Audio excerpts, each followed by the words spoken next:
tonight's recorded field score, 25 seconds. 20 seconds in the clock. 15 seconds. 12, 11, 10, 9. Ignition sequence starts. 6, 5, 4, 3, 2, 1, 0. All engine running.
Welcome to beautiful Aix-en-Provence in the south of France for the 5th race of the 2026 Experience Oman Ironman Pro Series. This is the 15th anniversary of this race, which has become a must-attend event on the European calendar, and in 2026 kicks off the European stage of the Ironman Pro Series. We have 49 pro men and 35 pro women lining up to take on this stunning but challenging course. As the 5th stop on the Experience Oman Ironman Pro Series Tour, the event will offer a $50,000 professional prize purse along with 3 qualifying spots per gender for the 2026 Precision Fuel and Hydration Ironman 70.3 World Championship in Nice, France. I am Marina Carfrae and joined in commentary by 5-time triathlon world champion Craig Alexander. Crowie, let's talk through the headliners for today's race. Hi Rennie, how are you? It's awesome to be joining you today. I think there's a lot of athletes headlining today's field who we haven't seen this year in the Ironman Pro Series. So I'm excited to see, of course, we're in the 5th stage of the Ironman Pro Series, but this is the 1st stage in Europe, as you mentioned. So a lot of athletes will be making their debut for the series. A lot of these athletes will be building up to Ironman Hamburg or Frankfurt later on next month. And as always, there's some great storylines, but some interesting subplots as well. Of course, we've got prize money, we've got Ironman Pro Series points, but we've also got Nice qualification. You know, that window closes at the end of next month. So there's a lot of names on the list of yet to qualify who you would consider to be in the top 20 or 25 athletes in the world. So they have a lot at stake today. Yeah, absolutely. We have a phenomenal field assembled and a lot of races making the start here in the Pro Series and even the start of the series. Rico Bergen, one of them, this is his first race of the season. The 2023 world champion from Lahti, Finland, will be racing here. He's one of the favorites for today's race. Also, world champion Laura Philipp racing as well. So some big names. Marjolaine Pierre is also back. She won the race. Some good vibes down there in Aix-en-Provence. As you can see, Marjolaine Pierre on screen right now. She's doing her final preparation. She had a phenomenal race here last year. Just solid swim, but just tore away. I think she hit the lead around 30 kilometers on the bike and just didn't look back and had a great race here. She raced here as an amateur actually a number of years ago and returns now with F1 bib, so pretty exciting for Marjolaine. And we are going to take a look at Experience Oman map. Today's coverage is made possible by Experience Oman, the naming partner for the 2026 Experience Oman Ironman Pro Series. We thank them for bringing us all the action from Aix-en-Provence and all season long. Yeah, interesting some of the names you mentioned there, Rennie. We've got some former world champions racing over the various distances. We've also got athletes who have figured on world championships, top 5 at world championships. Marjolaine Pierre's a great story. I mean, obviously she is the defending champ and went to school in this region, went to university. As we see the pro men up on screen here, we've got Rico Bogan, our men's number 1 seed, Rudy von Berg, one of the most consistent performers on the circuit, has podiumed at both 70.3 and Ironman World Championships. Jamie Riddle, one of the most aggressive and explosive athletes on the circuit, so excited to see him race. Christian Hugenhaug, who's been 3rd place in the last 2 editions of the Ironman Pro Series. Justus Nieschlag, another athlete from Germany, making his season debut. It's a deep field. It's a deep field with a lot of good quality. And I'm just expecting good racing. A lot of these athletes, some of them are into the meat of their season, but a lot of them are just starting out. It is a long season. I think this Ironman Pro Series, if we've learned anything in 2.5 years, is that you've got to be very, very particular and meticulous with your season planning. Yeah, absolutely. As you mentioned, those Ironman Pro Series, those spots for Nice in the 70.3 World Champs are dwindling, and there's a number of men who have not yet secured their slots. So we'll be watching that race here today as well. But yeah, we'll look at the women's as well, the women's start list. We mentioned Marjolaine Pierre, Laura Philipp, Lisa Purter also making her season debut here. She was actually in Texas and planning to race, but woke up in the morning with a fever and was unable to start. Imogen Simmons raced on the Gold Coast, the T100, finished on the podium there, so a phenomenal race for her. Expect her to be really aggressive on the swim bike. Fenella Langridge raced down in New Zealand, and here now didn't have the best race in New Zealand, but she'll be very aggressive on the swim bike as well. Lizzie Rayner, Hannah DeVette, Danielle Kleisler, one of the most phenomenal runners in the field as well. Charlotte McShane from Australia coming over to race. She was a Commonwealth Games athlete from a few years back as well, raced for Australia. Yeah, very deep fields as we now look at the 70.3 qualifiers. There's a lot of athletes who have qualified, but as you mentioned, the list of athletes who haven't yet qualified is long and distinguished. And for me, that's one of the main storylines here today. We've got former world champions. We've got athletes ranked in the top 10 on the Ironman Pro Series who haven't punched their ticket for the Precision Fuel and Hydration Ironman 70.3 World Championships later this year in Nice. As we're getting a look now, we can see Andreas Solversberg, who's one of our best swim bikers in the field. He has punched his ticket, so maybe a little less pressure. And Lasse Priester, you mentioned him. He's a man who's certainly capable of laying down a 107 run split. He did it earlier this year where he finished 2nd at Ironman 70.3, Valencia behind Sam Laidlow. So there is a lot of quality in this field, and there's a lot of established, experienced athletes who haven't got that ticket to Nice just yet. Yeah, and speaking of those top athletes, Rudy von Berg, he may not go to Nice. He actually added this race to his calendar. I think he's putting all his cards on the table for Kona, but he is one athlete that doesn't have a Nice spot. Jamie Riddle, Christian Hogenhaug, Justus Nieschlag, Antonio Benito Lopez, and Simone Blaine as well. And on the women's side, the top athletes that have not yet qualified, Marjolaine Pierre, Laura Philipp, Tanya Neubert, Imogen Simmons, Hannah DeVette, Daniela Kleister, Fenella Langridge. I mean, there's a lot of athletes looking for that slot, and only 3 on offer here today. So that qualification period coming to a close very soon.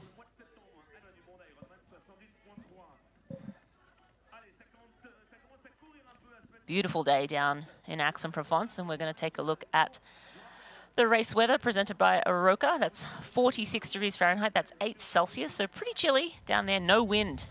Feels like 46, but humidity at 77%. And the water temp is 25 Celsius. That's 77 Fahrenheit. So water a little warmer than the air. A lot warmer, I should say.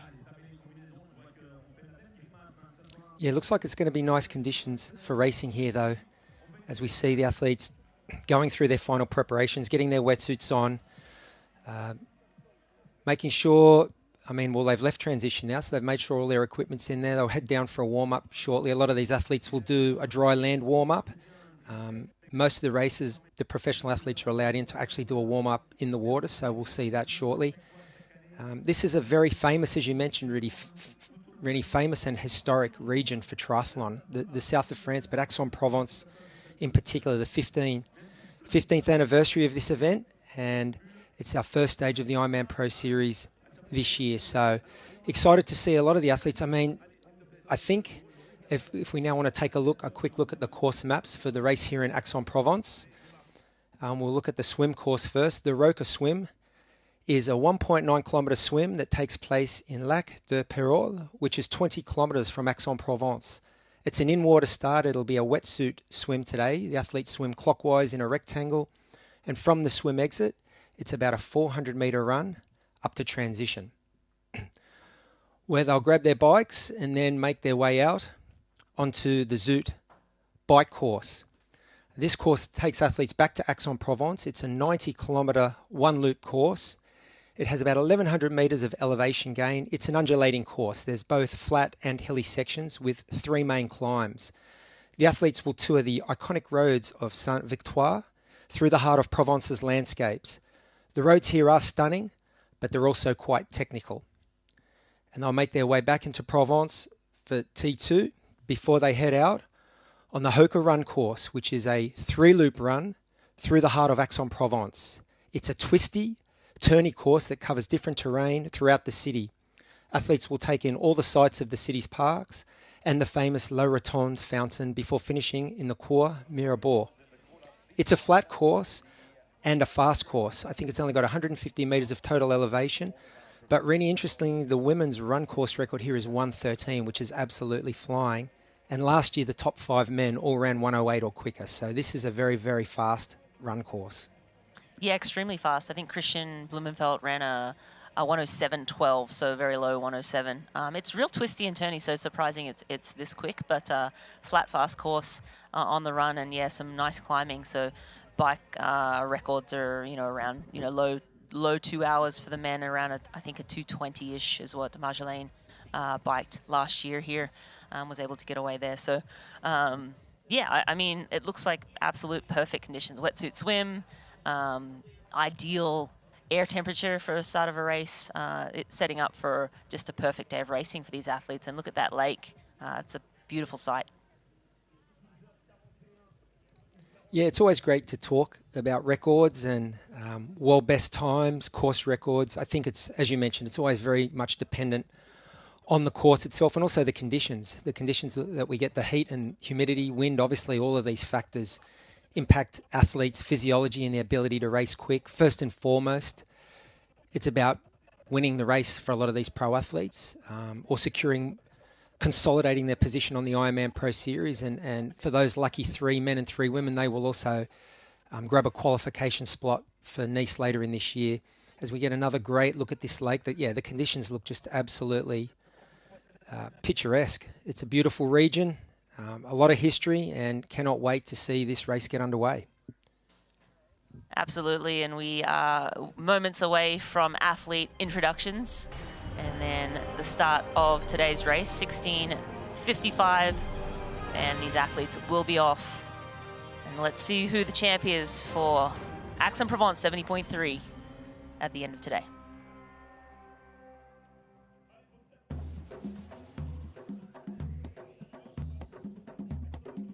It's the beauty of Oman.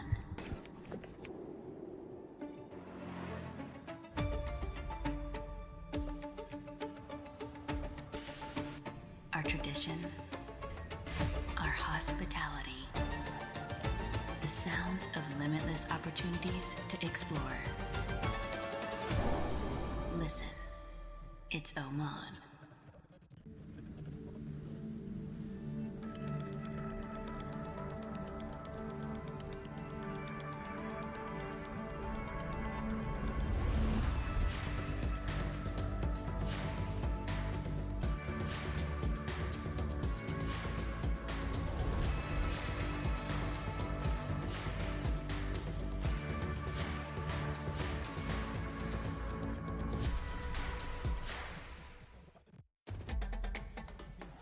You know, and we know.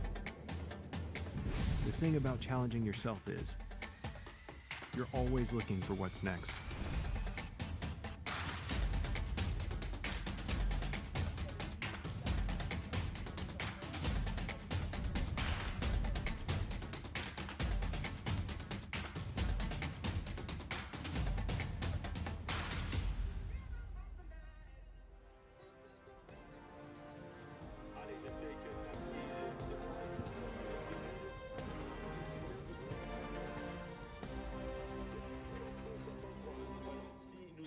Today's coverage of Ironman 70.3 Aix-en-Provence is brought to you by Roka.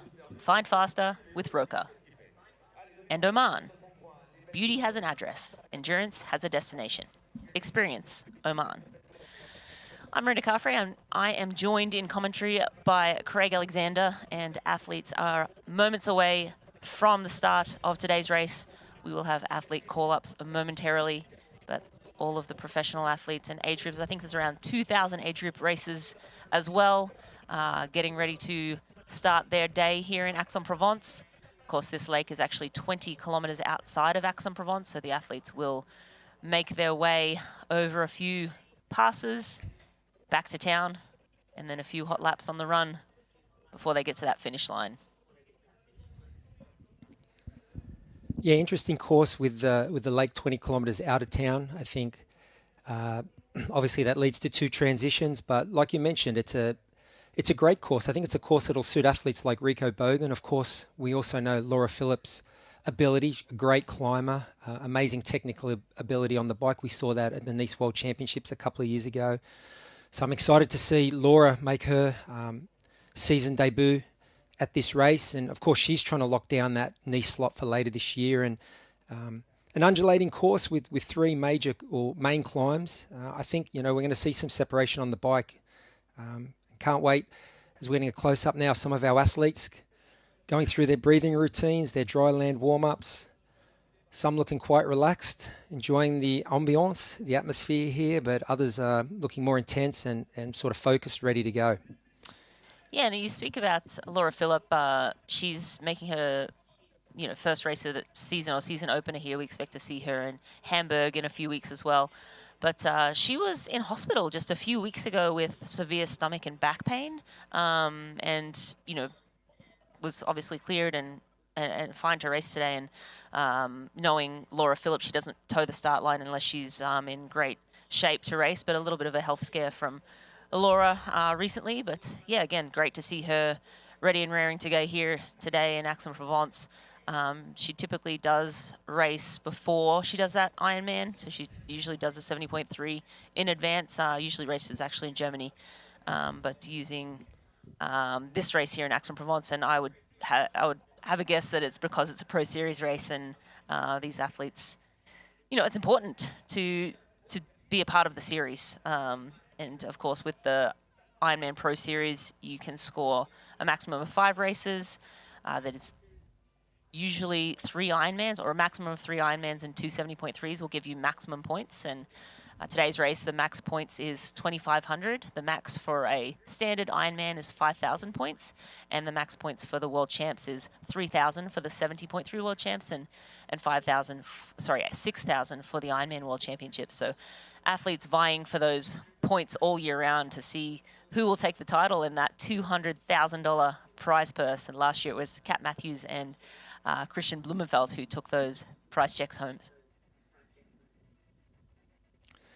Yeah, it makes for a big series and a big season. 3 of the races, as you mentioned, have to be Ironmans. Ideally, you want the Ironman World Championships and the Ironman 70.3 World Championships to count towards your points tally, because they carry extra points. And it really doesn't leave much margin for error with your season scheduling. A lot of these athletes are racing from February, March. Of course, we saw the first race of the series down in New Zealand at Ironman New Zealand, and the series will culminate later this year in Kona. So leads to a long season.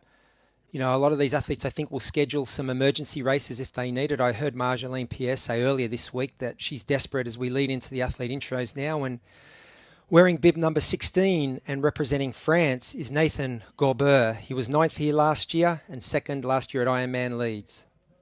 And M15 just went through. That was Simone Vlaine from France. He was 3rd last year. Wearing bib number 14, Michele Bortolamidi from Italy, one of the best swimmers in the field, giving us the little falcon or the bird sign as he went through. And wearing M13, Lasse Priester from Germany. He was 2nd to Sam Laidlow just a few weeks ago in 70.3 Valencia. Wearing bib number 12 and representing Spain, Antonio Benito Lopez.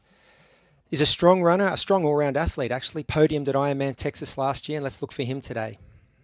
Wearing number 10, Eustace Nischlag. He came through the short course German pathway as a junior, and now he's racing the Ironmans. We seem to be a little out of order here, Yeah, but that was order here, bib yeah. number 3, representing South Africa, Jamie Riddle, one of the most aggressive and explosive swim bikers in the sport. And wearing M2, that's Rudy Von Berg from the USA. He had a phenomenal race in Texas, finishing 5th.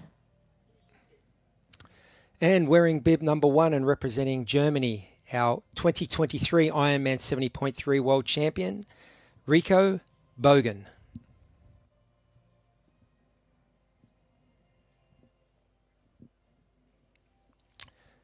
Interesting to see a lot of the athletes really still wearing their shoes, got their swim caps on, wearing jackets. It is cool. It's a cooler race morning, so the athletes obviously trying to stay warm. Most of them will have done warm-ups on dry land. Keep the core body temperature as warm as possible. The body, obviously, when we shiver, we lose energy, and so these athletes are very experienced. They've raced in all kinds of conditions, from cool right up to climates like Kona, so showing all their experience here, just keeping the extremities warm. Some will wear gloves, as we see our pro men going into the water for their final warm-ups. It doesn't look super warm, I've got to say.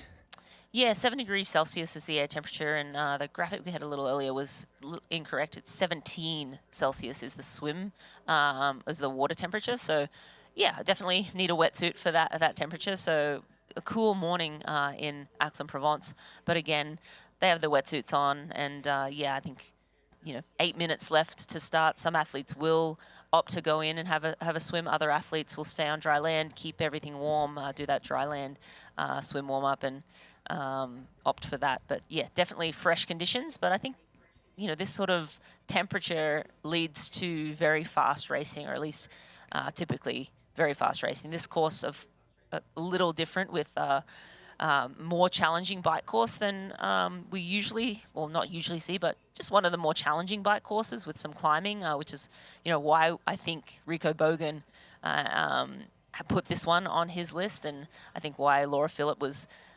happy to come and start her race here instead of in Germany, start her season, here instead of in Germany where she normally does. But yeah, we're seeing some athletes do a few last strokes before they have to be called back onto the start line.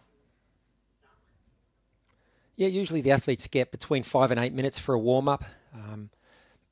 They get called down into the pen right on the beach or wherever the swim start is. Today's an in-water start, so they'll be called into the water, they'll do their final warm-ups, and then they'll be called down to the start line, which is those 2 big Roka swim cans that we can see.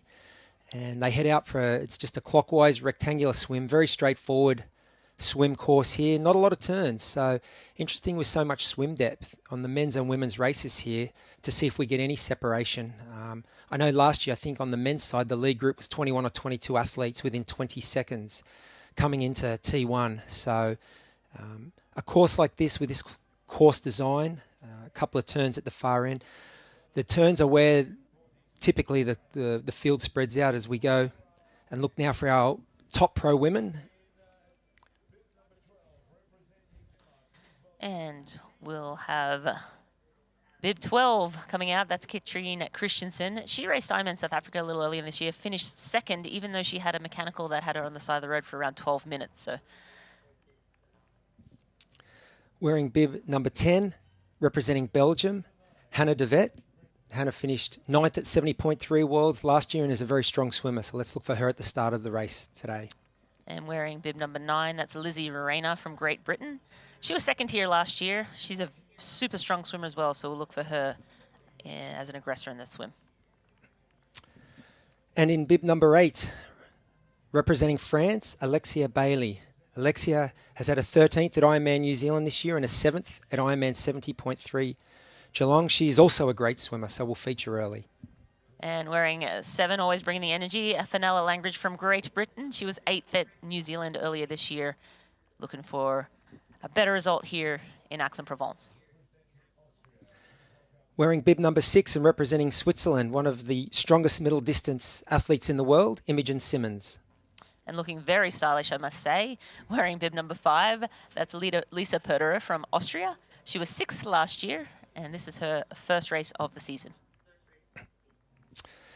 Wearing bib number 4, representing Germany, looking nice and warm with her booties and beanie, is Tanja Neubert. Tanja was third at the 70.3 World Championships in Marbella and comes off a strong top 10 at the most recent WTCS race.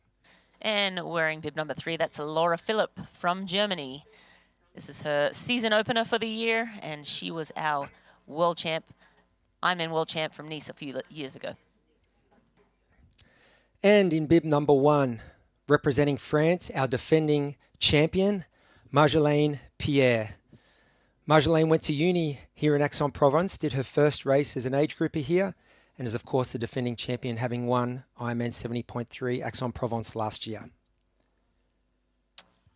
And we're about 4 minutes out from the pro men race start. The women will be 5 minutes after that, so women will get a chance to now warm up a little bit before they'll be called back onto dry land and wait for the starter's instructions. Clement Mignon there. We see a nice picture of, yep. Yeah, Yves Cordier, of course, the race director from Nice, and also a very accomplished athlete in his own right back in the day. So he's on site to watch.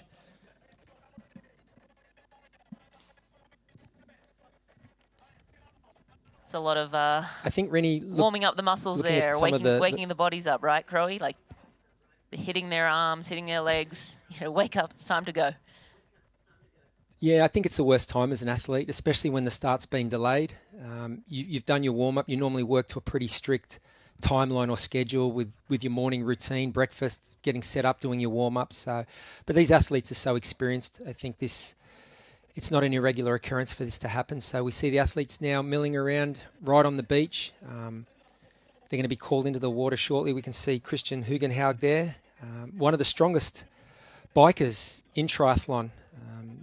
Of course, we all remember that amazing race he had in Frankfurt last year where he had a 12-minute lead off the bike, and he's coming off 2 consecutive third-place finishes at the last 2 editions of the Ironman Pro Series, so he'll be definitely looking to bank some points today. And we have a lot of depth.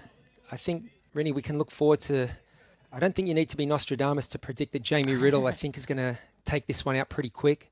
But I think he's going to have some company because there's some... I mean, Rico Bogan's a good swimmer. Lasse Priester is a very good swimmer. Andreas Solversberg led out in Frankfurt last year. He's a very, very good swimmer, 2-time Olympian. Sven Thalmann has led a couple of swims out already this year. So we've got some quality swimmers in this field. I think it's going to I think it's going to stay together, although I think there's going to be some agitators right on the front, most definitely. Yeah, I think Jamie Riddle is, the athlete that typically is very aggressive at the start of the swim. And, after his somewhat disappointing performance in Ironman South Africa, I think he will firmly admit that. I think he's, here for redemption. He's really hungry to have a good race. And as we look at cap colors, Jamie Riddle is in the silver. Green, Antonio Benito Lopez, Lasse Priester in pearly pink, Andreas Salversberg in blue. We have Rico Bogan in the purple. Michele Bortolamini is in black. And we saw Christian Hugenhaug in the violet there. And now the athletes are just going to swim out to that deep water start. So they will start in between those 2 Roca boys. And now we're moments away from that gun. And we'll see who has the arms and the legs and the heart to get to that finish line first.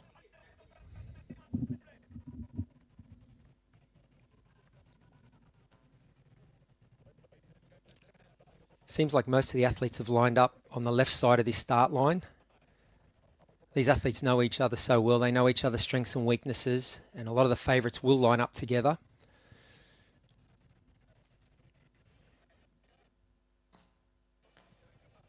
And again today we will be getting some timing data throughout the swim. I think around 450 meters in and then around 800 meters we'll get some splits, which is always lovely.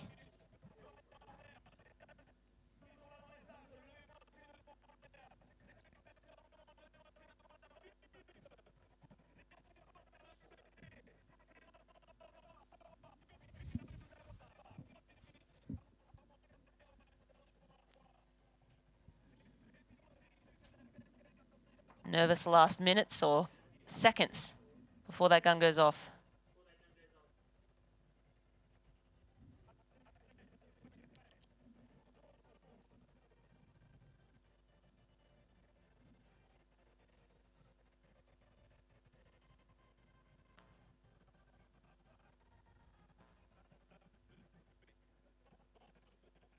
Yeah, the fast swimmers look like are all on the left-hand side. Sorry, right-hand side, Crowe. Yeah, we saw Lasse Priester there, Antonio Benito Lopez as well. He's a great swimmer. Safety in numbers, although you often see one or two people who choose to be a lone wolf and just back their swimming ability and just want to stay out of the crowded mess. As we see, well, I'm not going to say it's a cannon, but we see the fireworks as these athletes launch themselves onto the Roka swim course, 1.9 kilometres. What a great sight that is, Rennie. Yeah, it's a beautiful start there. I appreciate the fireworks. They know how to do it right in France. But let's look. Jamie Riddle was on that right-hand side too. He's in the silver cap, so expect him, as we mentioned, to be super aggressive at the start. This camera a little glitchy. We'll see if we can get something a little more steady here momentarily, but we will be getting timing splits throughout this swim. And there we go.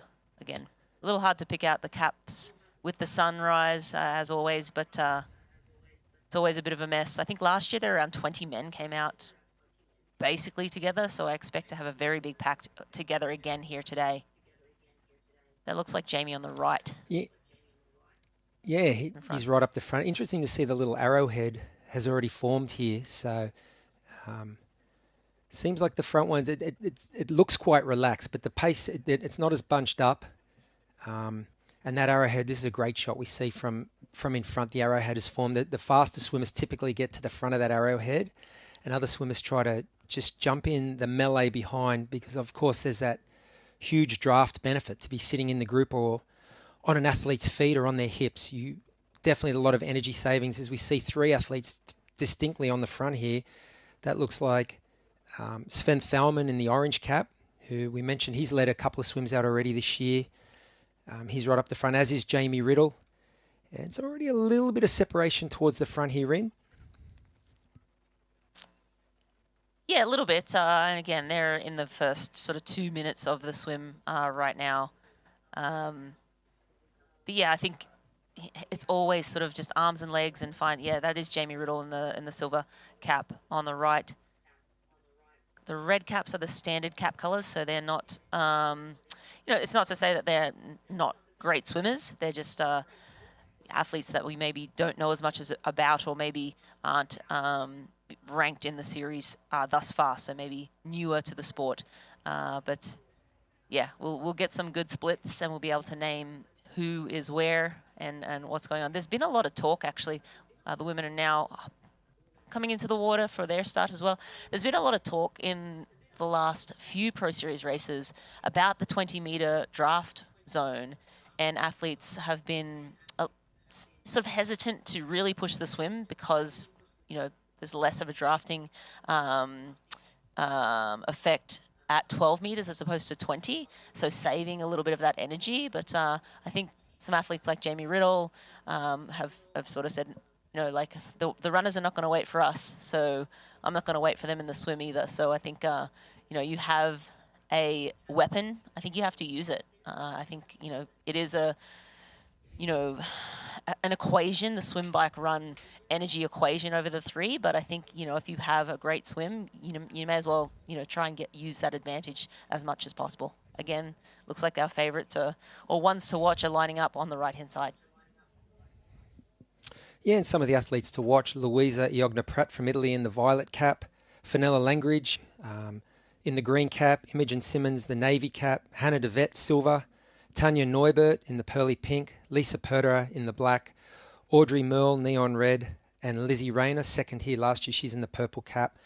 And we'll also keep an eye on Marjolaine Pierre, our defending champion in neon pink, and Laura Philippe, our former Ironman world champion, wearing the blue cap. As again, we're looking directly into the sun, and that arrowhead formation is still in effect.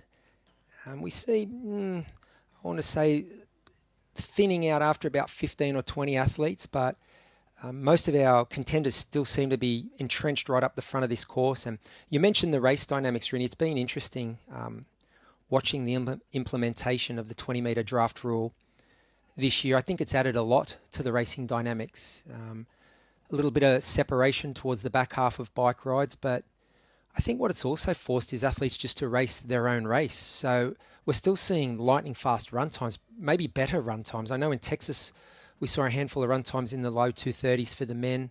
We've seen a lot of 107s and 115s, 116s for the women, 107s for the men. So I think as we look at our women here, our age group is, coming up to the... Oh, no, sorry, that is our women, our pro women. Yep. Yeah, our pro women are waiting their start, which, again, the fireworks and the big... I don't know what that is. Is it a cymbal? Is it a tambourine? Whatever that thing is.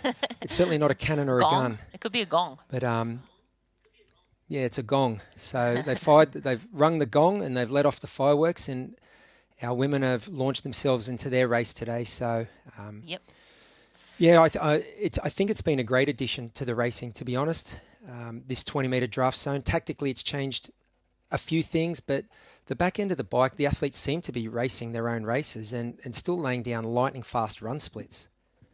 Yeah, it's amazing. I just feel like every year the level goes up and up and up. And, the man who was sort of at the pointy end of, or has been at the pointy end of that in the last few races has been Christian Blumenfeld. But Texas just, last month was phenomenal. The speed, that they were biking at and running at. It just is another level every single year. We're actually getting some time splits from 450 meters. Sven Thalmann, you called that out, Crowe. He was through 450 in 5:17, so 112 per 100. Jamie Riddle was in that group. Pierre Dupuy was also one of those top three. Rico Bogan right up in there. He was sort of sitting fifth in that moment, right in that group. Nicholas Mann in there too. Lasse Priester in there too. Simon Vlaine. Was a phenomenal performance from him last year. He ran a fair amount of the race with Christian Blumenfeld, ended up third at the end of the day. Rudy von Berg, again, pretty much everyone, all the players are in that group. It's separated by seconds. There seems to be like a couple of seconds separation, but not really. It's almost like a second here and there. And then we're seeing an aerial view now, which sort of... They're mostly together, and I wouldn't expect too much separation until usually when they round the turn buoys. There sometimes can be separation at those moments, but yeah, you can see a couple of athletes at the very back there with maybe 4 or 5 seconds between them and the main pack. But yeah, I feel like you can almost throw a blanket over this front pack. Yeah, it has started to string out a little bit. They're not as bunched up as they were a couple of minutes ago, and it looks like Sven Thalmann and Jamie maybe have upped the tempo a little bit. They're single file at the front, and there is some bunching, but it is a little bit more strung out than it was. Obviously, the further the race goes, the more strung out it gets as the better swimmers put the hammer down a little bit, as we see single file on the front here of the women's race too. Already seems to be stringing out, and I think that's always a good indication, really, that high shot, when it's single file or a bit more strung out, the pace at the front's a little quicker. Looks like Fenella Langridge on the front here in the green cap, and she's no stranger to the front. I mean, she's one of the best swimmers in the sport, and you mentioned coming off a year last year where she battled some injury. Great to see her back in the fold and doing what she does best, which is set the tempo, a really fast tempo, very early in these races, using her strength. She's a great swim biker, and she's gone straight onto the front here, hasn't waited for anyone else to pick up the pacemaking. She's more than content to do it, and she's very familiar in this position. Yeah, and that's Imogen Simmons as well, right on her feet. So again, you mentioned that single file.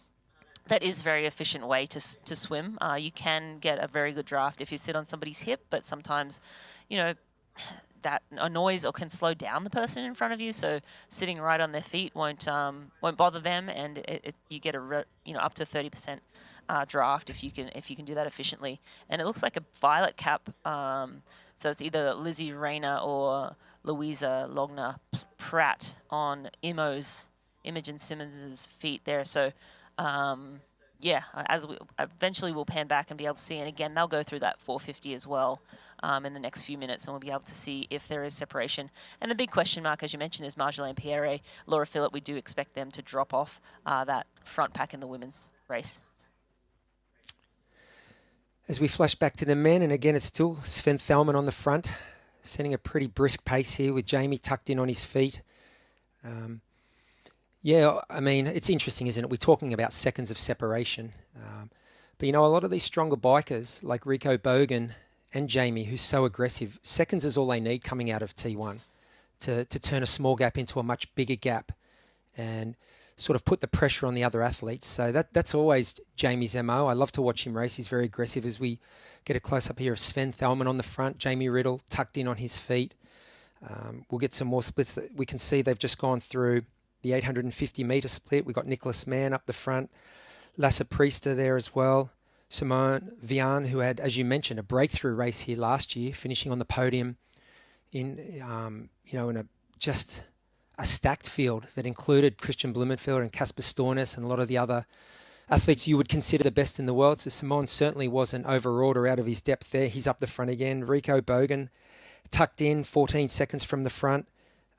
So, yeah, a lot of our bigger names. Andreas Salversberg, he's a little further back. He's about 20 seconds back at 850 metres. And Rudy Bomberg is back there with him too, 20 seconds back. So, certainly different athletes taking turns on the front here. You know, often when you're in this position and you feel the pace drop a little bit and you want to race to your strength, you will come to the front and pick up the pace. As we're seeing a lot of these male athletes swapping turns on the front here, as we see them making the right-hand turn at the far end of the course. They'll make another right-hand turn shortly and head back. Just a straight shot back to the swim exit. Yeah, and I'm just looking at that front pack. It's, from first to 34th, 37 seconds. And so just a second or two here are separating. So that main front pack, huge, 33 people. And then, after that, I think it's a 20-second gap between 34th and 35th. So that's the break. But yeah, 33 men. And last year, again, there was about, 20 and change, 22 men got out of the water together. And this is a great shot overhead of the men going around the buoy. You see there's a purple cap there. We're just seeing go around in a blue cap as well. And pink. So let's call those guys out. Lasse Priester, Salversberg is in there. But again, this is the main front pack, and it's huge. Yeah, Andreas Salversberger was a little further back than we thought, but an interesting name that has tacked right onto the back of that group that's 37 seconds from front to back is Christian Hugenhaug, who we know his bike strength, and we saw him do this last year. He hitched his wagon right to the back of the front group and was able to launch almost a race-winning attack straight out of T1 that day. So there is a 400-metre run from the swim exit up to transition today, and that will cause a little bit of a shake-up in the standings and will cause some of the gaps to open up as well. So I think that always adds an interesting dynamic when there's a minute to a minute and a half's worth of running from swim to bike. Some athletes definitely deal with that transition and that shunting of blood a lot better than others. Looks like it's still Sven Thelman on the front wearing the neon orange cap, although there's not a lot of difference between the neon orange and the red caps. So in this light, kind of hard to make out, but nice relaxed stroke, long stroke on the front. Always, like to look at the techniques. I mean, endurance sport's all about efficiency. In the end, the only thing that really matters is how fast you cover the ground or get through the water. So often it's what happens under the water that's most important, but that looks like a pretty efficient, relaxed stroke. Looks like a 4-beat kick there, Rinny. Our leader's got with I would agree. Jamie Riddle tucked in a perfect position.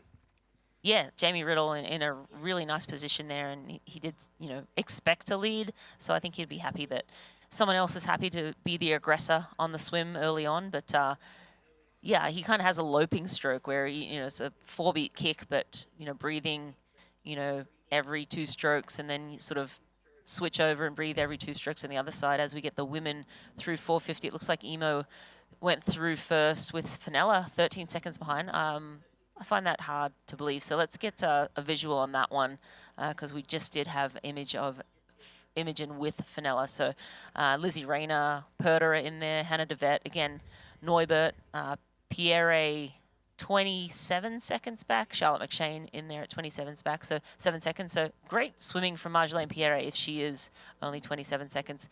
But again, early in the swim, 4:50, they got a ways to go yet, and that gap tends to only grow as the swim goes on if you've lost contact. Yeah, that's typically what we see. The second half of the swim, 5 or 10 seconds easily becomes 30 seconds. 30 seconds becomes a minute and a half. So, the first half of the swim, everyone's sort of hanging on for dear life, but it's the really efficient and proficient swimmers who that second half of the swim, they can really keep the gas on and hold their pace. We saw the men going through at about 110, 112 per 100 pace, the leaders. Our women, not far off that, 115, 116. And the really good swimmers will hold that pace right through the entirety of this course. And that's why you see the gaps open up. Yeah, absolutely. And we just did see, I think Imogen Simmons was still tucked in on Fenella Langridge's feet there. So timing maybe just a little off on the women's. It did seem to be correct for the men's. So we'll see if it picks up on the next time check, which I believe is around 800 meters. But yes, pretty good group of women together at the moment as well.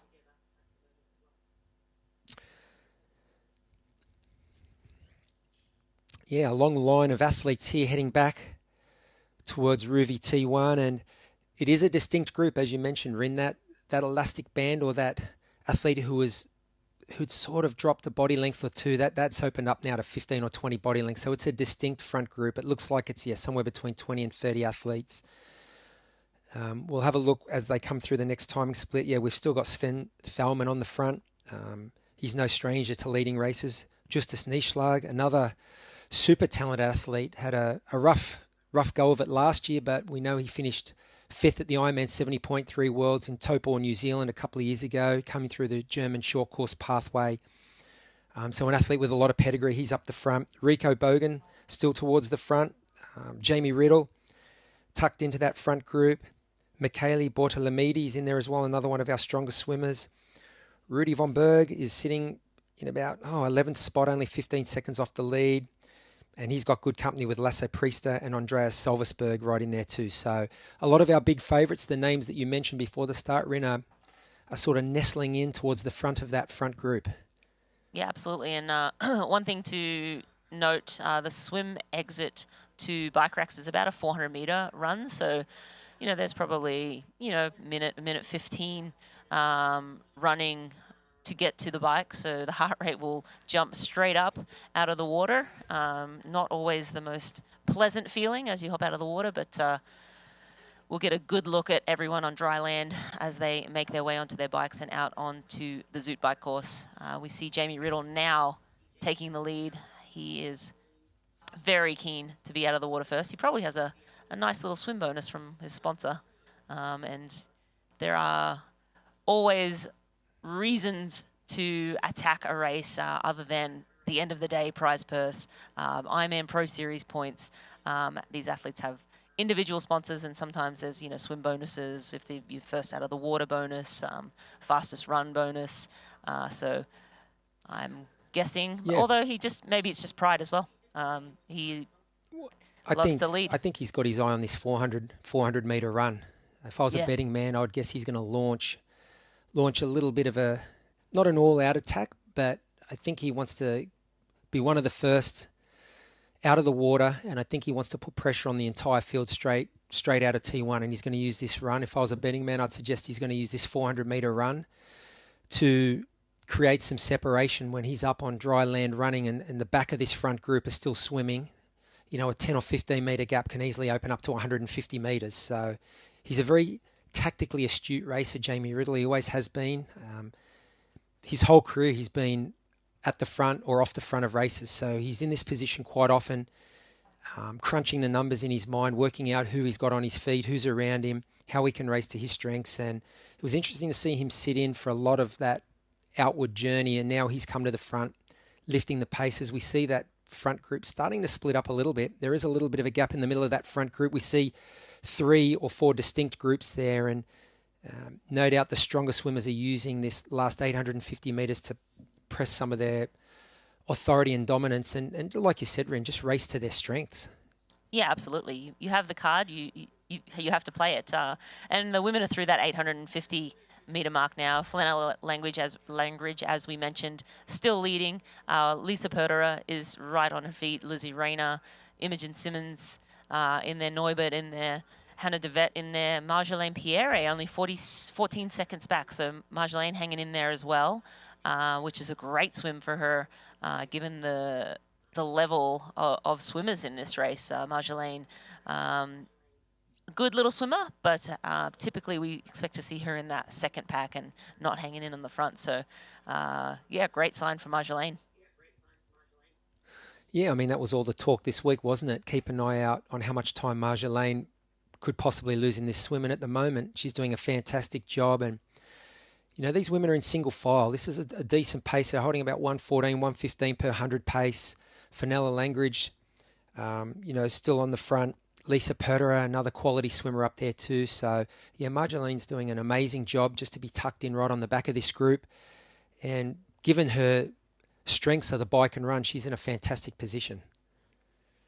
Absolutely. And one other thing to consider as well, when a big group of athletes is coming in, going back to the men's race again, as they're about to finish this Roka swim, they'll head up onto dry land, 400-meter run into transition. But then once they hop on their bike, Crowie, it's chaos. And you don't want to be caught, you know, sort of behind or at the back of that pack, because then you've got to figure out jockeying for position and making sure you're not in that draft zone and sort of sorting yourselves out. So if you can get out, you know, in the first 1, 2, or 3, then you're kind of in the clearing. You don't have to worry so much about drafting or getting, you know, caught up in, you know, the mess of all the other athletes. They're going to take one left-hand turn here, and they'll be up on dry land. But again, still a fairly big group of men about to blow up Ruby T1. Yeah, it stayed together, hasn't it? It'll be interesting to see if Christian Hugenhaug is still on the back of this group. One of the best bikers in the sport. Jamie's done a fantastic job. He's never scared to get to the front and race aggressively. He has incredible open water swimming pedigree. And let's see what he does here, this 400-meter run. He's got Sven Thalmann on his feet. Another man who's no stranger to the front of swim groups. As we see a lot of our men come through now. And I want to say, Rin, there is 20 to 30 athletes within about 20 seconds here as we see Jamie come out and make that first right-hand turn and head towards Ruby T1. Yeah, you'll see the athletes, they'll pull their wetsuits down to their waist, typically run with the wetsuit around their waist, take off the goggles and cap. And as we look at the Oman Experience fastest swim, that's a swim course record actually, 21:48, Jamie Riddle. The previous course record was 22:07, Robert Pasteur. So, James, that's a new swim course record. So the pace was certainly on, but still a big pack of men coming into transition now, and you'll see them on that red carpet. They're all in a line. The wetsuits are around the waist. That's the most efficient way to, you know, bring the wetsuit and your body and yourself into transition. The quickest way. They'll take their cap and goggles off, run with that in their hand. Jamie Riddle, as you suggested, Crowie, quick look over the shoulder. He is very keen to get out of town. We're going to throw down to transition with Tim Don. Wow, so we're here now. This is really fast transitions from everyone. People have got gloves because it is still quite fresh here. Lots of the athletes have got socks. Number 10 is first out. Rudy von Berg's come in. He's had not the usual swim towards the front. But you can see they're quite cold and they have to put their wetsuit back in the box. This is really crucial. It's going to be chaos for the first probably 10, 15K. This is going to be a really big pack. Riding at 20 metres is going to be so hard. Jamie Riddle's putting socks on. He was first out the water, but he has lost so much time here. But more importantly, he is going to lose position on the bike, which running through the first small streets, and Jamie's gone as well. That is all the main players have gone.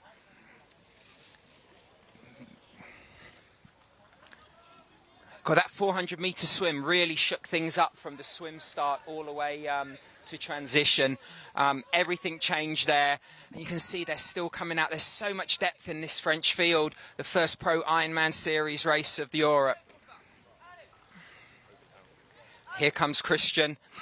He has lost lots of time there, but with his biking ability, how he biked in Texas Ironman, he didn't just ride up to the front. When he got there, he went straight past everyone. He could be some people's lifeline. When he goes past them, they can ride with him to get themselves to the front. You can really hear everyone's heavy breathing, not normal coming out the swim in a 70.3, but they've really had to go full gas on that run. You can see the steam coming off them. The air temperature is still quite cold. Christian popping his number on. He knows he's got some work ahead of them. Again, there's races within races here. Jamie was saying yesterday he wants that Nice slot. Some people want those points. Other people want the prize money. There's everything to play for here in the men's race in Aix-en-Provence. Just got a few of the back markers coming through. They're really taking their time. It's interesting, I was looking at the women's transition boxes, and lots of the women have got gloves on. I wonder now if they're going to make that decision, whether they're going to put gloves on to keep warm. The men, it was fast and furious. Here we go, we've got number 51. No, he's a Monaco local, not a bad place to live. And we've got number 58 as well. That was a really fast swim. As Chloe said, and Rinny, they broke the course record. It's perfect conditions. Yesterday it was really, really windy here.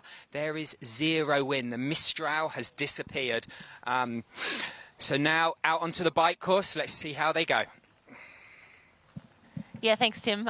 Great job calling them all through as fast and furious through a transition, as always, and as we expect in Aix-en-Provence.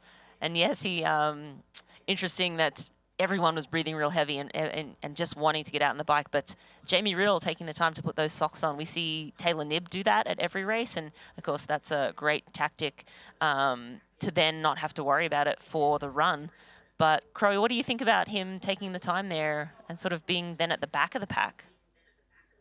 Yeah, I didn't expect it. I thought he would want to get through T1 lightning fast and get out. We know the first 17 kilometres of this course, as Tim mentioned, it's through the town, and it's a false flat uphill, and it's an opportunity to sort of get out of sight and out of mind.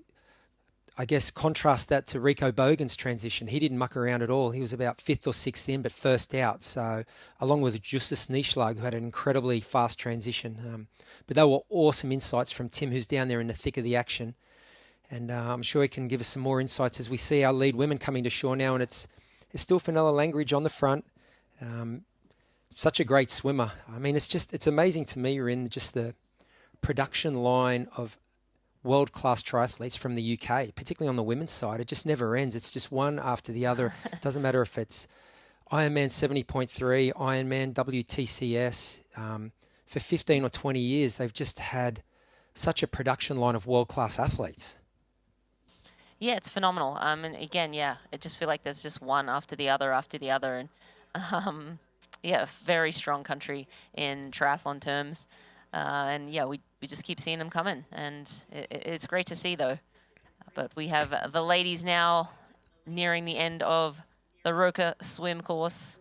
They'll make that left-hand turn. And again, sometimes it's interesting, before the race you think, I'm going to need gloves, I'm going to need, this, that, and the other. You put it all in transition. And then in the moment, you're like, I'm not that cold.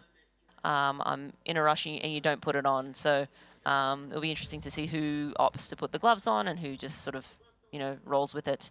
At the bottom of that screen there is one of our coloured caps falling off the back of this group of women. There's 1, 2, 3, 4, 5, 6 ladies together in the front. And one of the ladies just slipping off the back there, but again, only a couple of body lengths, and we're moments from hitting dry land. Yeah, I'm not sure if the pictures match up with the timing, because the top 7 on the timing are separated by 30 seconds, and I think that may be Marjolaine Pierre. But one thing we want to look for is exactly where Marjolaine Pierre and Laura Philippe are coming out of this swim. We know they're both fantastic bike riders, and this course suits their strengths well, as we see Fenella make that left turn. And I think Fenella actually holds the course record, the swim course record here. Yep. 24, I'm not sure if it was 24. last year or not, so it'll be interesting. Yeah, so it'll be interesting to see if she gets close to that. It does look like good conditions, albeit a little cold. But yeah, Jamie Riddle's, it was mystifying, that transition. I wonder what if he was cold or what happened there, if that was a strategic. I don't think it was strategic. It's not like him as we see Fenella. Or were they She's like going to be the aero first socks on the or dry something? land here. But I think they use calf sleeves, so I wouldn't think it would be aero socks, right? Like you'd have calf sleeves underneath the wetsuit. So yeah, interesting. But the women we have out now and making their way into Ruvi T1. Now, where is Marjolaine Pierre? Where is Laura Phillip? I don't see Laura on our timing just yet, so hopefully she pops up shortly. But that's Fenella Langridge, and she is fast and furious through transition now, making her way to her bike. 24:24 was her swim time. First out of the water, I believe. That is exactly the same time as last year. Yeah, well, she's equalled her course record to the second. I think she's equalled her own course record there. So another great swim by Fenella. Her course record from 2018 was 24:24. So well done, Fenella Langridge, equalling her course record as we see her make her way into Ruvi Transition 1. And already I'm noticing there's a bit more separation for the ladies as they make their way along this 400-metre run towards Tim Don. And Fenella just doing a fantastic job keeping the pace high. We're going to throw it down to Tim Don. As we head down to Tim Don. Go ahead. Looks like there were 6 people in that lead group. That long run again is going to have separation. Fenella Langridge holds the swim course record, and it looks like she equalled it here. Got Imogen Simmons. We got Lizzie. These are all the fastest swimmers. They got away nicely. Marjolaine Pierre was about 30 seconds down on them, and I don't think Laura had come out the swim. Again, you can hear the breathing. They're breathing so much heavier. Putting socks on here. Everyone's opting for that. They're taking their time. Gloves. Oh, that's interesting. So they are putting their gloves on. I definitely think it's worth it here. I think Lizzie Rayner, it looks like she's got a gilet as well to keep warm. Okay, here's Marjolaine. She looks nice and relaxed. Getting lots of timing splits from the French here. Massive. God, there's so many gaps have opened up in that swim and that run. You can also see here, Lisa, she's got some silver underneath her legs just to keep her quads warm. So that's like a tin foil. That's an old marathon trip from back in the day. There's great opportunity here for these women. Again, you can see Marjolaine, she's got the tin foil to keep that wind. That's going to be so important on those fast descents. I think if Marjolaine rides like she did last year, she's just going to ride through that field. I can hear some people clapping, so we've got some more athletes coming through. I think in the women's race, it's not going to be as chaotic for that first 10K as they go through town. It's going to be more relaxed. They can pick their own line. They're not going to have to worry about the 20 metres. Okay, we're still waiting here. Oh, look at this. This is what triathlon's about. They're helping each other in transition. I'm not sure if the men would do that, if I'm honest. Can you see Jamie Riddle giving Rico Bogan a bit of a hand? Maybe not. Oh, no, it's stuck. She can't get her helmet done up. You can see she's shaking. It's so cold here. That air temperature, when you take that wetsuit off, you know, it really is. Ah, here's Laura Phillip. 153 down from the front. That's not too bad. She's already got her arm warmers on to keep nice and warm. She looks nice and relaxed. She'll be getting timing splits from her coach and partner out on the course. Look at the size of that helmet. It's amazing how big they are. The development of these aero technologies is just fantastic. Okay, looks like she's taking the time. As I say, although they'd have warmed up in that swim, that air temperature is really hitting that wet, cold water.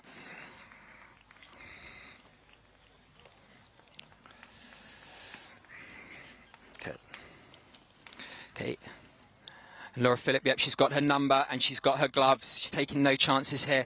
It's interesting, she's got Ironman Hamburg in a couple of weeks. Is this a test event or is this the form that we're going to see in Hamburg? Oh, someone's running back. Can you see that? Oh, no, they've got their helmet done up. Their suit's gone. It's McShane. Oh, she's forgotten her number. So she's taken her bike out to the mount line. The marshals sent her back to get her number. Everything happens in a moment. It really does. Well, there you go. The women are out on the bike. There's a few left. This is racing. The sun is coming out. Let's hope it warms up out there. Yeah, thanks, Tim. yeah, Fast and Furious and just chaos. When it's so cold like that, it's just hard to use your fingers and put your helmet on. And we saw one of the athletes struggling. It was kind of pretty cool to see another professional athlete taking the time to help her with her helmet. But yeah, unfortunate for Charlotte McShane. It did look like her kit too was like the zipper was broken because it was sort of attached at the top but not at the bottom, unless it was a reverse zip. But I would imagine she would have wanted that buttoned up, especially on a, for aerodynamics, but also on a cold race as well. But Laura Philipp definitely taking no chances with the cold. She had the long sleeve shirt on. She had gloves. She had the calf sleeves. Making sure she would be well insulated or warm enough as she gets out on the bike. And yeah, 7 degrees Celsius. It's pretty fresh, Crowe. Yeah, well, it is fresh, and as you mentioned, Reen, in these conditions, the blood typically goes to your course, your extremities. You lose dexterity. We saw a lot of athletes, men's and women's, have trouble getting socks on, number belts, race kits zipped up, helmets done up. It was awesome to have Tim right down in the thick of the chaos there, and I think he's right. I mean, I doubt the men would have helped each other. So great show of sportsmanship there, and Tim had some interesting insights. He's a man who's raced all over the world, all conditions, all distances. So no better man to have right down on the scene for us, relaying those insights as we see another one of our athletes here. We saw Rico Bogan in the men's race. He's already made his way to the front. He's got Michele Bortolamidi with him. So they're averaging about 45 kilometres an hour early in this course. It's slight false flat uphill. The first 15 kilometres has about a 70 metre net elevation gain. So I think you would consider that pretty flat and fast. It was just interesting with the women. I think they were struggling with the temperature. I mean, we talked about the conditions. It's a bluebird day and it looks amazing, but those cold conditions early certainly can play havoc when you come through T1, trying to get wetsuits off as we get a look back to Rico Bogan here, our number 1 seed, the Ironman 70.3 world champion from 2023 in Lahti, Finland, and a man who's won events, 70.3 events, T100 events. He's just a consistent performer. I think he finished 7th at the 70.3 Worlds in Taupo, New Zealand. So he's always up around the front of the races, and I think this is a course that suits him, and he's already going to work on this bike course. Yeah, going to work, but he has some company. There's a lot of racing to go, but the men are out on the Zoot bike course. 90 kilometers of hilly roads to come.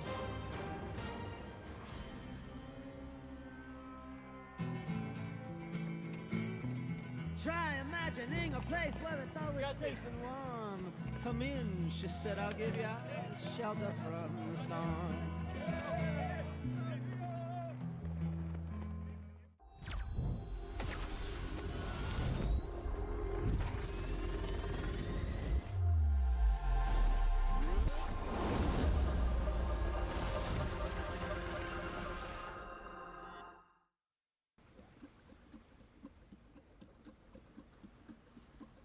Just do it, it'll be fine. It's breakfast with precision. It's breakfast with precision. Gee-hoo. Thank you, Poncho Man. Welcome to Breakfast with Precision at Hugo's on the Rocks. I'm Andy Blow, co-founder of Precision Fuel and Hydration, and we are stoked to be the official hydration partner of the Ironman Global Series. Hey, what are you doing on my set? Get a plan for your next race at pfnh.com. Security! It's breakfast with precision. It's breakfast with precision. Gee-hoo. We're not here to sell you on this life. You already chose it. No shortcuts. No hype. Just work. Same as you.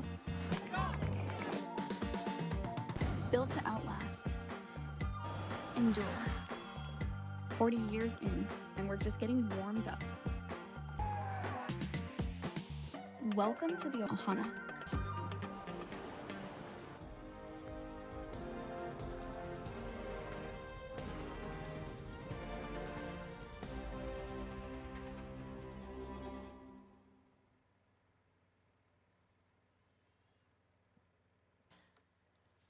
Today's live broadcast is brought to you by Hoka, Fly Human Fly, and Breitling, aspire for the ultimate finish line reward.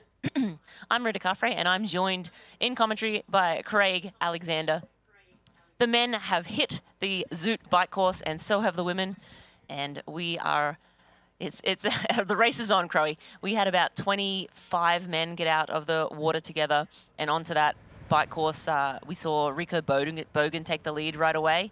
And in the women's field, Fenella Langridge was first to hit the Ruby T1 and then first out onto the bike. Chaos, as always, with this cold weather. Athletes were struggling to put their helmets on, but everyone now out of transition and onto this Zoot bike course. Yeah, and we're here at the front of the men's race with Lasse Priester, who's had a great swim. He's known for his swim and his run, actually. He ran a 107 in Ironman 70.3 Valencia earlier this year, where he finished second behind Sam Laidlow. So he's now got himself on the front of this bike course, and we can see Rico Bergen behind him there, and this front group of about 5 or 6 together. So whilst we saw 30... As we just, sorry, Crowe, the transition times, I just had to mention the Ruby T1 times. Fossier was 2:21 through transition. Again, it was a 400-meter run. Rico Bergen was 2:23, and Bortolamidi was 2:25. So pretty quick for a 400-meter run and get all your gear together, helmet on, and out of transition. Yeah, Lasse Priester, who's one of the athletes that is known for his swim and run, but he's obviously showing the way on the bike here as we look at the Ruby transition times for the women, and we see Hannah de Vet with a very brisk 2:46, followed by Balloon, who was a 2:48, and Audrey Merle, a 2:53. And Audrey's certainly an athlete to watch as she comes up on the screen. Speak of the devil, and the devil appears. She's a lady who's only done 2 middle distance races. Her first one last year, which she won, and then she made her Ironman Pro Series debut earlier this year in Oceanside with an amazing 3rd place finish. So now on the home roads back in Europe, back in the south of France, and we're expecting a lot of things from this woman today. Yeah, absolutely. A phenomenal finish in Oceanside early this year. A little bit of a surprise. We saw her finish 3rd to Taylor Knibb and Solveig Loveseth too. So phenomenal race for her there. I got to interview her after the race, and she sort of seemed a little shocked that she put together such a phenomenal performance. But it only takes one race like that to believe that you belong. And I think, you know, being a short course athlete, small in stature, this course will really suit her.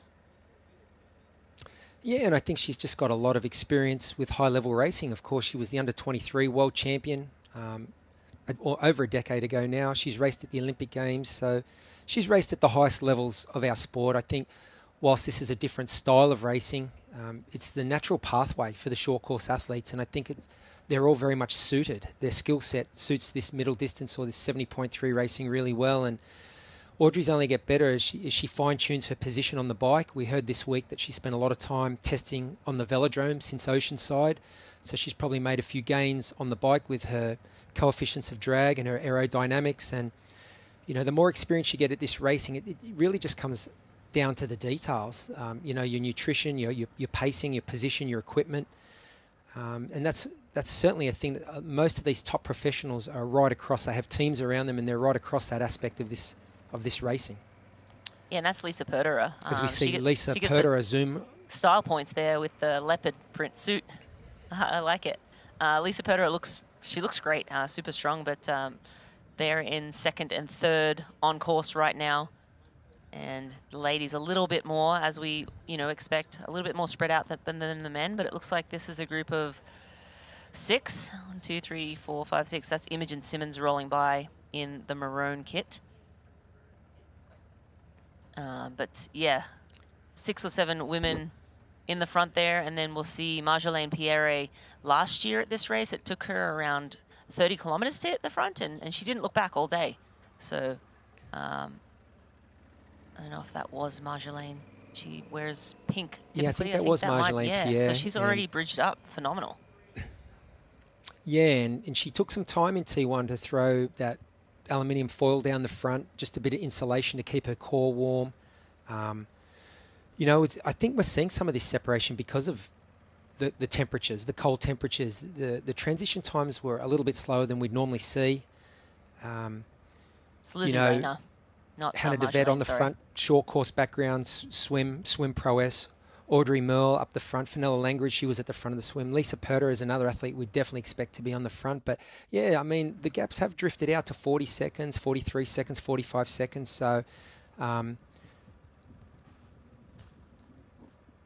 so that looks like, I think that's Lizzie Rayner. F9 is Lizzie Rayner. I think we're going to roll up through the women's field now and hopefully get a look at our top 6 women on course. And as we get a better view of the ladies ahead, but this looks like a nicely spaced group of women. Getting a little bit of feedback here. Yeah. Still back with Lizzie Rayner.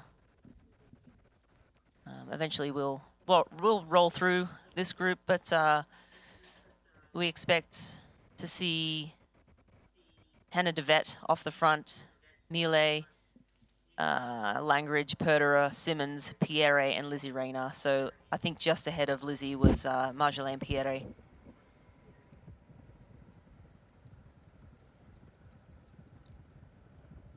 And that is Fenella, I believe.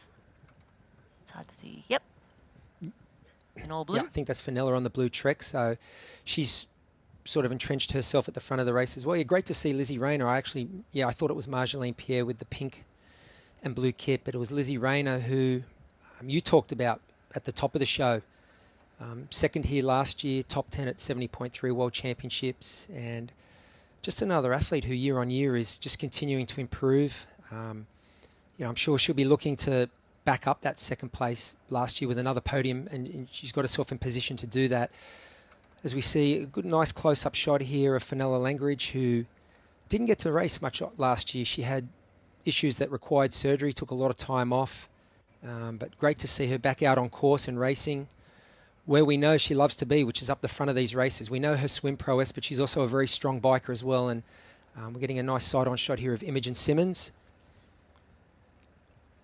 Another woman who's no stranger to the front of big races, of course, a podium finisher at the 2019 Ironman 70.3 Worlds in Nice, France, the same location that the Worlds are later this year. So Imogen looks quite comfortable there. No signs of duress for her. She looks comfortably tucked into this group, and the women are very well spaced out here. 20, 25 metres apart as we zoom up next to Lisa Perderer now with that leopard skin Zoot kit. Lisa looking very comfortable as well. So early stages of this race, and we saw a smaller front group in the women's race we're in, but they're sticking together in the early miles of this bike ride. Yeah, they are. With the exception of, I believe, Hannah DeVette. I think she's cleared out. She looks to be about 40 seconds clear of the front of this pack. And Audrey there is the leader of this group of 5. But yeah, Hannah DeVette making quick work of the early miles of this race and sort of sneaking away. And in courses like this where they're kind of windy, you can kind of sneak away. They know that she's up there. But yeah, putting together very strong start of this bike leg is Hannah DeVette. Yeah, I think a lot of that time came from a quick T1 for Hannah DeVette. I think she was one of the fastest through. We heard Tim Don call her through very quickly. So just another athlete who came through her national governing body short course program. And I mean, fast transitions are second nature for athletes who come through those short course pathways. As we go back up, looks like we're with Lasse Priester, who's still on the front here. Looks like he's got that's the black giant bike with the ministry helmet of Lasse Priester. And again, not known for his bike strength. He's a great all-round athlete, but he's more known for his swim-run combination. So he's setting himself up very nicely here. Yeah, absolutely. It's nice to see some fresh new faces on the front of these races. You know, we sort of expect to see Rico Bogan and Jamie Riddle, and on paper that's sort of how they typically race. But you know, paper doesn't mean anything on race day. Cool to see some new faces at the front. I didn't catch who that one was, but that's Rico Bogan right there in the white and blue. Working very hard. Jamie Riddle, I think, is the next on screen.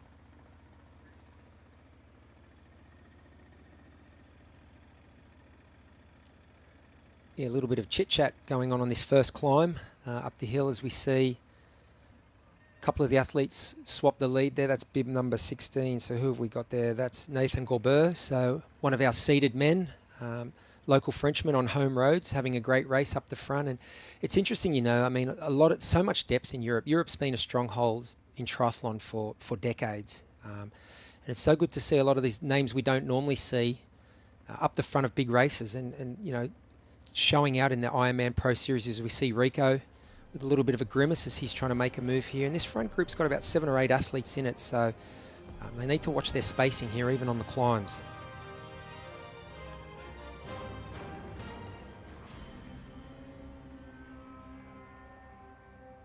And there it is, the Ironman World Champion.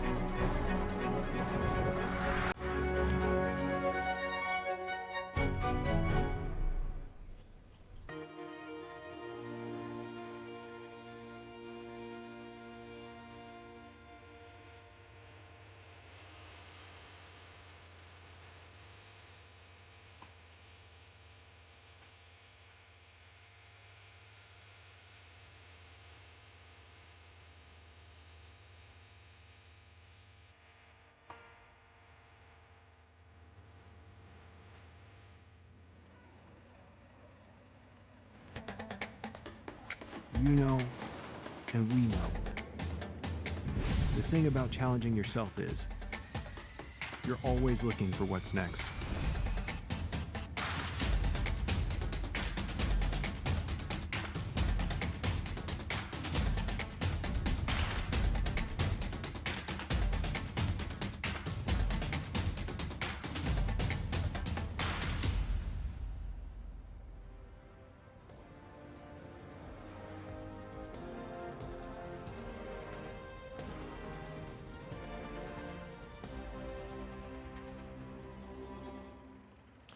Ironman 70.3 Aix-en-Provence is brought to you by Oman. Beauty has an address. Endurance has a destination. Experience Oman. And by Roka. Find faster with Roka. I'm Marina Carfrey, and I'm joined in commentary with Craig Alexander.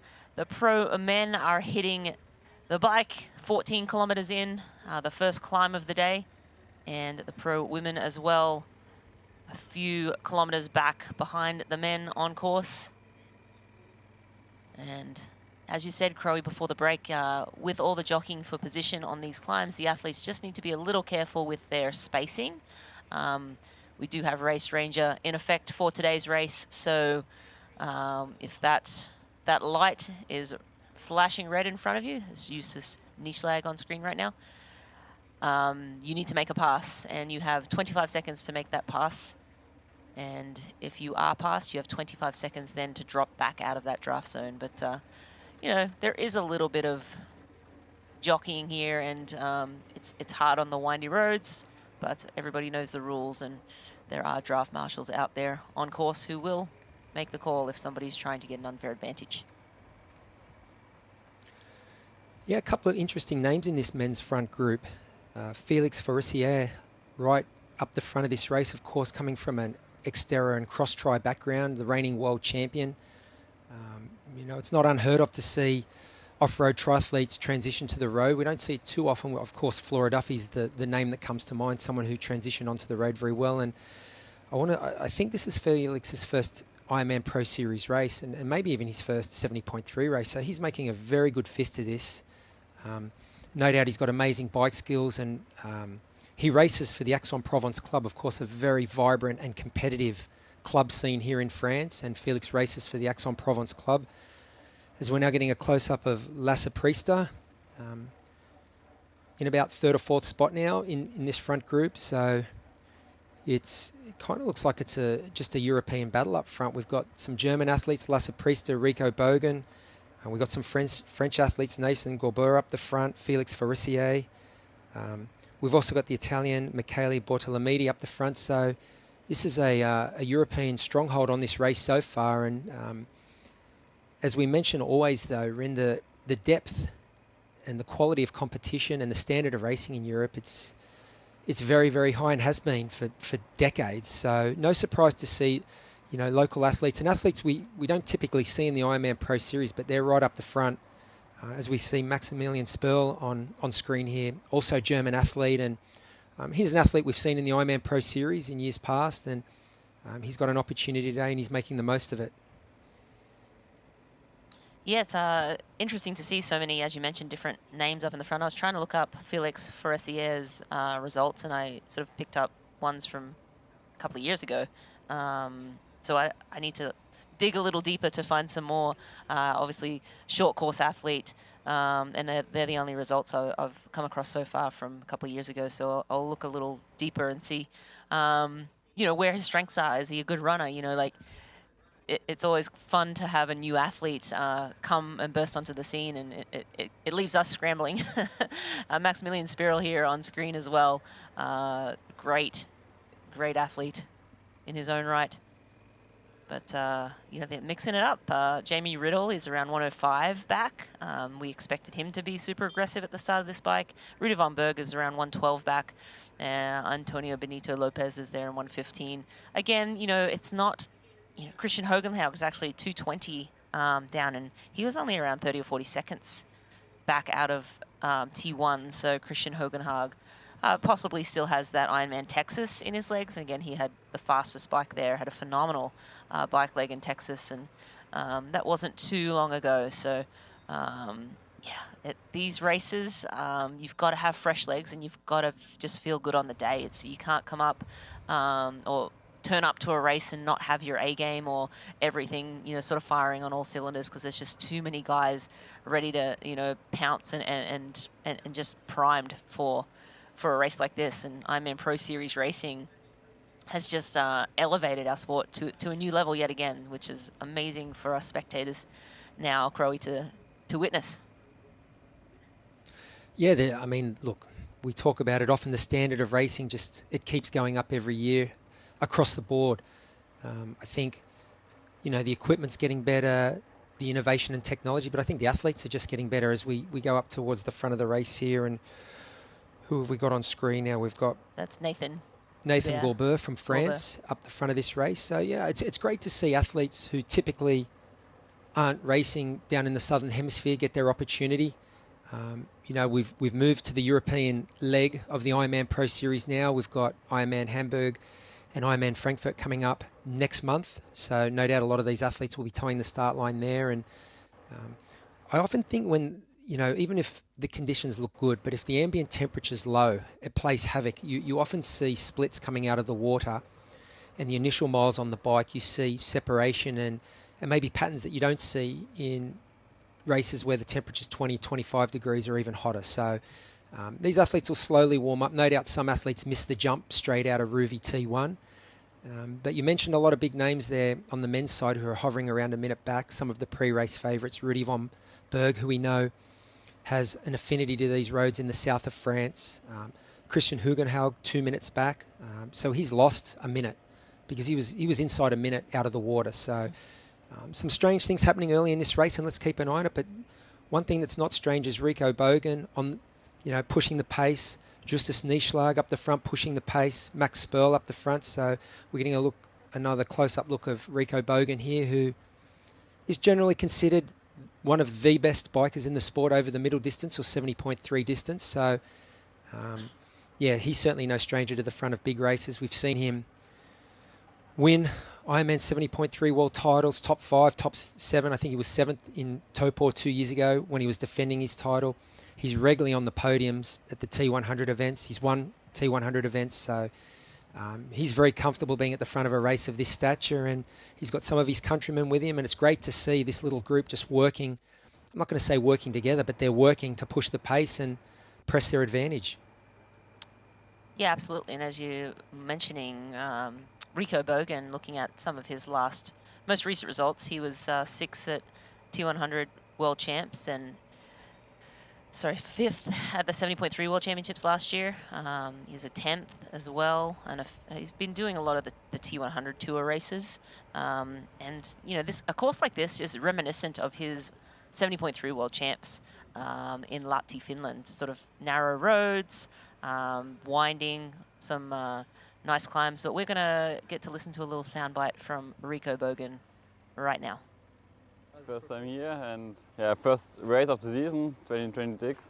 Yeah, I think it's a cool bike course as well, with a little bit of elevation, and yeah, I think 2 or 3 good hills. So I think it's a good bike course for pushing high watts, and yeah, it's a good starter field here. I think Jamie is a good one to go on the fast swim and fast bike, and yeah, we have fast runners like Lasse Priester, so it would be good to have a little bit of distance through them on the run.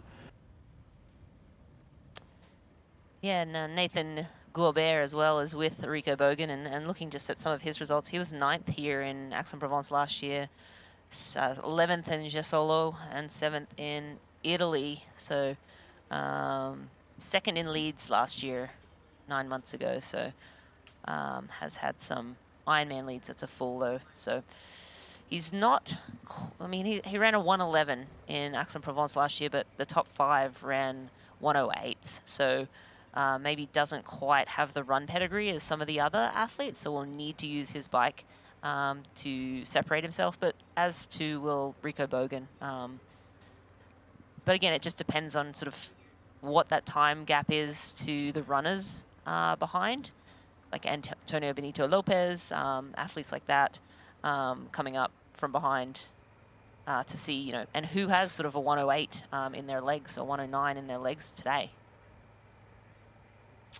Yeah, well, I think one of the best runners in the field is currently in this front group, Lasse Priester. He's got form on the board with a 1:07 just a few weeks ago in Valencia. So early stages of the race yet, but he seems to be in the box seat. But yeah, it's an intriguing front group.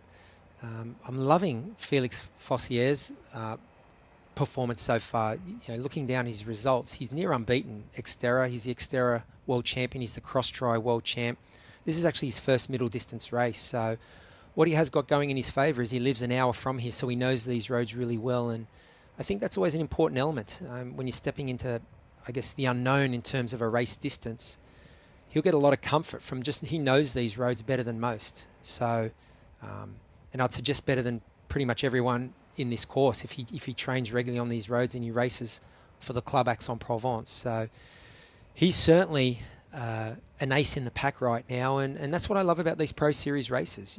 They just throw up, I mean, we have our favourites and we study the form guide ad nauseum almost, you know, until we put ourselves to sleep. But it's great to see breakthrough performances and athletes trying different things, stepping into a different realm of racing, but still bringing that, you know, that world-class level that they have. Yeah, and you see a bit of action here, and this is the second group behind that front pack of men. But yes, it can be a little hairy going around. These are narrow roads, and the athletes are able to use the full both sides of the road, which is great for them because they can take the tangent. But you just have to be careful that you're staying out of trouble in terms of not getting too close to the athlete in front of you, and you got to keep your wits about you because these are fast paces they're hitting on this stage. That looks like Hogenhaug. Yeah, I think you're right, Ren. I think he's made his way to the front of the chase group. We saw him just pass Samuel Studer from Switzerland. So it looks like Christian's trying to get into his work here, but they are hovering around 2 minutes back. So not making it really any inroads on this front group. Samuel Studer there. He's tucked in sort of second in this first chase pack on the road, second chase pack on the road. Mm-hmm. Around 2 to 2 minutes 20 back from the front of this group to the back of the group. So plenty of firepower still back in the first chase and the second chase packs here, but the front group at this stage not losing any time. No, the front group definitely making quick work of it. just looking, Simon Vlaine, he's at 2 minutes back, so he's in that first chase. And Simon was, second last year here to Christian Blumenfeld, so expect him to have a very fast run. I think he ran, 108, must have been in the 108s or 107 high. So he will be one to watch as this race plays out.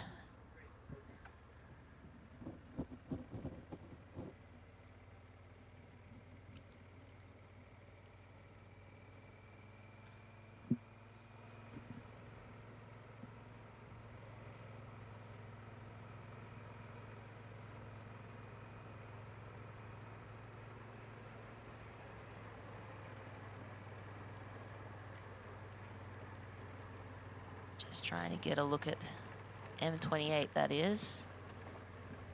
That's Nick MD. I'm going to probably say that wrong, but Nick just on screen right now with the black Rhizone kit. He is in that second chase pack. But again, the second chase pack is really only 35 seconds back from the first chase pack, and the first chase pack is 90 seconds from the lead. So the gaps are not that big yet, and with someone like Christian Hogenhaug driving this pack, it may create a bigger second or first chase pack. Bogan, I think, is pushing the first group forward, but the second two groups may well come together. Yeah, well, this latest timing split's interesting, isn't it? Because it looks like Rico Bogan and Michele Bordalamidi and Nathan Gorbora are starting to make a little push. Max Sperl as well. Because from Maximilian Sperl back to Lasse Priest is now 20 seconds.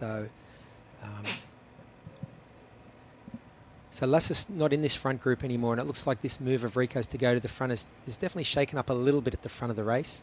But on these twisty, turny roads, it's very hard, and sometimes athletes lose contact with the back of the group, but they're only 5 or 6 seconds back. We saw that in Nice last year with the front group.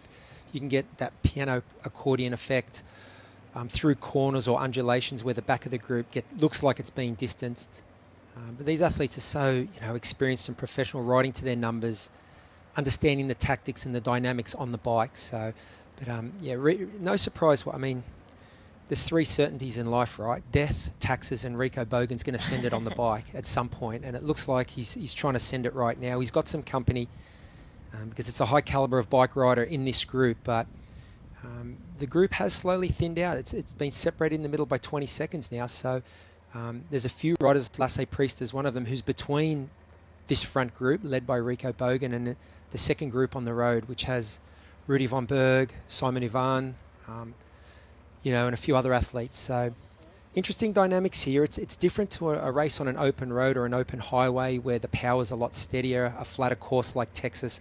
Definitely a much different dynamic on a course like this, and this is true European racing. Cornering, more of a technical element required.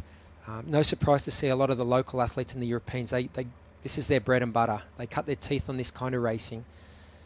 The technical elements, not washing speed off through the corners and maintaining momentum. And as we now drop back to the women's race, I think we've got... Yeah, this is a fair way down. That's Daniela Kleiser, what we just saw. She, I think, has the run course record at like 1:14 or 1:13 here. So she is a ways back right now at 8:15 back. So this camera most likely going to move through the women's, but that is Daniela Kleiser. That's a big gap, though. Wouldn't expect her to see her this far back so early in the race, but again, her run is just unbelievable. She did have to take a little bit of time off last year. She was, I think she got COVID and then was a little sick and had to have some downtime and take a good chunk of time off. So she's just sort of trying to build back into some form now, but again, phenomenal little runner. Yeah, amazing. One of the best in the sport. I think she's already run a 1:14 earlier this year, and I just checked the records. it's actually Tamara Jewett who holds the record here, a 1:13. So, you know, Danny Kleiser, if she's feeling good getting off the bike, she'll give that a real shake. But as you mentioned, 8 minutes, that's an eternity to be this, you know, this early in the race, to be that far back. So she really needs to batten down the hatches here the last hour and a half of this bike course and stop the bleeding, so to speak. Just maintain these gaps and maybe even, you know, pick up a few people if possible, because it's great to have a 1:13 or a 1:14, and we've seen her run through the field. I think it was Swansea last year, the Ironman Pro Series race in Swansea.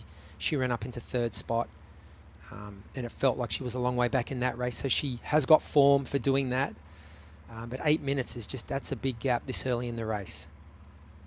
Yeah, absolutely. And again, you know, I think she's just trying to race her way back into some form. But when you have, you know, the ladies, you know, Lizzie Rayner, Imogen Simmons, Marjolaine Pierre, Lisa Perderer, athletes like that are, you know, 7 minutes up at 14 kilometers, and that again is only going to continue to blow out, I believe. So, yeah, again, just one to watch on the run. We'll sort of check back in with her as we get through the day. But yeah, that's a massive amount of time this early in the race. Looking at those splits, Rin, Hannah de Vet's doing a great job on the front of this race. We talked about her swim pedigree, as a swimmer growing up, coming through the national governing bodies, short course pathways, and she's got a pretty good coach. Hayden Wild, apparently is her coach. So he knows his way around these middle distance events better than most. And Hannah also a qualified physiotherapist, so another one of our multi-talented superstars in the sport, and she's having a great race here. That's a good lead, and that's holding strong around 40 seconds at the moment. Back to Audrey Merle in second, Lisa Perderer another 21 seconds back, so 1:01 back in third. Marjolaine Pierre 1:08 back in fourth, so Marjolaine slowly making her way through. Imogen Simmons at 1:13. Lizzie Rayner, of course, second place last year, she's at 1:37. And Fenella Langridge at 1:47. So that was our front group out of the water. They're now separated by nearly 2 minutes. And if we look back even further, we can see Laura Phillip at 2:49 and Tanya Neubert at 3:30. So Laura's sort of hovering around that 2 minutes to 2:20 mark, and she's got a bit of work to do, but is maintaining the gap, certainly not losing time. Yeah, absolutely. And I was just kind of taking a peek at athletes that are looking to qualify for Nice, and Marjolaine Pierre is one of those. Hannah de Vet will be looking for one of those slots. So those two ladies right now probably would snatch up those slots. Fenella Langridge too. But again, still a lot of racing left to go. Imogen Simmons also needs a 70.3 world champ slot. So it's going to be competitive. I mean, you know, obviously everyone's trying to win, get, you know, Ironman Pro Series points, but a ticket to Nice is, I think, on the top of a lot of these ladies' minds. And so snagging one of those 3 spots, and again, the clock's ticking. That qualification period ends in a month, the end of June.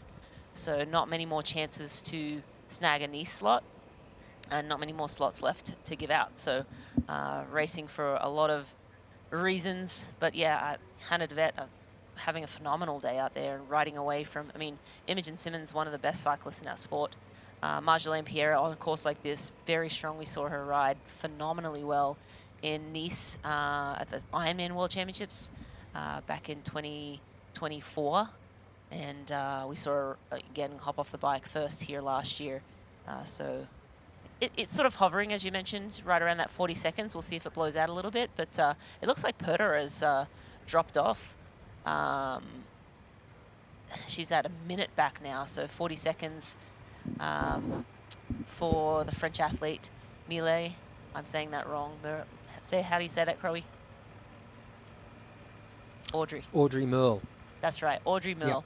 Yep. So Audrey Merle at 45 seconds. Pierre, now we just got another upgrade at 57 seconds. And Perderer at 1:01. Emo down at 1:13 back. So, yeah, starting to distance himself a little bit. Hannah de Vet ever so slightly making some inroads, but is still that top sort of the top 5 within a minute, or just Emo's just over a minute behind in 5th place right now. As we get our eyes back on Rico Bogan towards the front of the men's race, and a lot of the athletes opting for the calf sleeves these days, maximising aerodynamics, trying to lower the coefficient of drag, and it looks like it's still French athlete Nathan Gobor on the front here, and he's doing a great job. He's known for his bike strength. He had the 2nd quickest split last year in Aix-en-Provence, so he knows the course, he knows the roads, he knows this race. Not quite noted for his running ability, although he did still run around a 110 or a 111 last year. So, but having a great race on the front of this men's front group.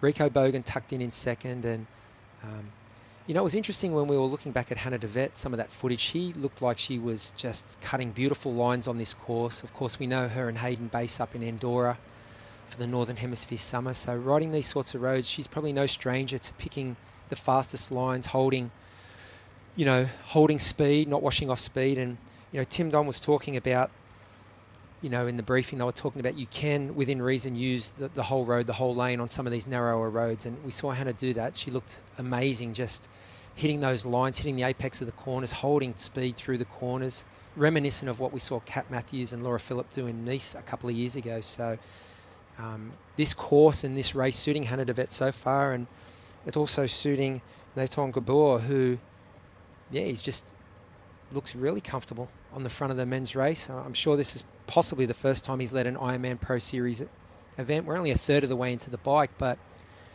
we can't ask much more of him. He looks great, holding aero position, great cadence, looks strong. I mean, he's got some strong men behind him, but he doesn't seem to be at all intimidated by who else is in the field. He's just going about his own business. Yeah, he looks phenomenal, and riding with Rico Bogan, again, Rico, one of the strongest men on 2 wheels. And just looking at their bikes, I don't believe disc wheels were allowed last year here in Aix-en-Provence, and they have allowed them this year, so I would expect it to be faster just by, you know, just from that very reason. So I'm going to look at, so Ruben Sapuntki, who's racing here today, his course record is 2:03.51 for the men, so we'll see, keep an eye on that as well. But we're going to listen to a soundbite from Lisa Perderer. Yeah, it was a rough start to the season. Yeah, I had surgery in December, had to take a long break after that, 6 weeks, and then slowly start it again. And then, but I felt ready to race in Texas, and I got sick. And on race morning, I had like high temperature, and it was like, yeah, I couldn't make it to the start line then. I mean, I think it's good to know this course already, because last year I remember I was riding, I was like, oh wow, like I could like stay in aero in this corner or this.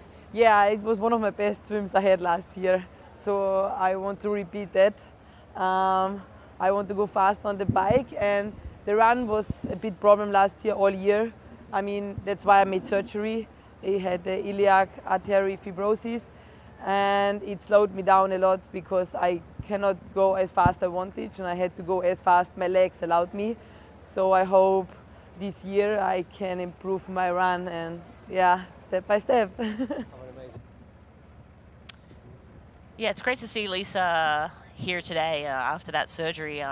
It's a tough recovery with 6 weeks off and then slowly building back. And she did say she felt ready to race in Texas, but then, race morning had a fever, and, there's no point in, trying to toe the line in any race when you're under the weather. So opening her season here, I'm wondering if Lisa will try and tackle the Ironman Pro Series, because, without starting the year in May, she obviously needs to do 3 Ironmans. So I wonder if she'll put her name on Hamburg, try to do Lake Placid, and then Kona, of course. And she won Cozumel, and her taxi was late to the awards and wasn't able to, she missed her slot for Kona, so she doesn't have a Kona slot because her taxi was delayed or got caught in traffic. or something of the sorts, and she by the time she got to awards, they'd already given that slot away to someone else. So yeah, I mean, she's such a good athlete. I'm sure she'll have no trouble picking one up, but it's a little nerve-wracking when you're like at May, you don't have a Kona slot, you're starting your season. So I know she'll have a lot of motivation for a good race here, and then she'll springboard from there. But thinking of that, Crowe, I know a couple of years you had. Sorry, we'll go back to that in a moment, because I was just gonna ask you a couple of questions about, you know, have slow start to the year, and it sometimes ends up being a better year in the end. You're able to back end the year and sort of you've had a good down phase. So definitely keeping an eye on Lisa Pertera throughout the rest of this year. And we have a ton of racing yet to come. Women are at 24K, men a little further up the road. Life is a road full of forks, hills, dips, and roundabouts. And while we don't always know where we're going, we'd like to think of our road as a pursuit of progress. And the further we go, the more we realize that a better tomorrow starts with a better today. Athletic Brewing Company, non-alcoholic beer that's fit for all times.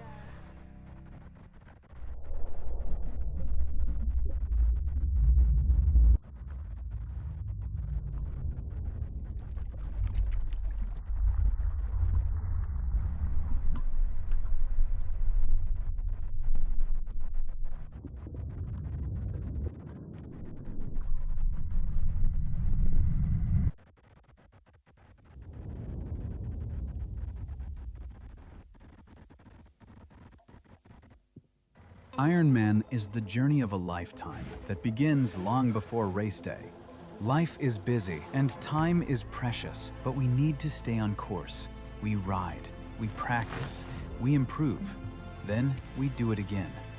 So when the day arrives, we are ready, and every one of us crosses that finish line to hear the words, "You are an Ironman." Get race day ready with Ruvi and practice on your course in advance.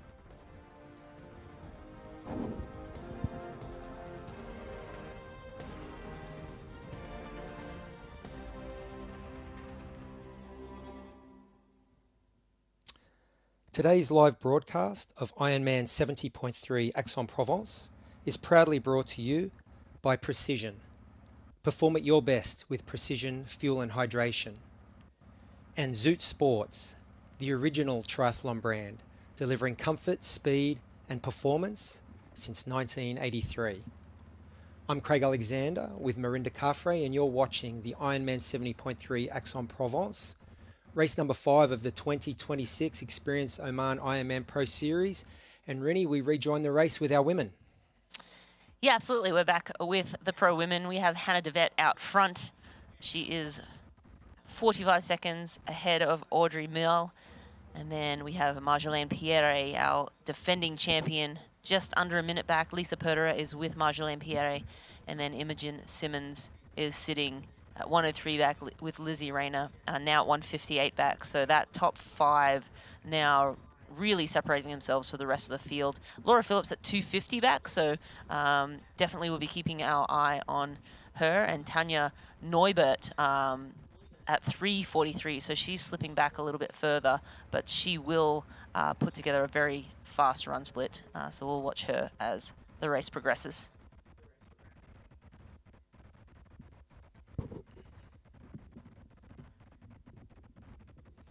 And we are trying to get a number on the athlete on screen right now. It's Alexa Bailey, I believe. She's down in 20th position, but we are back with Imogen Simmons. That's a familiar sight. Thank you for wearing the same kit, Imogen.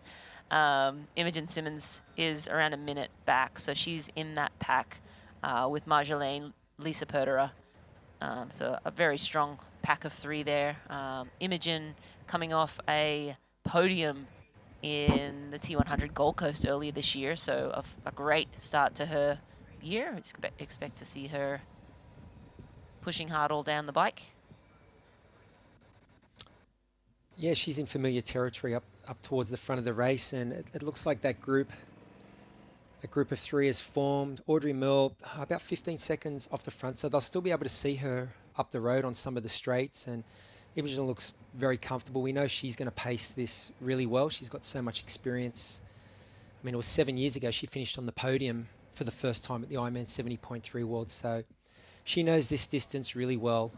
She knows the pacing, the nutrition requirements, and expect a very steady, consistent performance from Imogen Simmons. That's what we usually see, and I think that's what we're going to see again today. Is we're going through one of these little picturesque villages in Saint-Victoire, these iconic roads around Provence. It's just such a scenic course, but very technical, more technical than some of the other Ironman Pro Series courses we've seen. We just saw the women negotiate a little switchback right through the centre of town there. So all the skills being tested today, not just fitness and strength and endurance, but cornering, technical ability, climbing.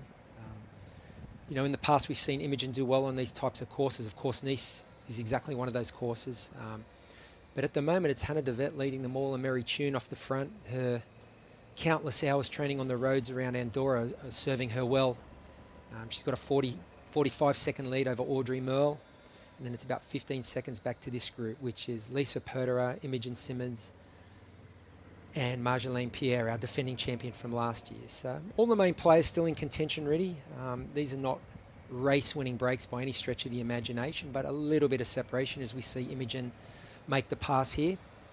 Yeah, it looked like Lisa Perderer had, car around there, had dropped off a little bit from Marjolaine Pierre, and Marjolaine knows these roads so well, done this race a bunch of times. She's just up the road there, and Imogen does not want to lose sight of that wheel. So you see Marjolaine off on the right there. That's a nice little gap, but I bet Imogen's going to put the power down now and bridge back up and make sure she's well within that group of three. Yeah, well, again, the dynamics, the nuance of racing on these roads and on a course like this, the cornering, you know, a 3 or 4 second gap, which is only 50 meters on the road, can easily extend out to 15, 20 seconds. You know, if someone brakes or touches the brake a little too much into a corner, washes off a little speed. Looked like Imogen got caught a little bit behind Lisa Perderer in that little technical section, but she's trying to bridge back up to Marjolaine here, and we can see Marjolaine up the road there. You mentioned Lisa Perderer before. Yeah, I mean, I guess it's a condensed season for her now, having missed Ironman Texas, which is a race she did last year and finished on the podium. I'm guessing she's probably going to jump into Hamburg in a couple of weeks and then maybe try and back that up with Lake Placid at the end of July, a race she finished second at last year behind Solveig Lofset. And so, yeah, I mean, she's got some options, but again, it just speaks to the difficulty of scheduling a season and the importance of consistency when we're talking about trying to accumulate Ironman Pro Series points across a 6 or 9 month period, racing high caliber athletes. There's no easy Ironman Pro Series field, so there's not a lot of margin for error. Yeah, actually, going back to that question about Lisa Perderer, I remember one of the years you won Kona Crowe, the beginning of the year, you were sick and broke some ribs and yeah, I think you might have done your first big race in Coeur d'Alene that year, and that was June. So sometimes when, you know, the early season racing doesn't, you know, some athletes race great all year, and it's a good omen. They're just on a good wicket all year long, but it doesn't always have to be the case. Yeah, I think every season's different, and every year you're a different athlete a year older. As we get the split screen here, Nathan Gorbeur leading the men still, as we're going to throw down to Tim. Tim's right down in the thick of the action, so let's get some insights from Tim Don, 4-time world champion, down on the course. Wow, this race is really breaking up. The men are 43 kilometres in, and you can see there's that tight group of 4 off the front, and they're just putting in time into those really fast runners who are about 2 minutes to 2:15, 2:20 down. Then there's another 30, 40 seconds to the big biker boys, the Jamie Riddle, Rudy Von Berg. He's got Texas in his legs. Jamie's got Ironman South Africa. And then you look further back, Christian is 3:35 down at 43k, not where he wants to be. The second half of the bike is a lot harder. They've got that sharp hill just after the penalty tent. And then looking at the women's race, Hannah DeVette, she's having a career best bike so far. Looks like Marjolaine is slowly breaking away from Audrey, and she's going to bridge up. That could really help Hannah in the second stages. They're 34 kilometres into the bike. Imogen Simmons is in a nice group with Lisa and Lizzie. Has just dropped off that as well. But it's still early days. It's definitely warming up here, not as cold. It'd be interesting to see if people have still got their gloves on, if they've ditched them at the aid station. Some of the women, they were putting tin foil down their chests and on their thighs. Laura Phillips, 250, she's riding solid. She looked very tender through T1, but she'll gain confidence as the bike goes on, and we know she's a weapon on the run. With Ironman Hamburg in a couple of weeks, she's going to want to execute a great race here. Yeah, I'll send you back now to Crowe and Rinny, but it is really, really exciting here, and I'm in T2, ready for everyone to hit it in about 40 kilometres time. Yeah, thank you, Tim. Always great insights from the ground, the man on the ground. But yeah, interesting that group of four now a clear separation at 2 minutes, the second pack now. So Eustace, Nischlag, Leslie, Prestiera as well. Probably the main runner in there. Crowe, if you look at the top four and then you look back through, you know, that main first chase, who stands out? Obviously Rico Bogan, the world champ. Who else in that fray do you see being a real threat for the run? Well, Rico's, I guess on paper, he's the man with the best resume. He's the man who's been able to close it out.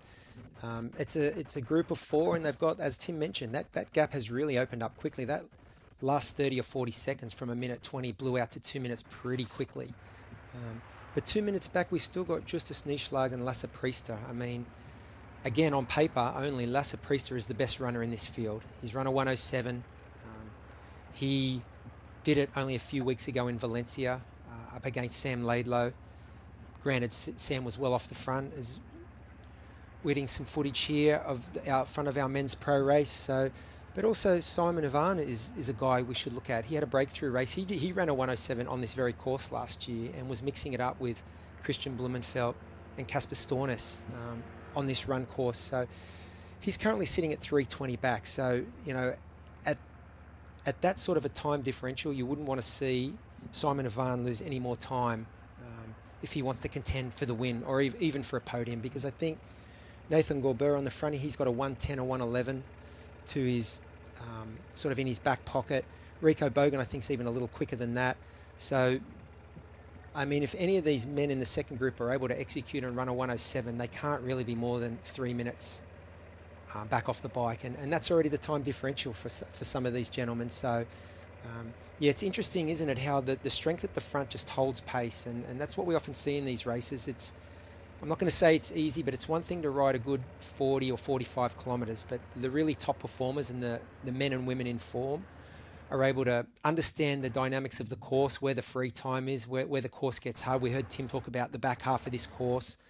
You know, the main climb comes, the steepest climb at 67 kilometres, so we're going to see our athletes tackling that very soon. And the men and women in form will really be able to hold form and hold pace on the back half of this course, and that's where we could see gaps really open up. And we have Sven Thalmann on a screen. He was one of our earlier swim leaders. Him along with Jamie Riddle. I think he was second out of the water in the end, but led a lot of that swim. He's at that 3:20. He's near Christian Hogenhag and Simone Vlaine as well, and Antonio's a little further up the road. But yeah, one of our stronger swimmers, sort of falling back a little bit. And again, yeah, you said it, Crowe. They're not even halfway through the bike, and those gaps are really starting to open up. And I think we're going to get another time split momentarily here.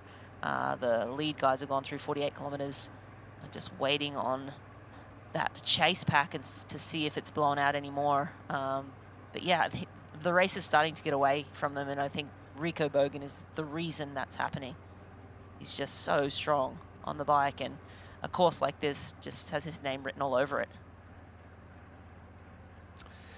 Yeah, he's such a strong biker, and he knows how to pace. He's very experienced, and but I guess the men behind him, as you mentioned, I mean, Lasse Priest is a 107 level runner. Simon Vian has a 108 on this course. So that's got to give him some confidence too. But he's hovering at 320 back Simon, and it was a breakthrough performance for him, and I'm sure he'll be looking to back it up this year, but he needs to maintain that gap around 3 minutes to 3:30 and then unleash a similar standard run to what he did last year, and that will put him somewhere towards the pointy end. If that gap blows out more than 3.5 minutes, I think it's the men up the road are definitely in the box seat. Yeah, I think so too. And we just got that time update, and Lassie, it's now at 2:30, so they've lost another sort of almost 20 seconds, just a little over. But we are with the front pack. Nathan Gorber taking his turn at the front, but Rico Bogan now coming back around and taking his turn. But yeah, the time splits just keep blowing out at this stage of the race. Jamie Riddle now is at 3 minutes back.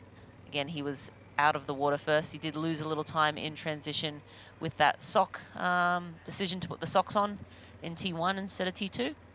But yeah, 3 minutes back now. So again, I just think it's going to continue to get away from them. So, and it's hard. I mean, I don't know how much support is out on course. Like, are they getting time splits? Are they getting updates?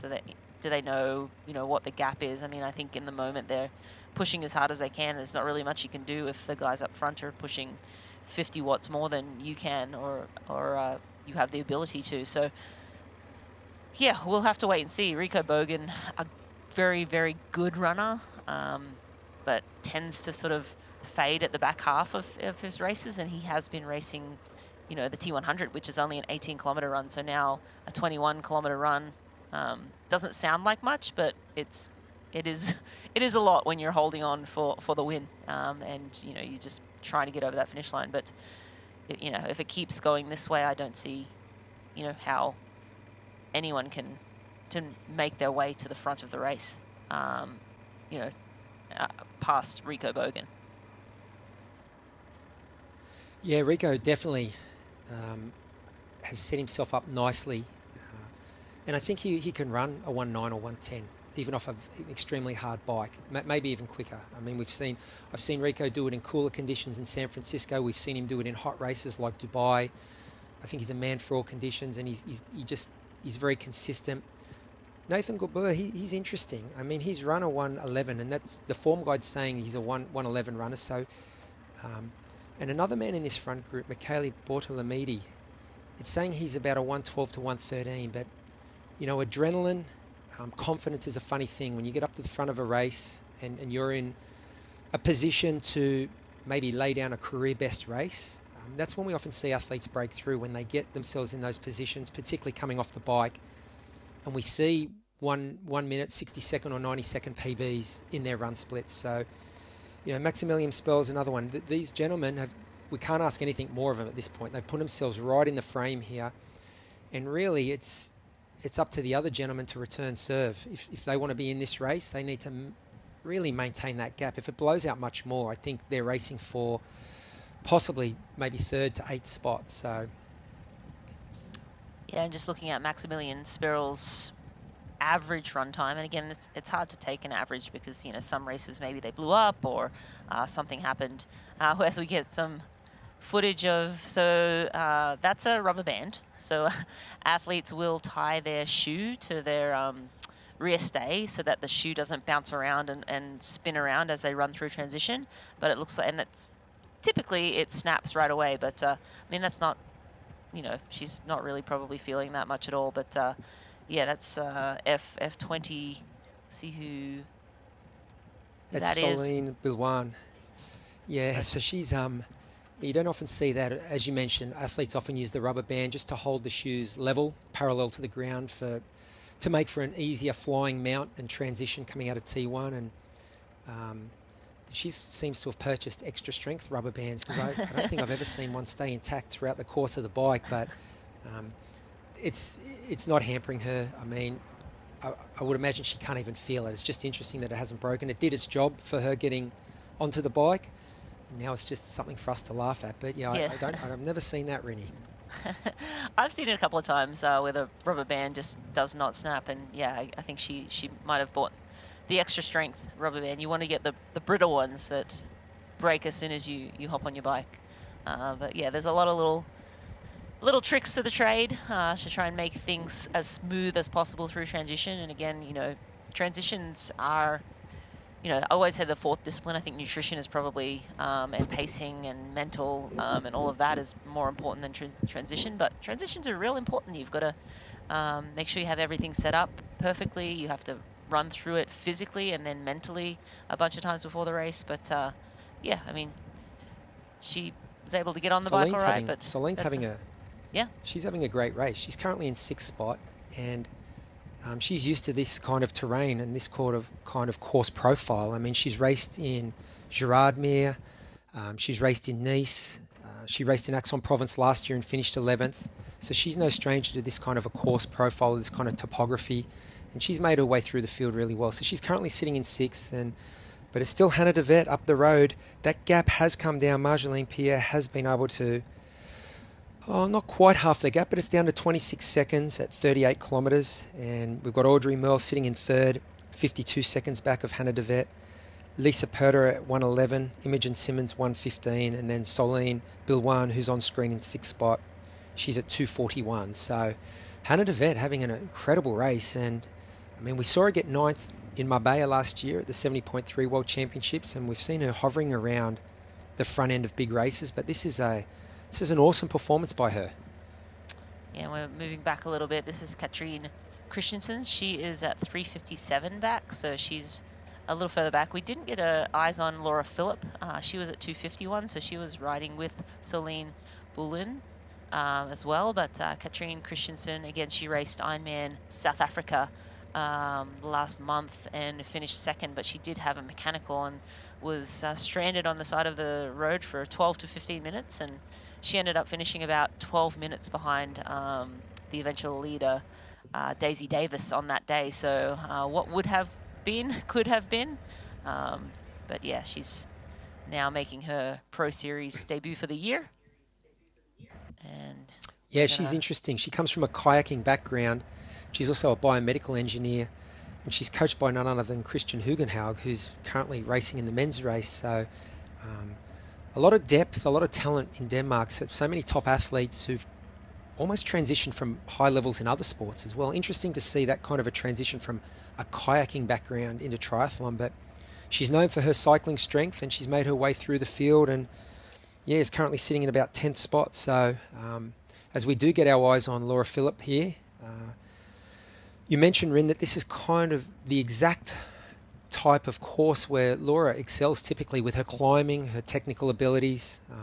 We've seen it time and again.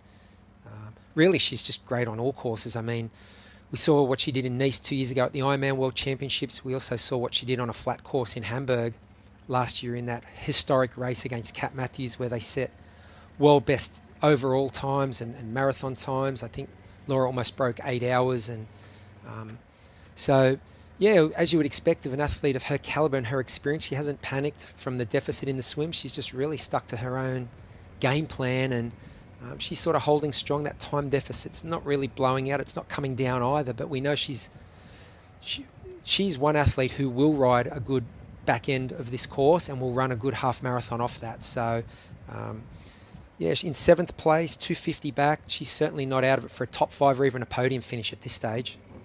yeah, and Laura Phillip, I just pulled up her results from last year. 3rd at the World Champs, of course, in Kona.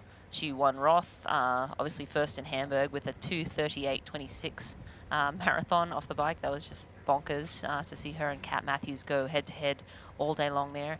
Won IRONMAN 70.3 Krakow, and then, yeah, I mean, on the podium, always on the podium, is Laura Phillip. And again, she's sitting just under 3 minutes back, so 100% still in this race and with a chance for another podium finish here today. But again, she does need to, continue to maintain or chip away at that time deficit. And I think the climb coming up might go into her favor. She's phenomenal on, any course with a hill. And you said it, Crowe, she races well on the flats, she races well on the hills.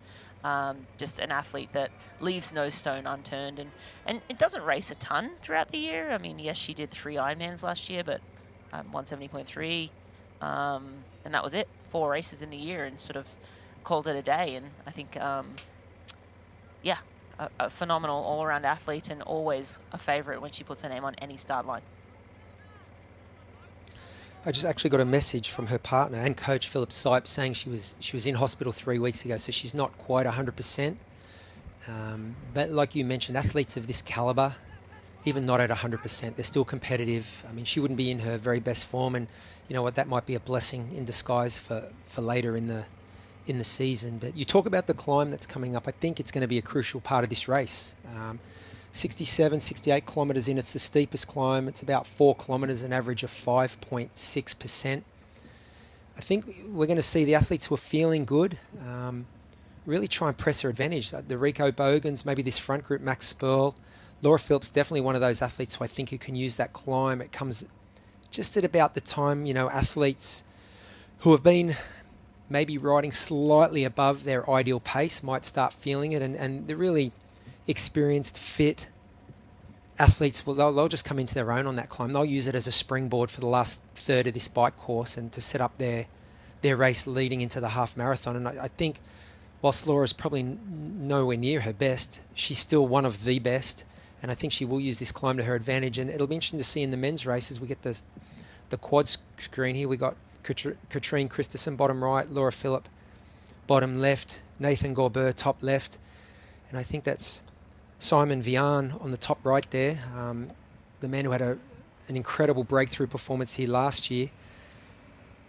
It's just interesting watching them at different parts of the course. We've got Laura and Nathan down on the bars on the flat, probably sitting at 45 kilometres an hour. We've got Simon leaning into corners, knee hanging out, trying to hit fast lines, keep that speed up, that momentum through the corners. And it really is not only a beautiful course, it's just a great course that challenges every aspect of a cyclist's ability and their technical ability, which is a big part of cycling.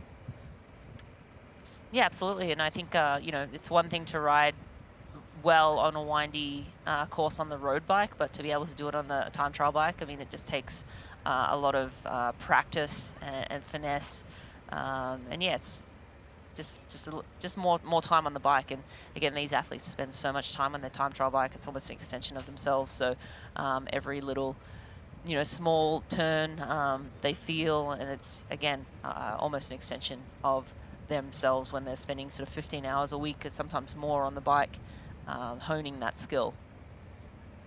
That is Simon Vian, M15 in the green. He's sitting at around, I think it's around 4:18 at last check, so he's in 14th place. Again, Simon Vian was second last year to, second or third, I might have that wrong, but to third, yeah, that's right. He finished third, yeah. But he was running with KB for a little bit. He ran toe-to-toe with the Norwegian boys, yeah, so I think it was a career best 1:08 run for Simon Vian, and yeah, 4:18. I mean, he's still in the mix for a top 10 and maybe even a top 5. It's just depends, again, what kind of time gaps we see in this last 30 kilometres. I think this climb at 67, 68 kilometres is really going to shed some light on what we can expect to see the time gaps being later on as they hit T2, and what kind of deficits the runners or the athletes with run pedigree, like your Lasse Priesters, your Simone Vans, your Laura Phillips, what kind of time deficits they're facing coming out of T2.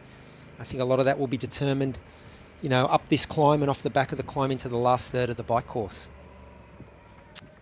Absolutely, and the pro men are nearing the 60-kilometre mark with 30 kilometres left to ride. Pro women at 43 kilometres, almost halfway on the bike course. We have a lot of racing still to come.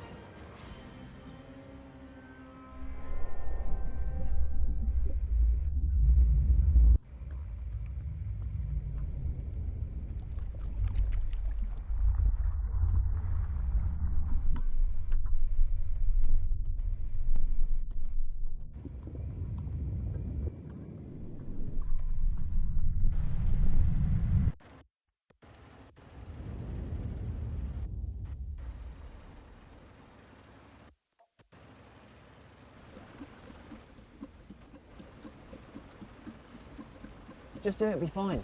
It's breakfast with precision. It's breakfast with precision. Gee-hoo. Thank you, Poncho Man. Welcome to Breakfast with Precision at Hugo's on the Rocks. I'm Andy Blow, co-founder of Precision Fuel and Hydration, and we are stoked to be the official hydration partner of the Ironman Global Series. Hey, what are you doing on my set? Get a plan for your next race at pfnx.com. Security! It's breakfast with precision. It's breakfast with precision. Gee-hoo. We're not here to sell you on this life. You already chose it. No shortcuts. No hype. Just work. Same as you.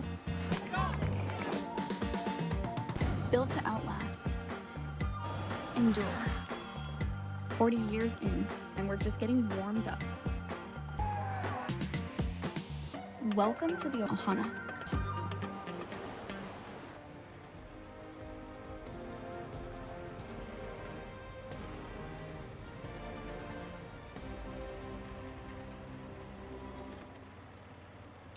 IRONMAN 70.3 Aix-en-Provence is brought to you by Oman. Beauty has an address, endurance has a destination. Experience Oman. And by Athletic Brewing. Brew without compromise.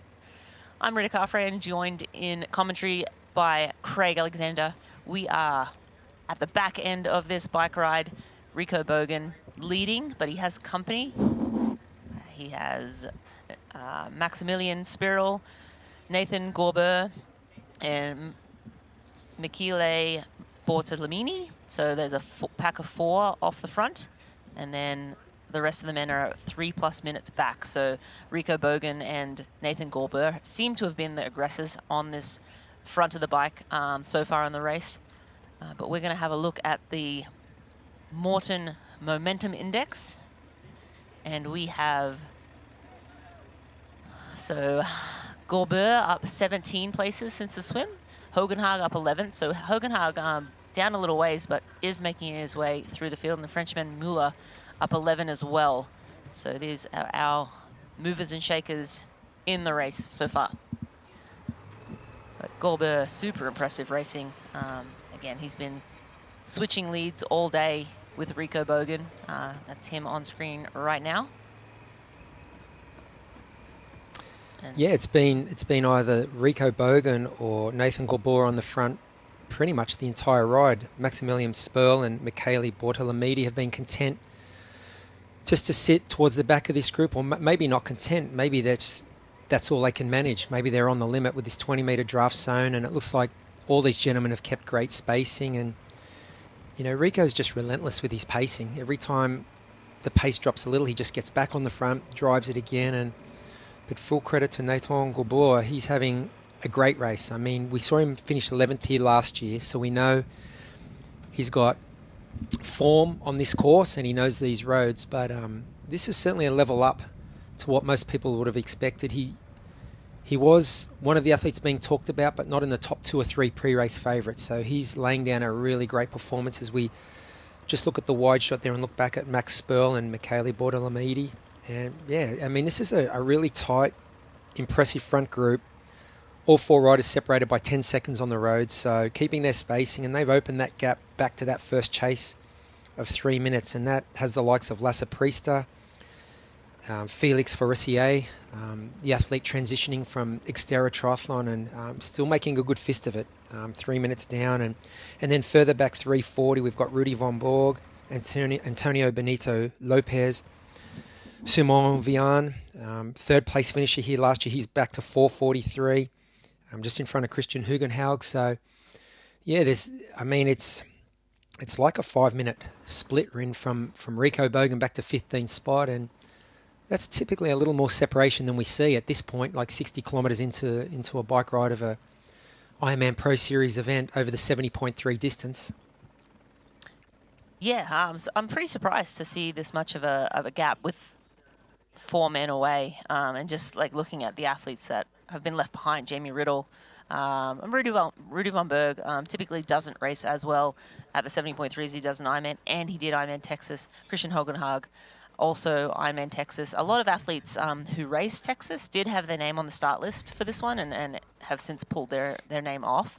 So yeah, I mean, that Ironman in super hot Texas does take it out of you, and may still be in their legs, but no such trouble for Rico Bogan and the boys up front, just making it look easy right now. But they're through 62K, so they'll be making their way back towards Aix-en-Provence for 3 hot laps through the city, and we'll see who has the legs after this bike. But yeah, I mean, we're kind of talking about what sort of paces. I think Rico Bogan, the best runner of the front 4, on paper, which sometimes doesn't mean anything, but still fun to sort of look at. And then Lasse Priester, I think, is the athlete in that chase that has the run pedigree. So yeah, we'll continue to see how this plays out. Simon Bian, 4:43 down now, so his 1:07, 1:08 last year. He'll need every bit of that to move his way up through the field. Yeah, again, still a lot of racing to go, and it's a matter of who has the legs. Surprise, surprise.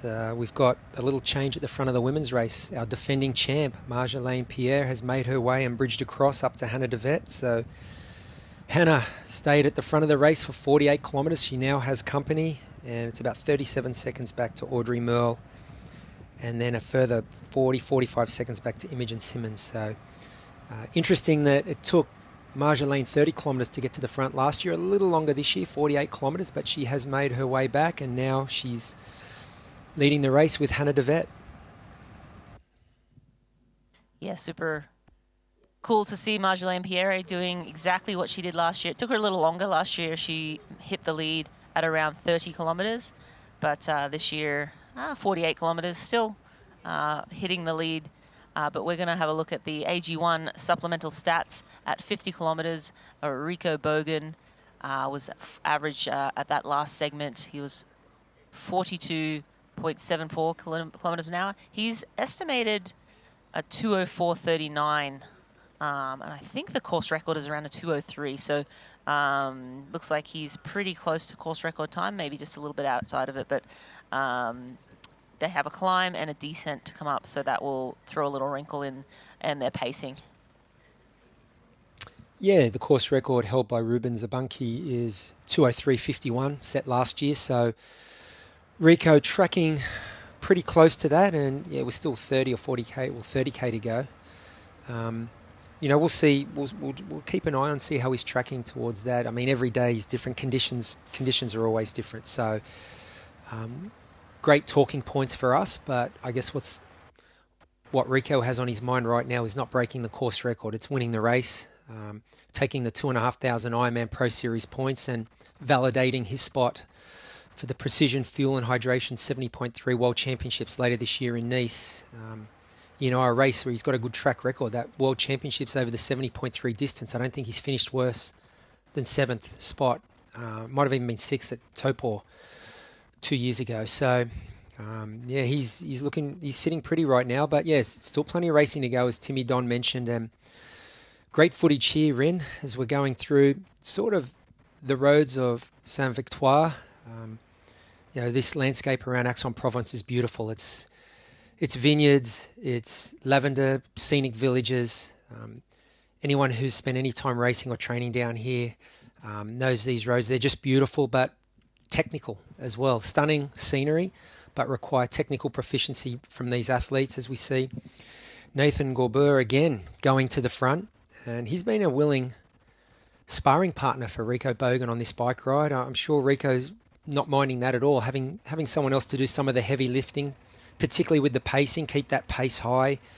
I mean, we've seen that their deficits to the first and second chase back just steadily grow. And that's because these two gentlemen have just kept their foot on the throttle pretty much the entirety of this bike ride so far.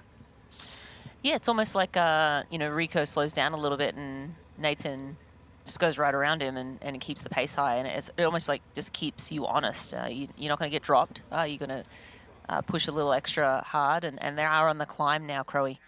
So this section is a climb. We'll see if anyone tries to make a move. This is typically a place where that would happen. you know, you do have to put down a lot of watts late in the bike to do that. But yeah, I mean, I feel like these men have been sort of glued together the entirety of the bike course so far. I don't see, you know, anything happening, but it'll be interesting to see what that does to the splits back to that chase pack. Yeah, well, I think typically with a climb this late in the course, we saw it in Marbella last year, there was a big group, but some people just get over that climb and hit the last kilometres with more juice in their legs. And, you know, I'm guessing that's what Rico's plan would be. I think he wants to get over this climb and then just keep that pressure right on as we go back in the field. And can't see exactly who this is. Let's get a wider shot. 14. That's Michele Bortolamini. We haven't seen him that much. Yeah, we haven't seen him much. So yeah, he's one of the top 4. He's kind of been hiding out at the back, yeah.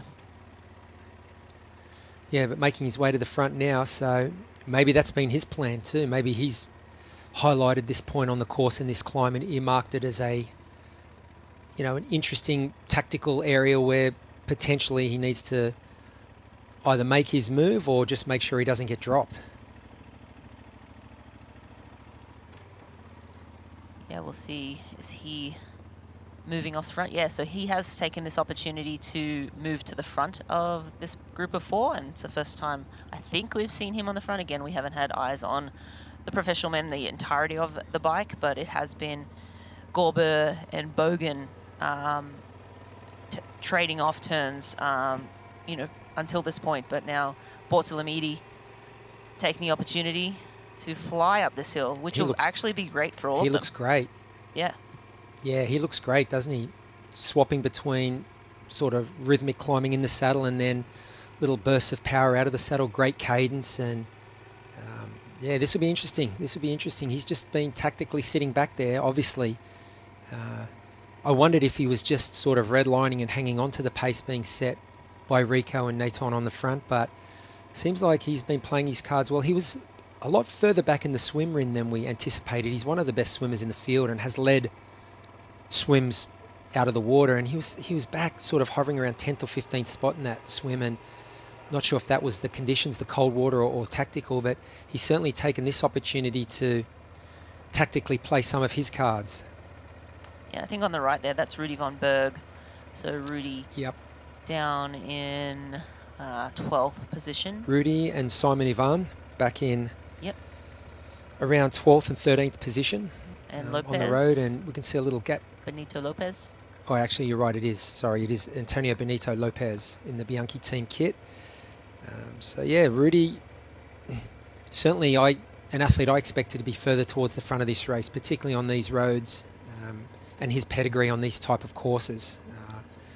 We know the story. He grew up on these roads, riding these roads, and he's now based in Boulder, Colorado, and has been for a while now, but still comes back for a European stint every year, and he's normally one of the athletes who is lighting it up, not only on the climbs, but on the descents. You will remember the 70.3 Worlds in Nice in 2019, him just absolutely attacking some of those descents and really set up his podium finish on the bike that day, the last 30 or 40K.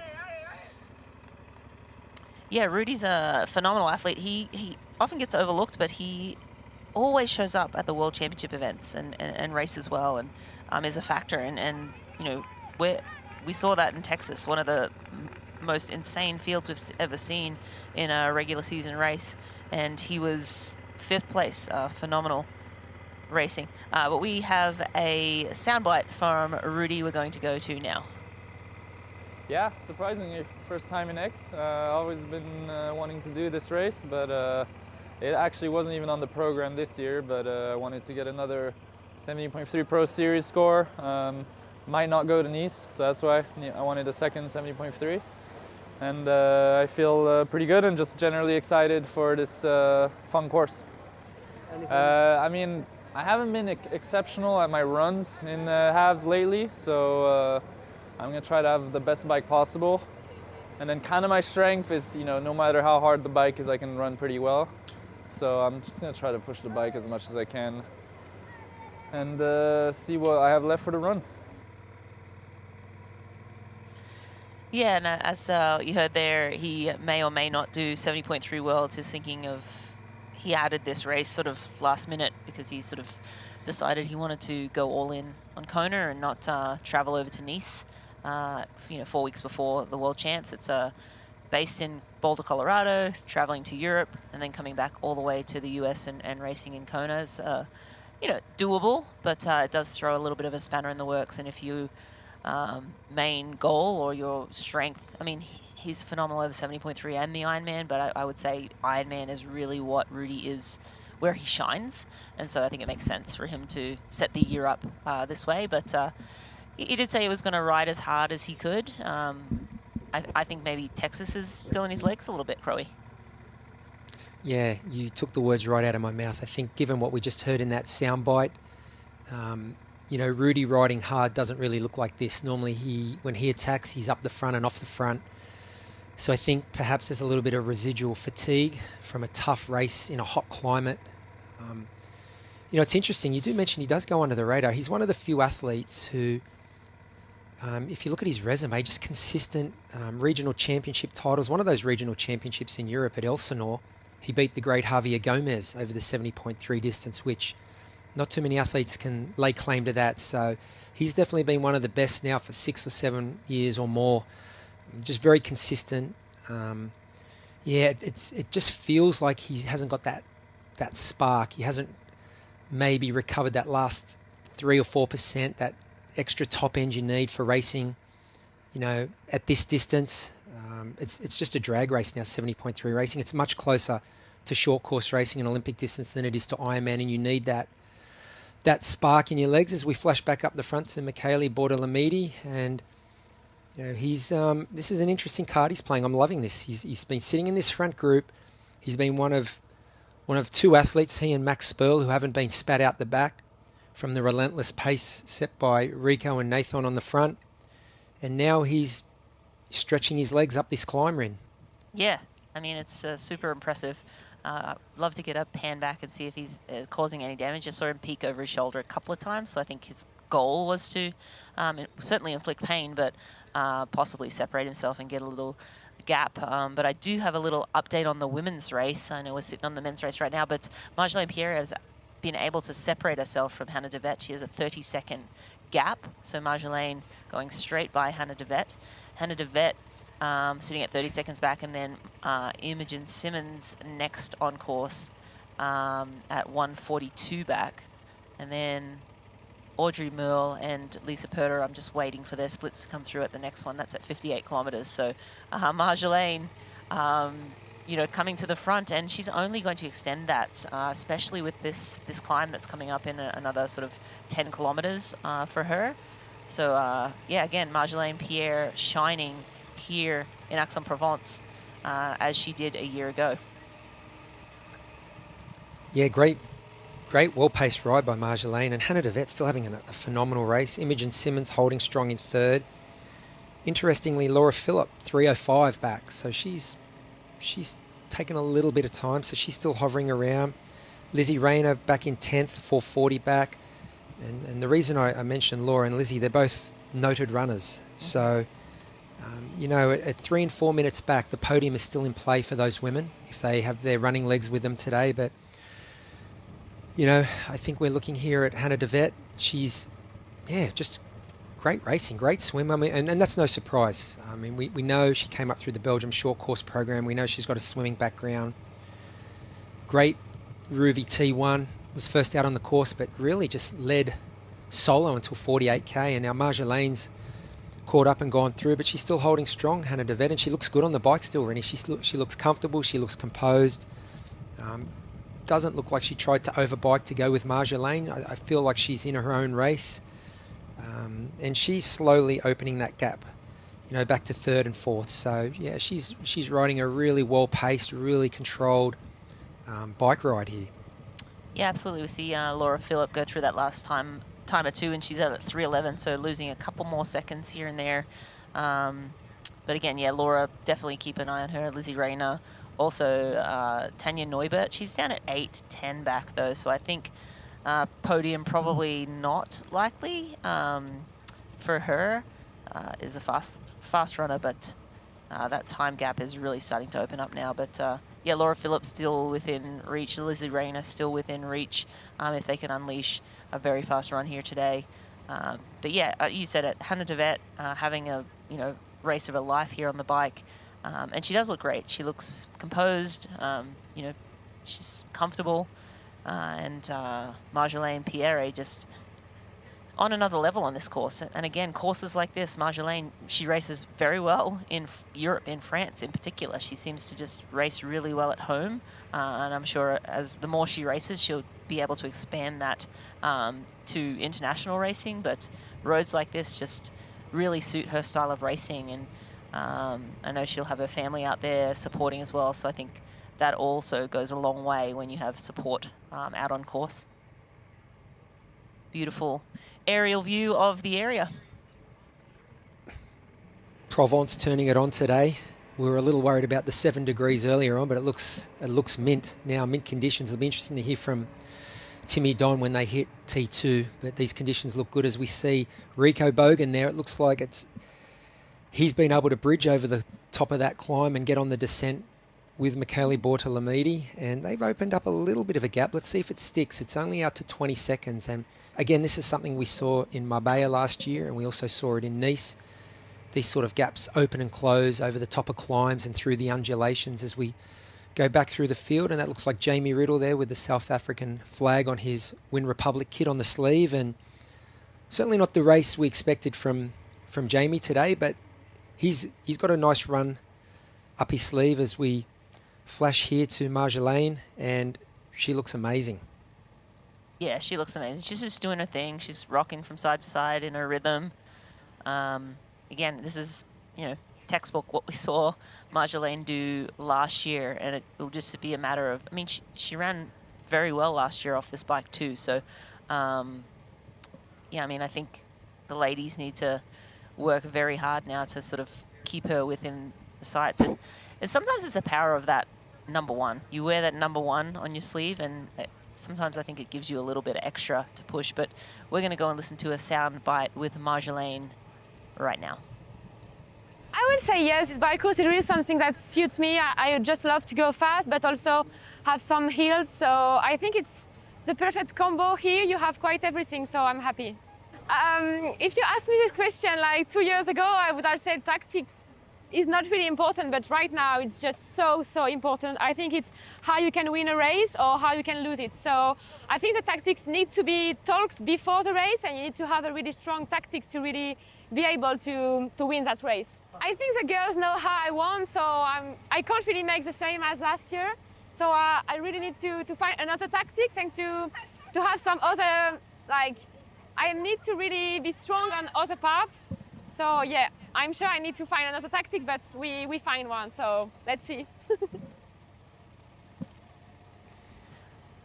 Yeah, so she said she can't really do the same thing as she did last year. Last year she took the lead at 30K. This year, 48 kilometers, so very similar to what she did last year so far, but maybe she has more tactics up her sleeve. Maybe she has ready to unleash an amazing run as well. A great little runner, but maybe she has more up her sleeve. And we'll look at the AG1 supplemental stats for Marjolaine Pierre at 50 kilometers. She was clocked at 37.10 kilometers per hour average speed at that last segment, and we'll see her at the end, I believe, 2:23.38. So we'll see what the course best was last year for the women. I'll pull that up real quick. 2:21 Marjolaine rode last year. So both are a little behind, but again, that stat is at the average speed she's at now, and the back half of the course, after they get over that climb, I suggest that might be a little bit quicker at the end. Again, athletes are riding disc wheels for the first time in this race, so I assume with conditions like this, the course is going to be faster, but every year is a little different, so we'll have to wait and see. We have the split screen now. That's Marjolaine Pierre on the left and Lara Philipp on the right, Ironman world champ from Nice in 2024. And Marjolaine had a phenomenal day in Nice that day too, fourth, and a massive breakthrough performance for her. Yeah, interesting. Both these women had great days on the course in Nice 2 years ago. So they're very familiar. Great side-on shot. I mean, Laura Philipp just looks so relaxed. Any course, any road, any terrain, she looks really relaxed. You mentioned Marjolaine's got a little bit of an upper body rock, but in the end, the only thing that matters is your pace and how fast you cover the ground and whether you can hold that pace. And Marjolaine is just, yeah, she's off the front on her own, doing her own thing. I've just had a quick look through the splits. She raced in Valencia a few weeks ago, finished 4th, and her run wasn't up to what we've seen from her. So maybe that's playing on her mind, or maybe she was in the midst of heavy training and in the midst of a heavy training block. So I wasn't expecting, lay down one of her best ever 70.3 run PRs or run splits. So, unless you're in camp with these athletes, you don't exactly know where they are in their preparation and in their season. And but yeah, great shots of Laura Philipp here, and she just looks really relaxed. She looks at one with the bike. You talked about that a while ago, how they just look like they're an extension of the bike. She's always just been beautiful to watch on the bike, so relaxed, yet efficient and powerful, if that makes sense. It's almost a paradox, but she looks so relaxed, yet putting out immense power, technically amazing. These kind of courses have suited her. But as we mentioned, I mean, she's equally at home on a flat, fast, high-power course as well, high-octane course. So whether it's twists and turns, technical ability, climbing, whatever, Laura's shown she's just the kind of athlete who excels whatever the terrain, whatever the course profile. And, at the last split, she's sitting around that 3 minutes, 3:11. So she's been hovering between 3:20, 3:05, 3:11 from the front. So she's sort of holding strong to Marjolaine on the front and making up a little time on some of the other women in front of her. And I just think this woman's always a threat for the podium with her running ability, even at plus 3 minutes. And we know she's had not the ideal lead up with the hospital visit and whatnot, but she's such a class athlete, and 90% of Laura Philipp is still a lot. So she's still in this race. Another great shot of Marjolaine Pierre here. These shots around Provence, it's just beautiful. And she's right at home. She went to college, she went to university, she did her first race as an age grouper here, and obviously won the Ironman Pro Series event here last year. And it's interesting, you talked before, Rennie, about suiting certain courses. I think psychology plays a lot into that as well. When you've performed well at a course and it feels like it's a second home almost, you feel very comfortable there. It's always good emotions, good feelings, less anxiety. And going back to those races where you've done well is always, it's just a good feeling, and it sets you up well for a good race. And it looks like Marjolaine has just kept those good emotions and those good feelings and that momentum from last year. And she said she's using a different strategy. Well, it looks kind of the same. Yeah, we're going to take the look at the female pro momentum index, and we have Marjolaine Pierre. Of course, she has moved up 10 places. She was a little down out of the swim. And then we have Kleiser, who's actually moved up 8 places. And Katrine Christensen has moved up 7. So these are the movers and the shakers in the women's race. And Marjolaine at the top of that list, which makes sense because she's moved all the way through that front pack after getting out of the water a little ways down. And now she's in control of this race at the front. It's got about a 38-second lead on Hannah de Vet. She took that lead at 48 kilometers, and Imogen Simmons now is at 2:04 back. So Imogen losing a little more time. Audrey Merle is at 2:21. And now it looks like Perderer. So Celine has gone past Lisa Perderer. Laura Philipp is almost at 4 minutes back. So Laura's losing a little bit more time, but Soline Bullion moving through the field now, moved up into 5th place. So having a phenomenal day is Celine.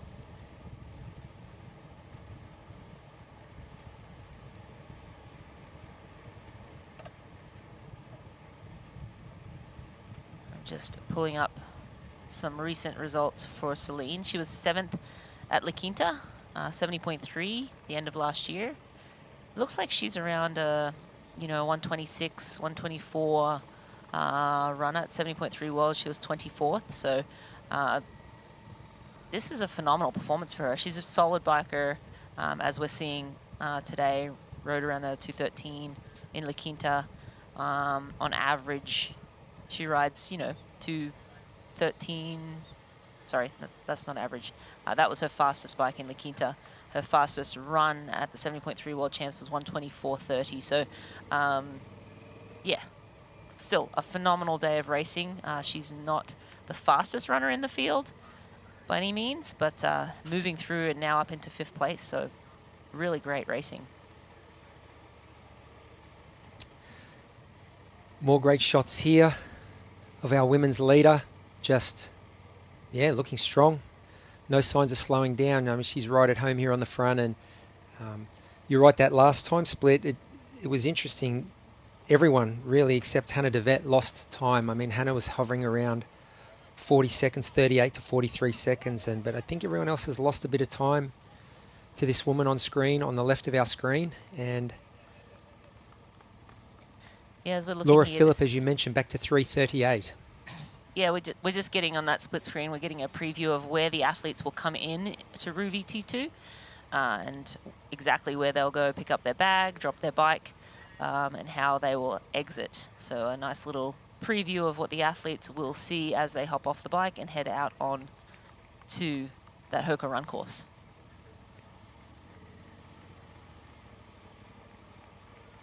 But yeah, Marjolaine Pierre now well and truly on that climb. Looks like the time gaps are just getting bigger and bigger. Hannah DeVette at 43 seconds back now. And we'll see what Imogen Simmons is and Audrey Merle. But the French woman on familiar territory doing what she does best, and that's ride her bike very quickly in these hilly routes. Yeah, well, it was interesting watching the men negotiate this climb a little while ago, and now Marjolaine's on the climb. So when she gets to the top of this climb, she's at about 72 kilometres, and it's a little descent and then a run back in to town. So she'll have about 25 kilometres to go when she gets to the, 18 kilometres to go when she gets to the top of this climb. And so getting to the, I guess, the business end of the bike now, and she'd be doing the sums, Rennie, I'd imagine. She'd have an idea in her head of what an optimal lead would be going into T2. I think she'd be thinking not only of the women immediately behind her, like Hannah DeVette and Imogen Simmons, but she'd also be giving some thought to some of the noted runners. I guess most notably Laura Phillip, who I think on this course is capable of a better than a 117, maybe a 116, provided she's in good fitness. And we know she's building up to Ironman racing next month. So, but that's the juggle. That's the juggle that all these athletes have. And, you know, when you're contesting the Ironman Pro Series, you've got to put together 5 great results across about 9 months. 3 of them have to be Ironman races. They're on different continents. 2 of them are 70.3, and you want to include the World Championships in your tally as well because of the bonus points that those 2 events carry. So, you know, these athletes crunch the numbers in terms of their season and the Ironman Pro Series, but right now they have this race and today, and that's all they can control at the moment, and Marjolaine's doing the best job of that on this climb, you know, about 69, 70 kilometres into our bike ride, into our Zoot bike course.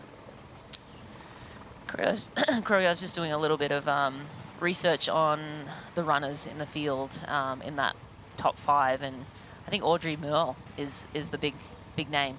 She's at 250 back, but she ran a 119 in Oceanside. Not quite as quick as either of the first 2 ladies on that day, but you know, very quick on the run. Imogen Simmons, Hannah DeVette sort of averages around a 124. We'll see if she can find a little extra today. It looks like she's on a phenomenal day, but Audrey Merle definitely, probably the class of the field in terms of running ability. And then you look to someone like Imogen Simmons, and her average run time is just over 120. So Imogen just ahead of Meal. I'd say Meal maybe on paper has the upper hand on Imogen, but Imogen still a very, very quick runner. Average run time is around a 1:21. So yeah, it'll be a hot race on the run between these ladies. Marjolaine Pierre, I think, has the all of the cards right now, leading the race and having a good strong run leg up her sleeve. So I think she's definitely in the box seat. But the athletes I'm looking to behind are obviously, yes, Laura Phillip, but at almost 4 minutes back now, Audrey Neal is probably the athlete I'm looking at to run through a little bit. Yeah, well, Audrey had that great race in Oceanside, didn't she, when she made her Ironman Pro Series debut, and it was only her second middle distance race, or 70.3 race. So ran a 1:18, and maybe that was lost in the mix a little bit because Solveig Lofset ran a 1:14 that day, which was out of this world. But we're looking at our men now. They're making their way back in to Aix-en-Provence. They're going to head into T2 right in the heart of Aix-en-Provence, and it looks like we've still got Michele Bortolamidi on the front. He hasn't been able to shake off Rico Bogan or Maximilian Sperl though, so last time split we got, Nathan Gaubour had lost about 10 seconds, 10 or 12 seconds, but again, that's can be deceptive on a twisty turny course like this. Sometimes athletes lose touch to the back of the group going over as they crest a climb, but then on the descent they can ease their way back onto the back. But interesting tactics by Michele Bortolamidi here. We expected him to be leading the swim, pushing the pace. He sort of sat in the middle of that front group, tucked himself nicely in this group as people got shelled left and right, and then when they got to the climb, he made his move and has come to the front and has looked good. Yeah, he looks great. Clearly has been sort of biding his time. When you jump out of the saddle like that and look that smooth going up the climb, I think he might have earmarked, as you said, Crowe, that climb as a chance for him to make a move and either separate himself from the other men or at the very least sting their legs a little bit before that run. So he's now in the final few kilometers before Ruvi T2, taking another little look behind his shoulder, and he'll see he has company with Maximilian Sperl and Rico Bogan. Gaubour at the last check slipping off the back, but he may, here we go, shoes are off, so closer than I thought to Ruvi T2. Yeah, these two of these men in this group are going to have to run career best times, I think, to beat Rico Bogan here. I mean, again, we talk about on paper, we use the form guide a lot. It is Rico's first race this year, but I think his PB on a 21.1k course is about 2 or 3 minutes clear. Maximilian Sperl is about a 1:13, 1:14 runner. As we see Michele Bortolamidi dismount, great ride. And he's leading into Ruvi T2 as he passes his bike off to a bike catcher, and it looks deja vu, really. We're just seeing the footage we saw on the split screen as they make their way into T2. Yep, Maximilian grabbing his T2 bag, taking a seat.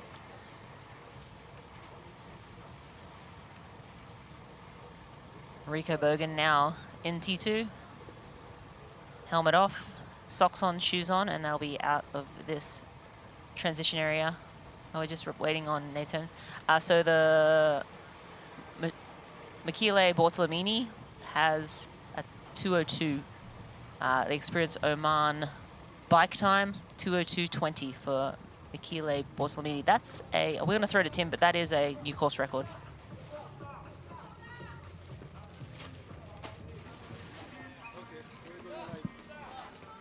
Wow, those transitions were quick. Everyone looked really calm and composed.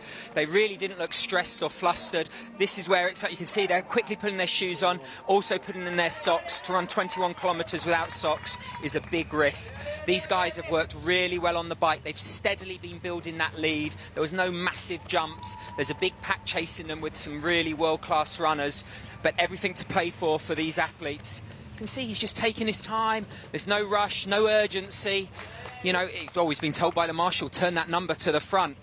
Those are really smooth transitions. Often when there's a big pack, they get rushed, they forget things. You can see how tight the bags are. They've got one bench to sit down.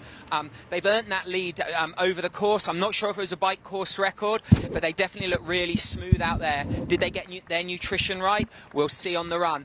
The sun is out now, but it's not getting hot. It's perfect temperature for fast running.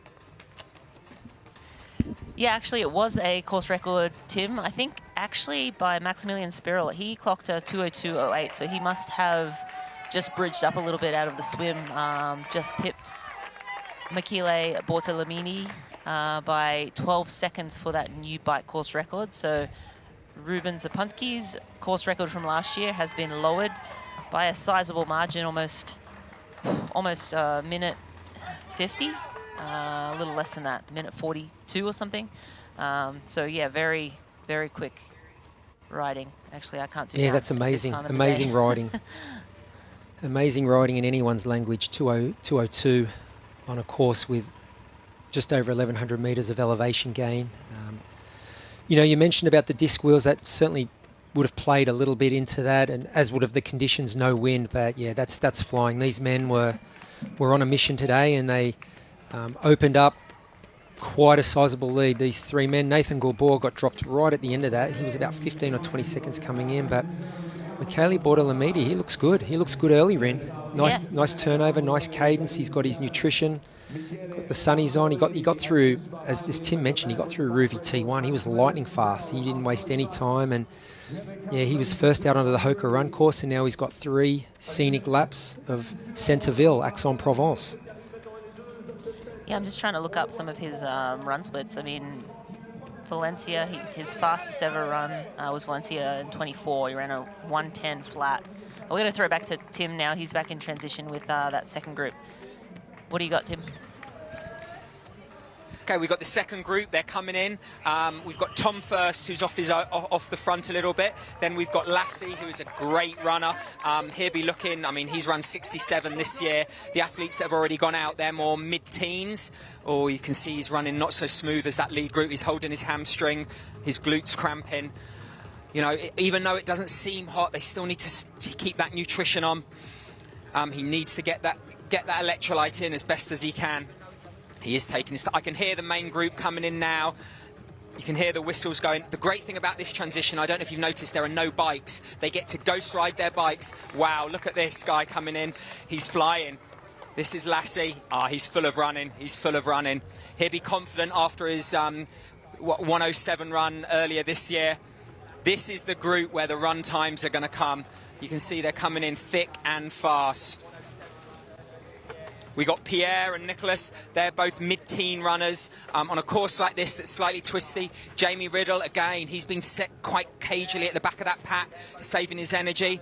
Jamie's already got his socks on, so he doesn't need to put them on. He's going to overtake quite a few of these guys. He took that hit in T1, but in T2, he can just fly through. See, everyone's got their energy gels, they've got their headbands. Everything has to go back in the bag, and they have to hang it up. There's four of them off the front, and they'll be chasing them down hard. Now, the only disadvantage with this group is the fact that if you go out too quick, you've got to stick to your paces. You're going to pay for it at the end of the run. Everyone's been shouted at to turn their number round. Someone's dropped a watch there. Here's Rudy von Berg. He's been riding solo. That could... oh dear, he's taking everyone's bags down with him. You know, riding solo on this course, it means you can stick to your own pace and your own power strategy, but also you're not getting that advantage, even at 20 metres on some of those fast descents. I'm not sure if Rudy is going to actually accept, if he gets it, that spot for Nice, which would be a shame because he's a local lad there, growing up on the Côte d'Azur, but he's all in for Kona later in the year. He's got to hang his bag up. He's taking his time. I'd be running, mate. Let's go, let's go, let's go. You got Antonio is there, number M12 with that funky haircut. That is very cool. That's going to keep him cool on this run course. You know what? The top 10, top 5 is everything to play for these athletes. Some of these athletes are definitely able to run, you know, mid... You know, not quite as fast as Christian, perhaps, but they're definitely going to be chasing those leaders. Can Rico Bogan hold on for the win? Back to you guys. Thank you, Tim. That's fast and furious, as always, in T2. Right now, Michele Bortolamidi is leading, though. He has a 12-second lead on Maximilian Spirl. Rico Bogan at 26 seconds. So Rico not at the lead yet. Right now, Michele Bortolamidi looks really good. And he's, you know, running for his life right now. Lasse Priestier was one of the runners we were watching. He's in 6th place. He's about 4:35 down at the start of the run. But yes, a lot of racing left to go. The women at the tail end of the bike there at 72 kilometres. Marjolaine Pierre now 1:14 clear of Hannah Devet. Imogen Simmons at 2:12. Men are coming into transition now, and the women finishing up that Zoot bike course. The exciting end in the next hour 10.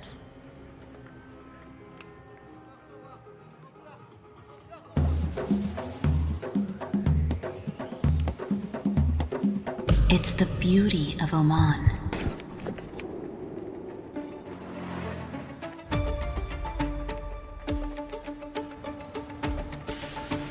Our tradition, our hospitality, the sounds of limitless opportunities to explore. Listen, it's Oman. Endurance isn't just about medals, it's about showing up, even when your brain says go and your body says no. Showing up means taking care of yourself, skin and all, because when you train hard, your skin works hard too.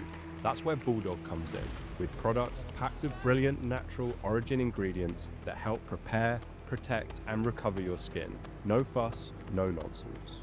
Bulldog Skincare is man's best friend. Official men's care products of Ironman Europe.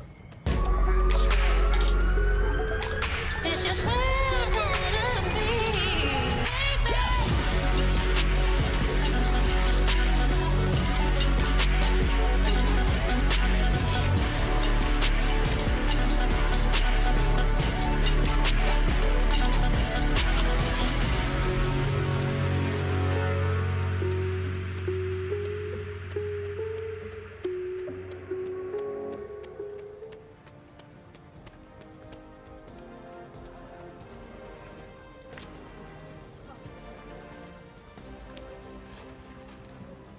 Today's live broadcast of IRONMAN 70.3 Aix-en-Provence is proudly brought to you by Morton. Get used to it. And Ruvi, the indoor cycling experience. I'm Craig Alexander with Marinda Carfrey, and you're watching the IRONMAN 70.3 Aix-en-Provence, race number 5 of the 2026 Experience Oman Ironman Pro Series. And we're with our lead men as they're coming in off the bike. The tail end of the second chase pack is making their transition. That's Studer from Switzerland there, getting his shoes on. We heard the chaos of transition. Timmy Don before, I think, relayed beautifully. The urgency of the lead man as we take a look now at our lead man, Michele Bortolamidi. He's extended that lead ring out to 21 seconds over Maximilian Sperl and back to 32 seconds. So Rico Bogan has lost a little bit of time. He had a slower transition and ran out about 22 or 23 seconds back, but now he's back to 32 seconds. And Bortolamidi, he's showing them a clean set of heels right now. It's definitely embryonic stages of this run, but he's looking good. Yeah, he's looking great right now. And actually, just as you said that, Maximilian Spirl only 25 seconds back. So Maximilian now moving back up, I think, to Michele Bortolamidi. But yeah, this race is just heating up. We'll see what Rico Bogan has. Again, you said he ran out of transition a little behind. These three men, again, on paper, you say Rico Bogan. But yeah, on a good day, Michele Bortolamidi a 1:10 runner. So Rico Bogan has his work cut out for sure. Yeah, I think on paper, we say on paper. Races aren't run on paper. We can look at the form guide, but, often you're trying to compare an apple to an orange. Courses are different, and the only thing that matters is the form that an athlete brings in to the race today and their motivation, their levels of fatigue from previous racing. And Michele Bortolamidi, he's doing a great job. He's got an opportunity to race at the front of an Ironman Pro Series 70.3 race, and at the moment, he's taking that opportunity. And Max Sperl, we've seen Max at a few of the races last year, and he's been hovering around that top 10, top 15, and he finds himself in a position to go much better than that today. As we go back to our women's leader, Marjolaine Pierre, she's coming up to 80 kilometres on the bike, so not long to go now for Marjolaine Pierre, and she's steadily increasing her lead, Rinny, and I think a lot of astute observers who've been looking at the form guide all week and making predictions for this race did think that Marjolaine would have a lead. How much lead will she get, and how much do you think is going to be enough? Yeah, that's the $50,000 question, isn't it? Or the 2,500 point question.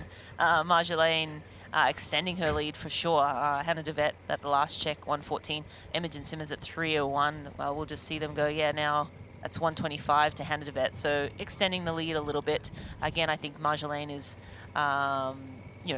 is the inform or class runner out of the top few women, but she has to put it together on this day, and it's an equation, right? Like how much, did she put out on the bike to get to the lead and then move away and have a gap.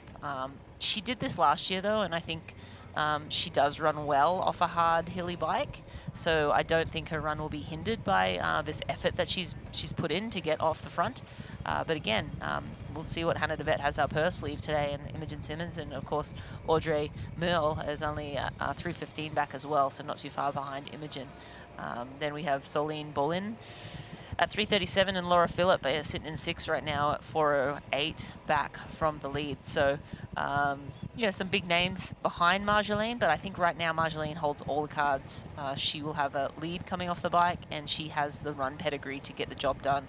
It's just a matter of whether she has it in the legs today. I like your sleeper, and she's not really a sleeper because she had a great race in Oceanside, but Audrey Merle is, comes from that incredible short course pedigree, junior world champion, came through her national governing body's short course pathway, and has only done 2 middle distance races and can't really be faulted, and ran a 1:18 in Oceanside, so she's definitely in a great position, sitting 3:15 back of the lead, but really only, I guess, 2 minutes back of second place. With her most recent run form, she's definitely right in the mix for a podium finish, and this is a great shot. We've got the motorbike, the lead motorbike, following Marjolaine down this little descent. And, she knows these roads well. Yeah. We mentioned that she went to university here and raced as an age group here and won as a professional here last year, so she knows these roads better than most. Yeah, full send down the descents, which we love to see. When you know the roads super well, you just are able to ride with more confidence. You sort of know what's around the corner. You know how much speed you can push through a corner. It's just a matter of riding those roads more and more and more. And again, if you've done it more than others, you'll sneak extra seconds here and there. And I think Marjolaine was able to do that all day long. That and the fact that she's just a phenomenal cyclist in general, but courses like this really, she just loves them. Some hills, we heard it in her soundbite. Some hills are what she loves. She likes to ride fast, but she also likes to have some hills to ride on. So, Marjolaine, shining so far here today. And again, I think we're going to see her put together a really strong run. And as you said earlier, Crowe, I think when you've had success on a course, you just build confidence, and you go back to that race and you have good vibes, and it's just, you know the hotel, the place you go to eat, the place you go to get coffee, and it just gets you in a good mood. And, a happy athlete's a fast athlete, and I think that's what we're seeing with Marjolaine. And she's a young athlete too, I think, just getting better and better every year. Just getting word from the course, Rinny, that Jamie Riddle's taken a spill. He slipped on the run course, and yet to be confirmed, but I think he's out of the race. It looks like he's taken a nasty spill, taken a bit of bark off, taken a bit of skin off. So whilst we always rave about the innovation in the super shoes and how much faster they are, they tend to, in some situations and on sort of some terrain, lack traction. Pavers, paving stones or things like that. So yeah, unfortunately, I know Jamie's dad, Alec, will be watching intently, as will his mum, Michelle, and we'll keep you updated, guys. But we're hearing he's okay, but he's out of the race. He's taken a little spill on the run course. Yeah, I think sometimes with those super shoes, they're just unsteady too, Crowe. I don't know if you've run in them. Here we go. We might be getting a replay of a pass here. So this is Rico Bogan, and he is passing, I'm blanking. Max Spurl into That's second. Right. Maximilian Spurl. So Rico Bogan now moving past Maximilian Spurl, and so Bortamalini, can't say it. Bortalamidi is still leading, but Rico Bogan is now moving up through the field. So at 30 seconds, 34 seconds back at this point, but Rico now coming into his own. But going back to Jamie Riddle and Super Shoes, they're just really unsteady, like underfoot, like they're, as you're going around corners, they feel like you're almost, going to kind of tip over a little bit. So I don't know if he rolled his ankle or if he just slipped and fell, but really upsetting, a tough start to the season for Jamie Riddle with, his start of the year in Ironman South Africa. He wasn't able to hold any food down and just really suffered through the run. And then here today in Aix-en-Provence, just, not his day. But no doubt he will bounce back and course correct and find another race to shine at. You can see split screen now. We have Michele Bortalamidi on the left, and we have Rico Bogan on the right. And that is our first and second place men on course right now. Yeah, in interesting contrast. They both look to be, particularly Rico, he's a bigger guy, look to be lumbering a little bit, but Lasse Priester has made up a bit of time. He's down to 3:48, so he's the guy we've been just, singing his praises in terms of his run splits recently. 107 that's fast in anyone's language, so he's the guy who comes in with the run form, but he's spotted the leaders 4 minutes, and Bortalamidi doing what he needs to do here. I'm sure he's got a pacing strategy as we see him take a little peek back over his shoulder. There's a lot of twists and turns and corners on this course, areas you can check out the competition. We see him run through the aid station, grab some fuel. Looked like he grabbed a drink of Coke there, maybe some electrolyte, some precision hydration.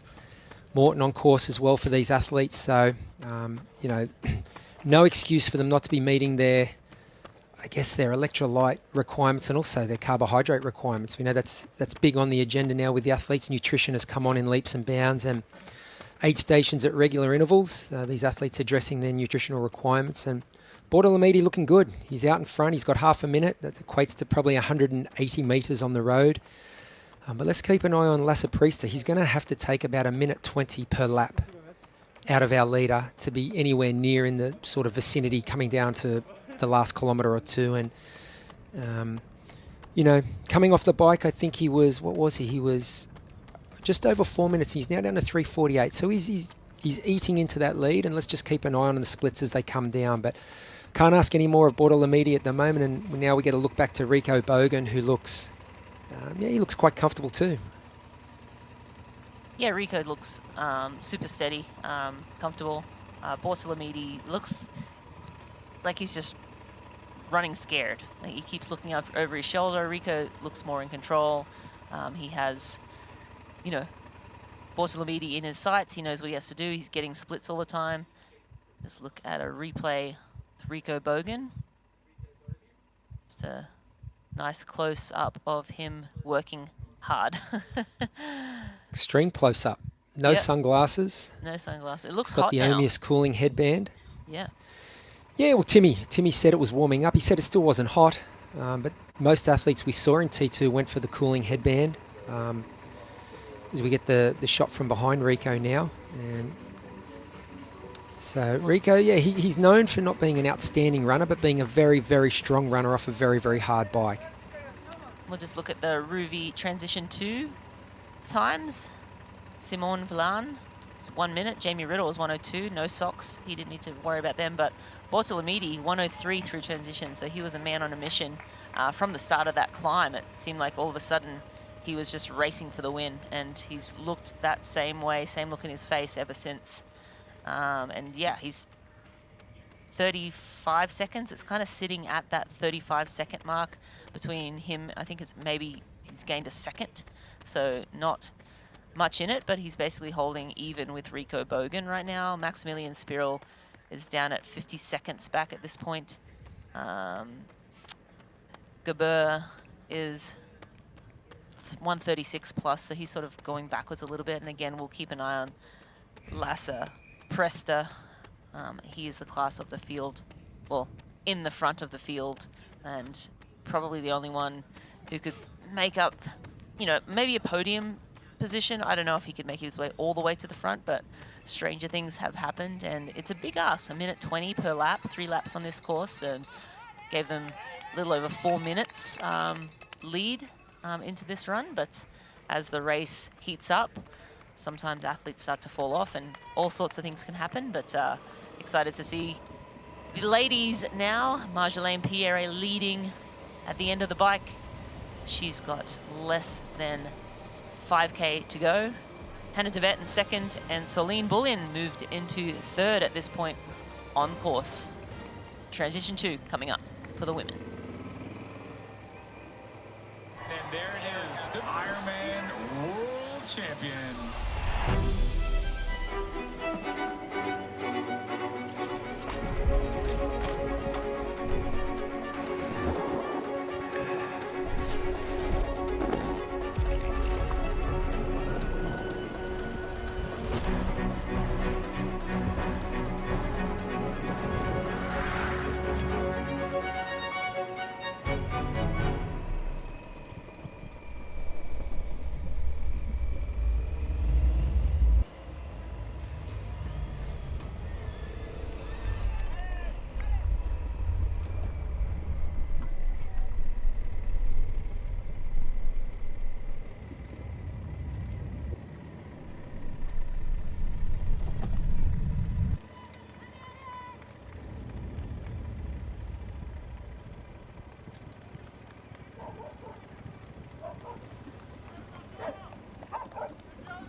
Just do it, it'll be fine. It's breakfast with precision. It's breakfast with precision. Thank you, Poncho Man. Welcome to Breakfast with Precision at Hugo's on the Rocks. I'm Andy Blow, co-founder of Precision Fuel and Hydration, and we are stoked to be the official hydration partner of the Ironman Global Series. Hey, what are you doing on my set? Get a plan for your next race at pfnx.com. Security! It's breakfast with precision. It's breakfast with precision.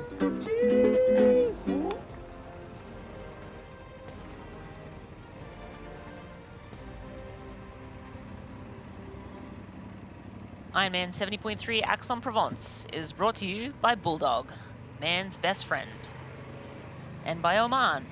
Beauty has an address, endurance has a destination. Experience Oman.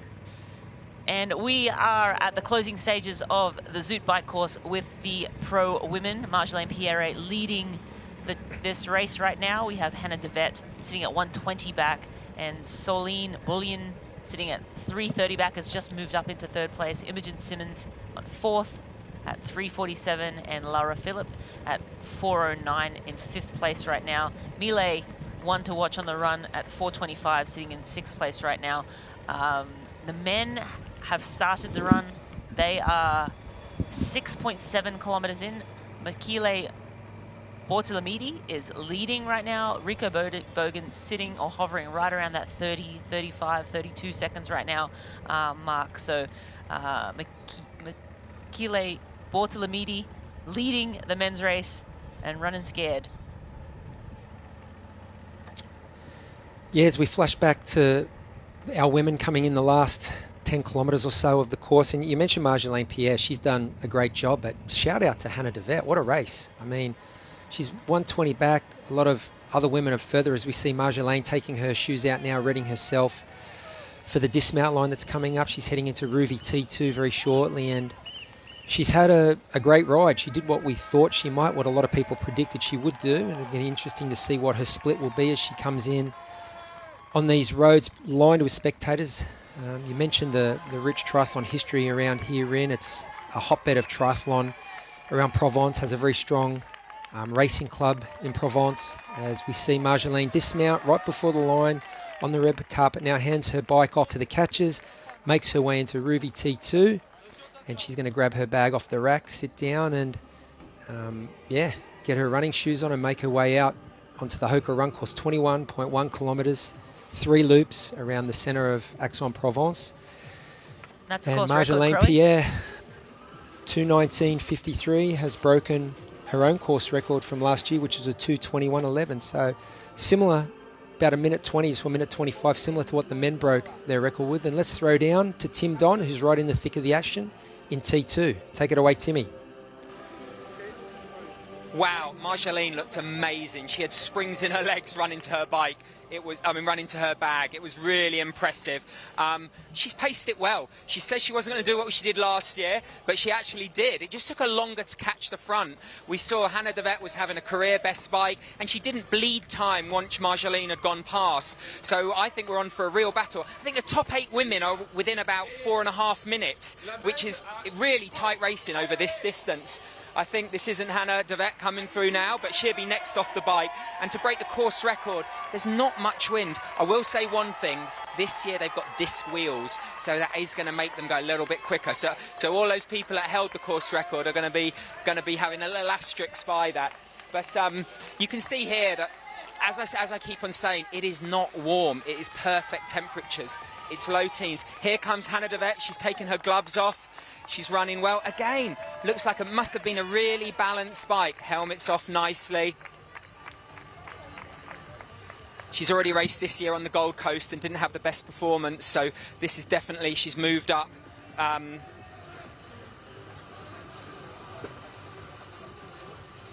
She's looking around at the age group men. There's 2 of them that have caught her. Socks go on.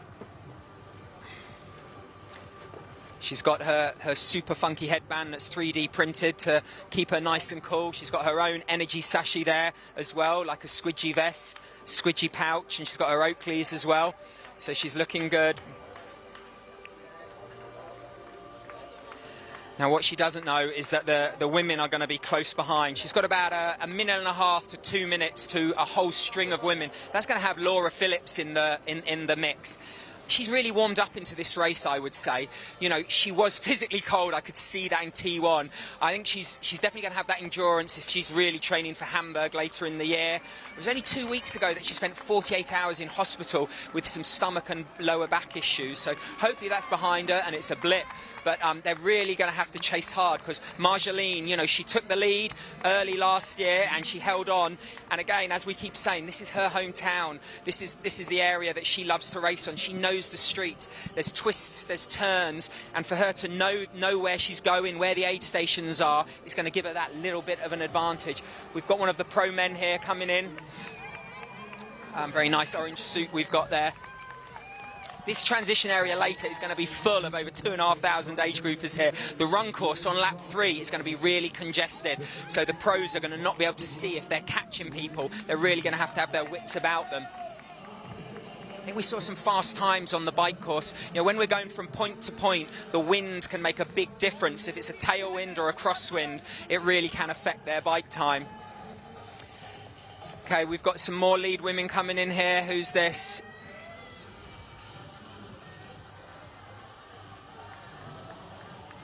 Again, all these women look really, really good.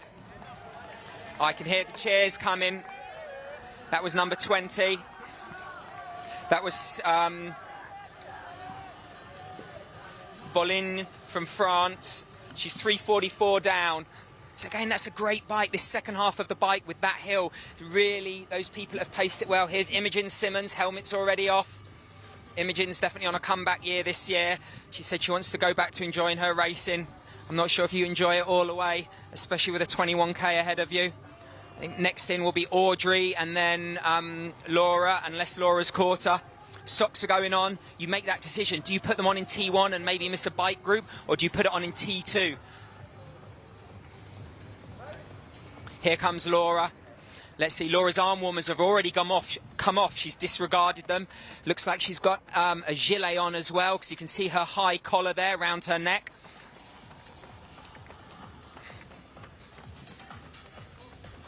God, this run is going to be lit. It really is. Laura's taking her time. She's not rushing it.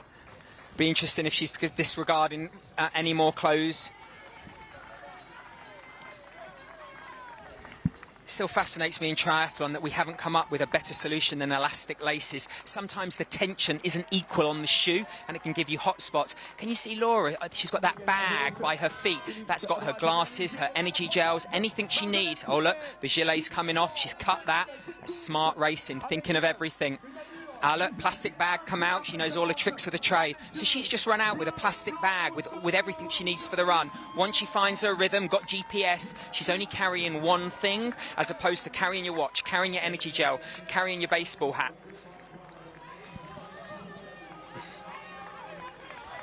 This is Lisa here.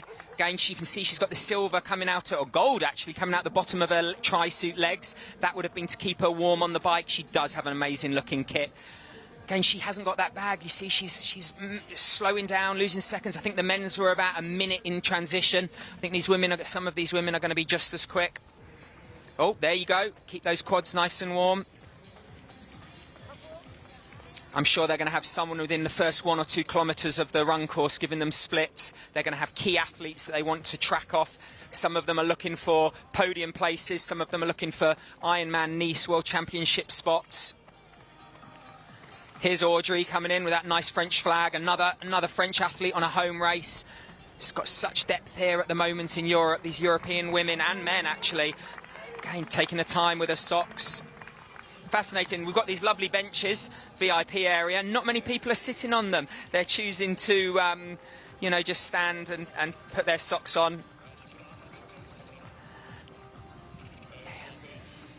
So there, I think we've got the top 10 women in already, and you can see just how close they are with 21k ahead of them. Everything is to play for. It really is going to be some fast, furious, close racing out there.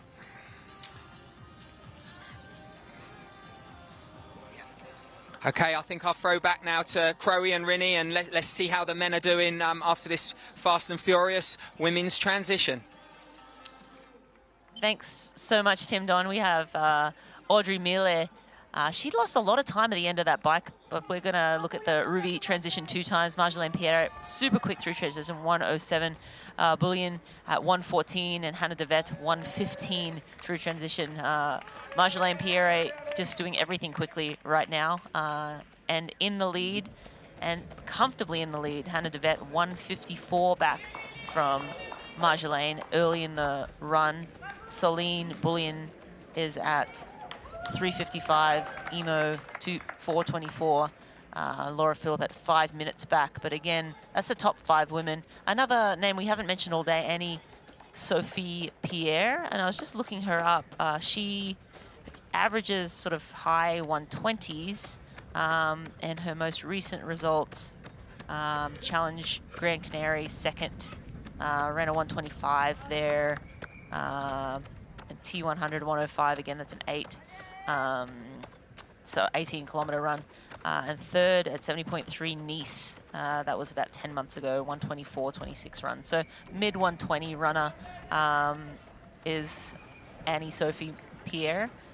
But yeah, Lisa Perder as well she's 5:51 back. So we'll see. Audrey Merle, the athlete we've been talking about a lot through this broadcast, was real casual in transition, Crowe. It seemed like she was, I don't know if she thought she was out of it or if she just wasn't feeling good, but not as, quick through transition as some of the other ladies. Yeah, well, as we get a look at Marjolaine Pierre, and she just looks amazing. She looks fluent, she looks relaxed. And we saw her Ruby T2 time. It was actually on par with Michele Bortolamides. They were both just over 1 minute. So our leaders showing intent, not only in their racing ability, but also in their transitions, in their desire to get out on the course and not be stationary for a second longer than they need to be. But we saw Lizzie Rayner, second place last year, just come into T2, so she was there. But at the moment, it's all Marjolaine Pierre. She looks amazing. In the men's race, interesting that Rico Bogan's got that lead at 9.5 kilometres down to 21 seconds. Maximilian Sperl, 1:21 back in third. And the big mover, I guess, is still Lasse Priester. He's got that deficit down to 2:48. So, they're part way in. I guess the great news for us is, and the great news for the athletes, it's a 3-loop course, so we can look in intervals and see how rapidly that difference is coming down and whether Lasse is a chance. He'll be getting splits out on course, but split screen here, men's leader Bortolomidi on the left, Marjolaine Pierre on the right. Michele still looks good. Rico's taken 11 or 12 seconds. He's got it down to 21 seconds, but It's coming down slowly. I wouldn't say it's coming down rapidly. He still looks okay. Michele is still in the lead. And then behind Rico, there's a little gap back to Maximilian Sperl, Nathan Gorbeur.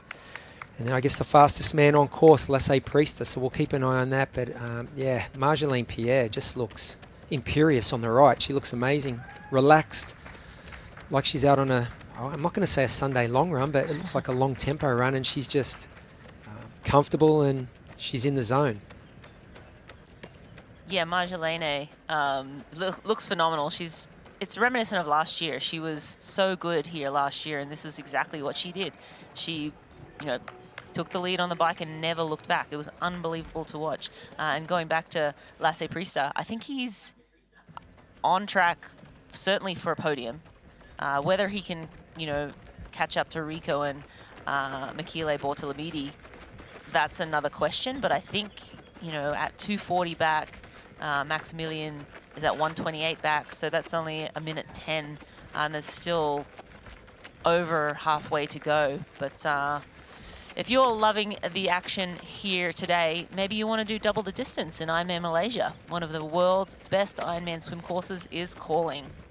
The tropical paradise of Langkawi in Malaysia provides an incredible racing experience, from the crystal clear waters of the swim to the bike course that takes in the incredible scenery of the island to a run that showcases the beauty of Malaysia.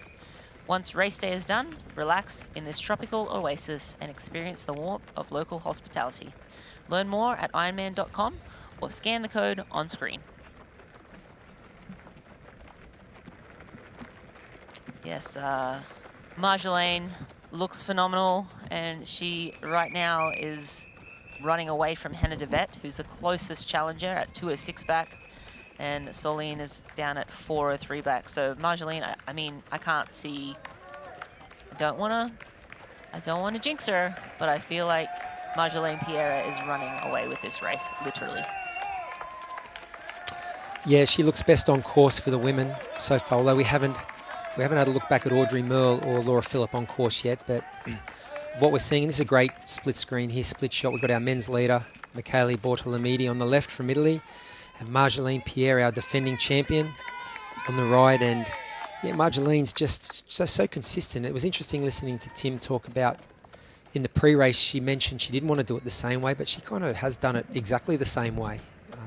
Stayed close enough in the swim, took control on the bike, albeit got to the front a little later this year, and now is just looking relaxed and calm in the run. So pacing well, on top of nutrition, doing all the things she needs to do. It's a very interesting run course, Rini. I mean, we've seen hard packed grass, we've seen dirt, gravel, cinder, we've seen road. It is a mixed bag of surfaces, and it's, I guess, a little challenge for the athletes. So we see Rudy von Borg on the right, making some moves up through the men's field. He's got someone on his shoulder, and Marjolaine now on the left split screen. So yeah, we see that's actually Rudy von Berg with Hannah just in front of Hannah de Vet. Rudy will be on his second lap, Hannah on her first lap, but Hannah in second place in the women's race, and Marjolaine Pierre on the left side of the screen right now, leading. And again, she lets the locks free after she gets off the bike, and she says that's her power, and she just flies. And again, she has just put together a perfect race, new course record on the bike. We'll see what she can put together for the run, but Marjolaine really just putting on a masterclass performance here today against a really solid field. But it's time to take a look at the Athletic Brewing podium predictor and who is tracking to stand atop today's podium. I mean, I don't know if I need the predictor. I feel like Marjolaine Pierre is tracking to stand atop the podium. But anyway, back to the men's race. Rico Bogan, he is sitting at, where is he now? 11 seconds back, so you can see Michele Bortolini in front right now. He has him in his sights. So Rico Bogan pacing this run very nicely and moving up onto Michele Bortolamidi's shoulder momentarily. But You talked, Rini, about the importance of transition. And people will argue, what's the fourth discipline of triathlon? Is it nutrition? Is it the transition? You know, these two gentlemen came in off the bike together. And Bortolamidi just was a lot more urgent, a lot more intentional, got through quickly. And it's taken the best part of half a run course for Rico to bridge that gap. And he looks like he's holding a slightly higher pace. Well, he's obviously holding a slightly higher pace than Michele Bortolamidi because he's bridging the gap. But at what cost? You know, it's just one of those little areas that, you know, the old mantra of hurry slowly through transition. You don't want to race through like a maniac and miss getting vital equipment or nutrition or whatever it is that you need. But you certainly don't want to waste a tenth of a second longer than you need to. When this racing, we've seen in this Ironman Pro Series, the racing is so close. We saw it at this race last year. It came down to seconds, and it often does between the men and the women. So those transitions are crucial. And you know, it looks like Rico's about to bridge up, but it's taken him the best part of 1.5 laps to do it. You're 100% right, Crowe, and I think Michele Bortolamidi he raced out of transition, and maybe, you know, with excitement and also just to sort of see if he could hold on. But Rico Bogan, just steady, strong, all day long, and I think, you know, at this point it looks like Rico has the upper hand. He is holding a higher pace, of course, because he is running up onto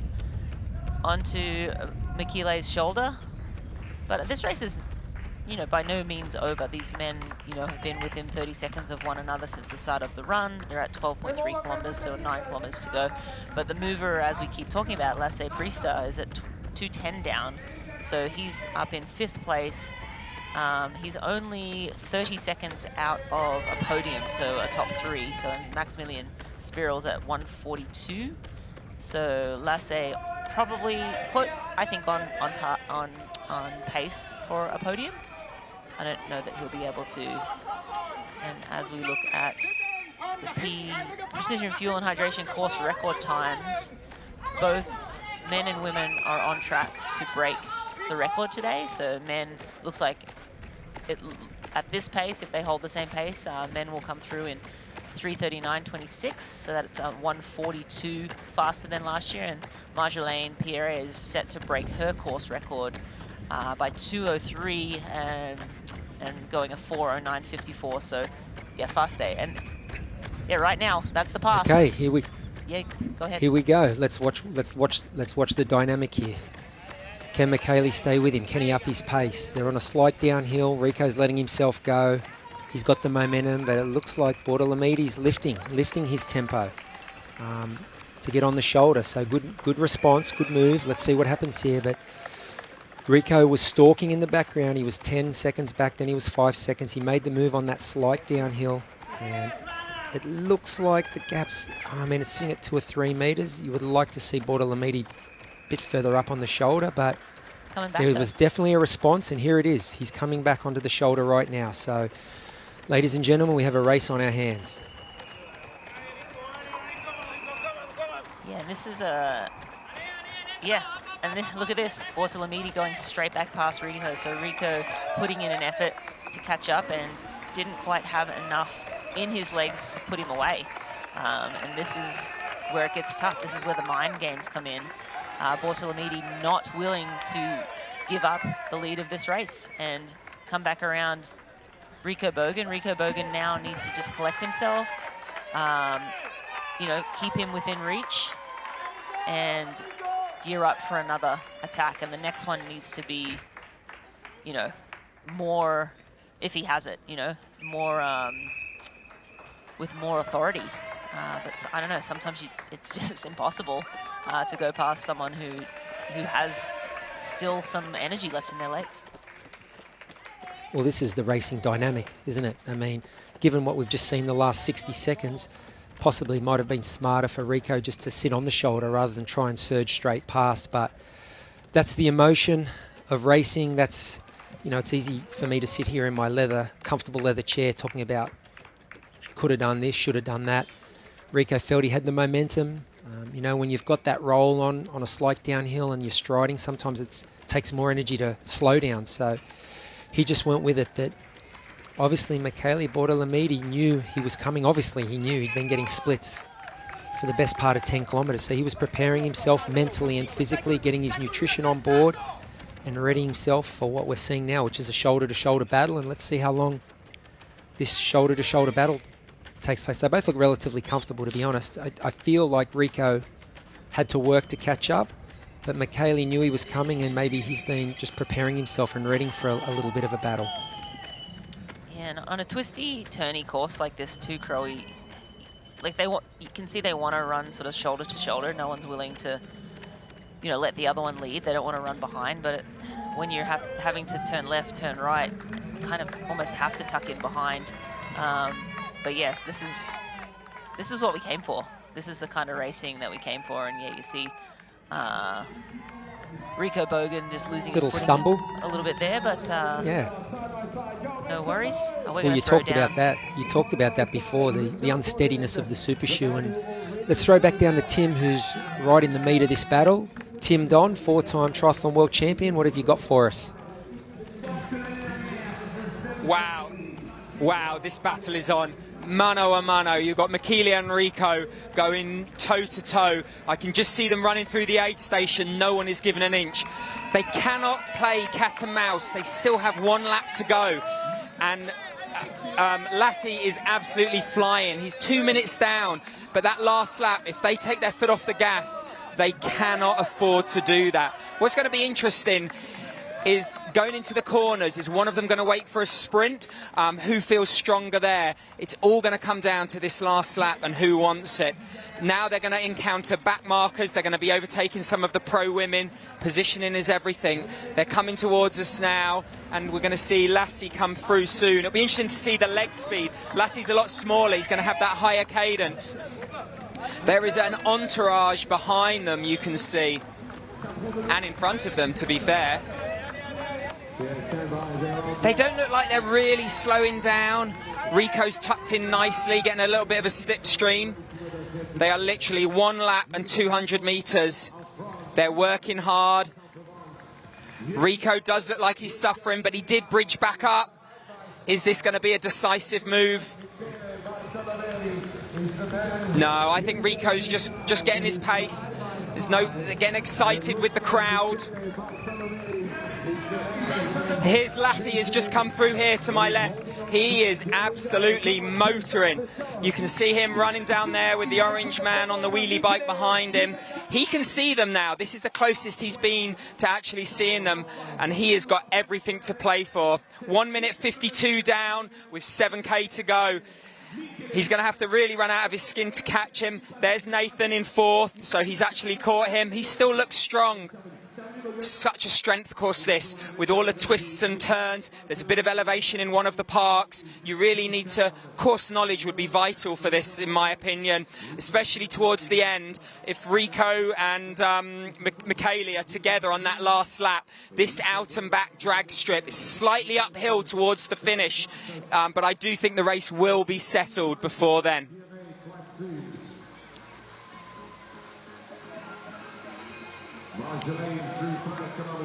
We're getting some of the women here on the lap 2.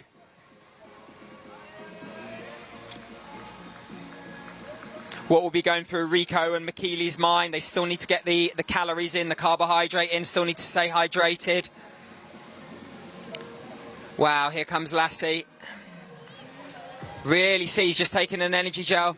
Arms are fluid. Look at that heel kick. His feet are coming nicely high behind him. Ah, he looks good. He's already run 1:07 this year, trying to chase down former Ironman world champion Sam Laidlow, so he knows what it's like. Gosh, there's a tight turn there, a bit of a twist. Okay, well, we've got 1 lap to go of the men's and nearly 2 for the women. I'll pass it back to you, Rinny and Crowe.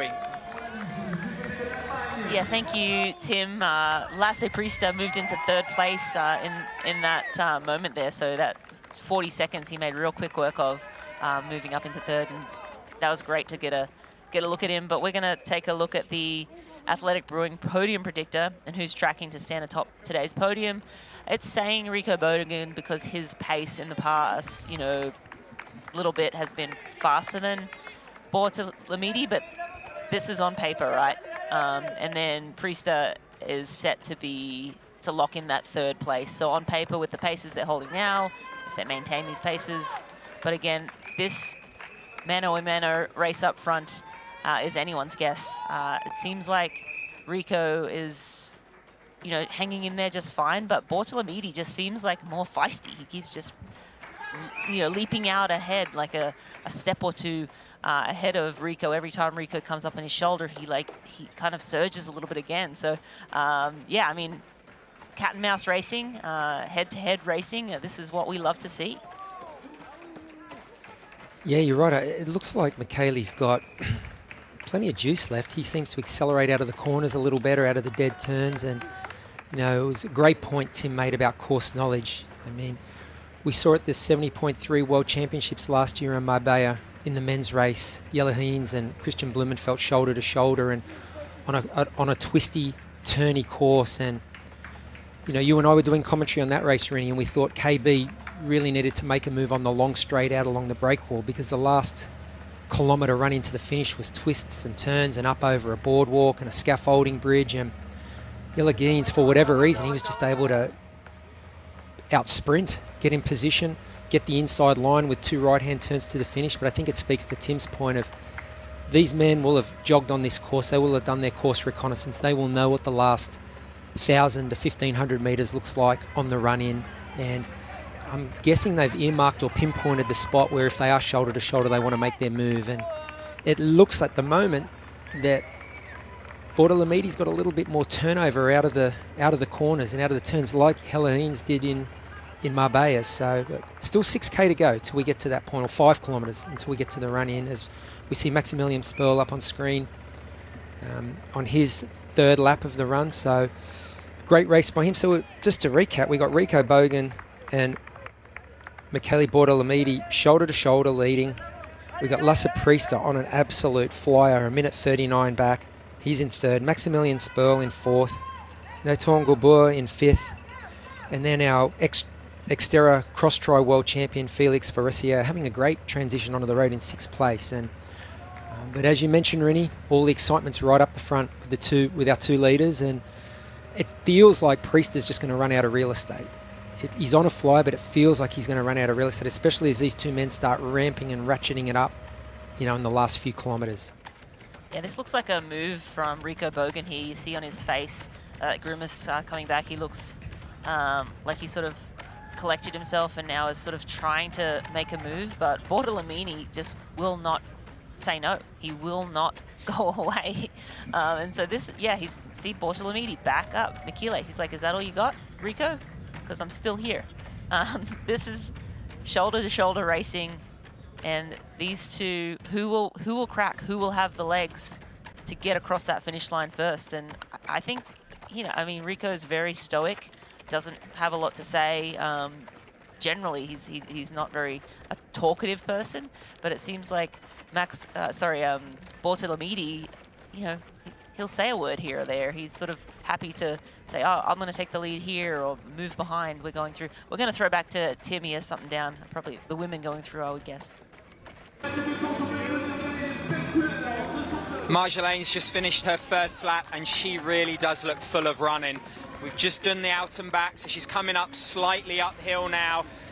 But as I say, she looked really good. She's got lots of pro men around her, and as they go past, she's tucking in behind them and getting a little bit of a draft, but just getting a bit of a pacing strategy. She knows how to run this course on her own off the front. She can pace herself. I'm sure she's got a watch, and she's looking at her average paces. I'm sure she's run around this city many times. We can just see her now. Having these age group men and pro men in front of her just gives her someone to run with, someone to pace off. Here she comes again. Nice even arm swing. That cadence looks great. It really does.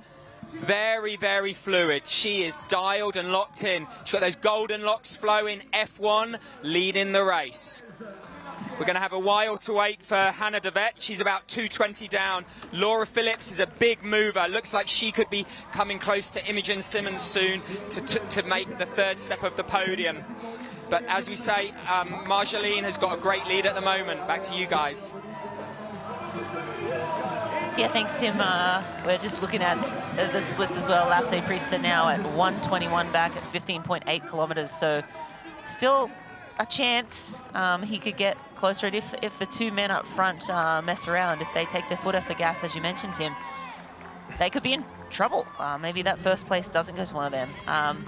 They just moved through 16.3, so I still feel like it's too much real estate, and that's kind of been what it's felt like this whole run. But sometimes at the end of a run, you know, if two men are playing cat and mouse and they don't realize what's lurking behind them, anything can happen. And so, yeah, keeping our eye on Lasse Priester is at 1:21, eagerly awaiting the next split for him. But on screen right now, we have Marjolaine Pierre on track for another course record. We'll see if that comes true. She was 2 minutes ahead of her bike split from last year. Great conditions here today in Aix-en-Provence, running through the historic town right now. She is in the lead, but some movement possibly behind her. Anna de Vet is pretty steady in second. Imogen Simmons at 4:03, but Laura Phillip moving up now towards Imogen Simmons, and Laura Phillip at 4:36, so just 33 seconds behind Imogen.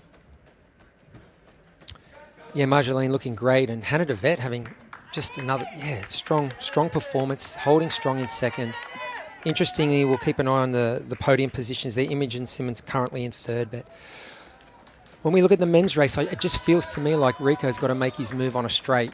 It feels like around those sort of technical corners that Michele's got a bit more just ability to bounce back into rhythm and get the cadence, the legs turning over a bit quicker. But as Tim mentioned, course knowledge will be all important for that run into the finish.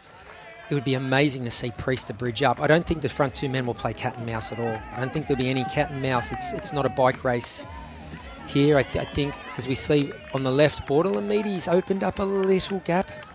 Rico Bogan looks like he's trying to bridge back up onto the shoulder. So this is awesome racing. This is great racing to watch. And again, Rennie, we come back to that transition, that Rouvy T2, that 31, 32 seconds that Rico, I'm not going to say he just took his time, but it looks like it's going to factor into the results. And if you're thinking about doing an Ironman, you should discover the meaning of northern grit in a city steeped in triathlon history. The Yorkshire city of Leeds is home to England's only Ironman race, Ironman Leeds. Leeds brings the energy like nowhere else, starting with a swim at Waterloo Lake, before the bike course through picturesque villages punctuated by electric support, before the run through and around Roundhay Park. Taking place August the 16th, Ironman Leeds is one of your last opportunities to race in Europe this year, so make sure not to miss your chance. Go to ironman.com to learn more or scan the code on screen. As we go back to the race, and it looks like Bordelamiti's he's going for the throttle here, Ren. It looks like he's trying to make his move. That gap has sat around 4 or 5 metres. Rico looks like he's responding as they hit the forest section on the cinder, the dirt trail, and I feel this section suits Rico a little better. So we'll see if Rico can get back onto his shoulder here. But yeah, this is a great battle. This is what we've come for. So we're getting our money's worth. And on the right, we've just got Marjolaine Pierre, just business as usual for her. Looking very fluent, as Tim once again pointed out. Yeah, the cadence is good, the arm carriage, everything. It looks great. So Marjolaine looks like she's right on course to defend her title. And yeah, this men's race is intriguing. I really feel like Michele Bordelamiti was waiting for Rico to bridge. Just like we saw him really strategic on the bike as well. We didn't see him all day until the climb at 69 kilometres. It feels like he's had a strategy mapped out, and he's running his playbook play by play here. Yeah, absolutely. And but Rico's right there. Rico is not, losing too much ground. It looks like it's hard to tell from this angle, but yeah, maybe it's 3 or 4 meters right now. Again, hard to tell from this angle, but Rico still there. And again, who has a sprint finish out of these two men? I mean, my guess is as good as yours, Crowe. I feel like Bortolamiti seems more feisty, and like his turnover's a little quicker than Rico Bogan. But again, when it comes down to it, sort of who wants it more? What's the timing of that sprint? Do you they keep trying to spar with each other. One will go, then the other will go. Mostly it's been Bortolamidi that's been sort of pushing, and Rico's been sitting behind. But yeah, like, who is it in the last 100 meters? And then I feel like Bortolamidi has the upper hand. It seems like Rico doesn't quite have the turnover or change of speed. At least at this point, it doesn't seem like he does. And it is fairly twisty and turny all the way into the finish. Yeah, it's hard. And these two gentlemen probably don't even know. I mean, you've been in this position, you know, you think you've got something left, but you never know until you go for that extra gear right at the end with all that fatigue, that accumulated fatigue from 3.5 hours of racing. And it looks like Bortolamidi's just holding that gap. Like, it's strange that Rico can't bridge right up, but yeah, your guess is as good as mine, Rennie. It looks like Michele's got the ability to get his cadence, his leg turnover up to speed out of the corners, but he still hasn't been able to shake Rico off. And what's the psychology here? I mean, if you were super confident in your sprint finish, would you be trying to break your opponent 2 or 3K out? Would you not be just sitting on his shoulder? So I don't know if this is a telling sign or not. They've hit a little uphill section here. That gap is still sitting around 5 to 8 meters. Crucial section here. Can Rico bridge up here? Bortolamidi, he's made... I think he's shown his hand. He thinks he can break him, and he's gone to the front. If he wanted to wait for a sprint, if he was confident he could win in a sprint, maybe he'd just be sitting on the shoulder. So let's see how the next couple of kilometres plays out. They do have, 2.5K, just under 3 kilometres. There's still 10 minutes of running to go here, but this looks like a bit of a move coming from Michele. This is the biggest gap difference we've seen between these two men for probably the last 20 minutes. Yeah, let's take a quick look at the Morton Momentum Index, who the biggest movers are. So we're looking back down the field a little bit. Pierre has moved up 6 during the run. Grandy up 5, and Elsrai is moved up 8. I'm sure I butchered all of those names, so I apologize to the families of these athletes. But some movers and shakers back through the field on the run. Rico, it looks like this is done. Rico, the rubber band is completely, unless Bortolamidi blows up, which I don't think he will at this point. I mean, I think Rico he looks good. Blown. Yeah. He looks good. He looks good. I think if Rico wants to win this, he can't rely on Bortolamidi blowing up. Bortolamidi's made his move. He didn't want to wait for a sprint. And now the ball's in Rico's court. Can he return serve here? Looks like this man's full of money. You called it. You called it about 15 minutes ago. You said he looked more feisty out of the corners. He looked like he could accelerate a little easier. Every time Rico took a lead and opened a little gap, he shut it down quick, smart. And that wasn't the case for Rico. It looks like, he hasn't been sort of just dangling or hanging there, but it does look like that elastic band has broken, and this he's pinning his ears back. He's going for home, and he's got about 2 kilometres to go here. So he's got about 6.5 minutes of running, and let's see if he's timed it as well as we think he has. Yeah, I mean, he didn't give Rico Bogan an inch. Like, any moment Rico tried to go around him, he shut it down immediately, and that's got to be defeating when you've run up. You're like, I'm running better than this person, I'm going to go past him, and then they're like, no, you're not. That can be deflating. So a masterclass here from Michele Bortolamidi, and we have an exciting finishing coming up for the men. The ladies, another lap to go, and we'll crown our champions.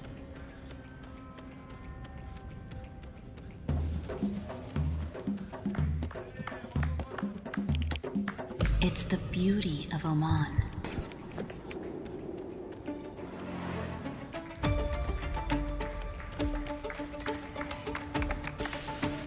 Our tradition, our hospitality, the sounds of limitless opportunities to explore. Listen, it's Oman.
Today's live broadcast of IRONMAN 70.3 Aix-en-Provence is proudly brought to you by AG1. Better finishes start with AG1. And Ruvi, the indoor cycling experience. I'm Craig Alexander with Marinda Carfrey, and you're watching the IRONMAN 70.3 live from Aix-en-Provence. And Rennie, we're back with what looks like our men's winner. Michele Bortolamidi has really just kicked away from Rico the last kilometre or two, and you know, this race today, every aspect of triathlon has been tested. Your endurance, strength, speed, technical proficiency on the bike, and even slickness through triathlons, it looks like could be the separating factor here. And Bortolamidi looks like he's already had a 70.3 win, but not on the Ironman Pro Series. I think this will be the biggest win of his career so far.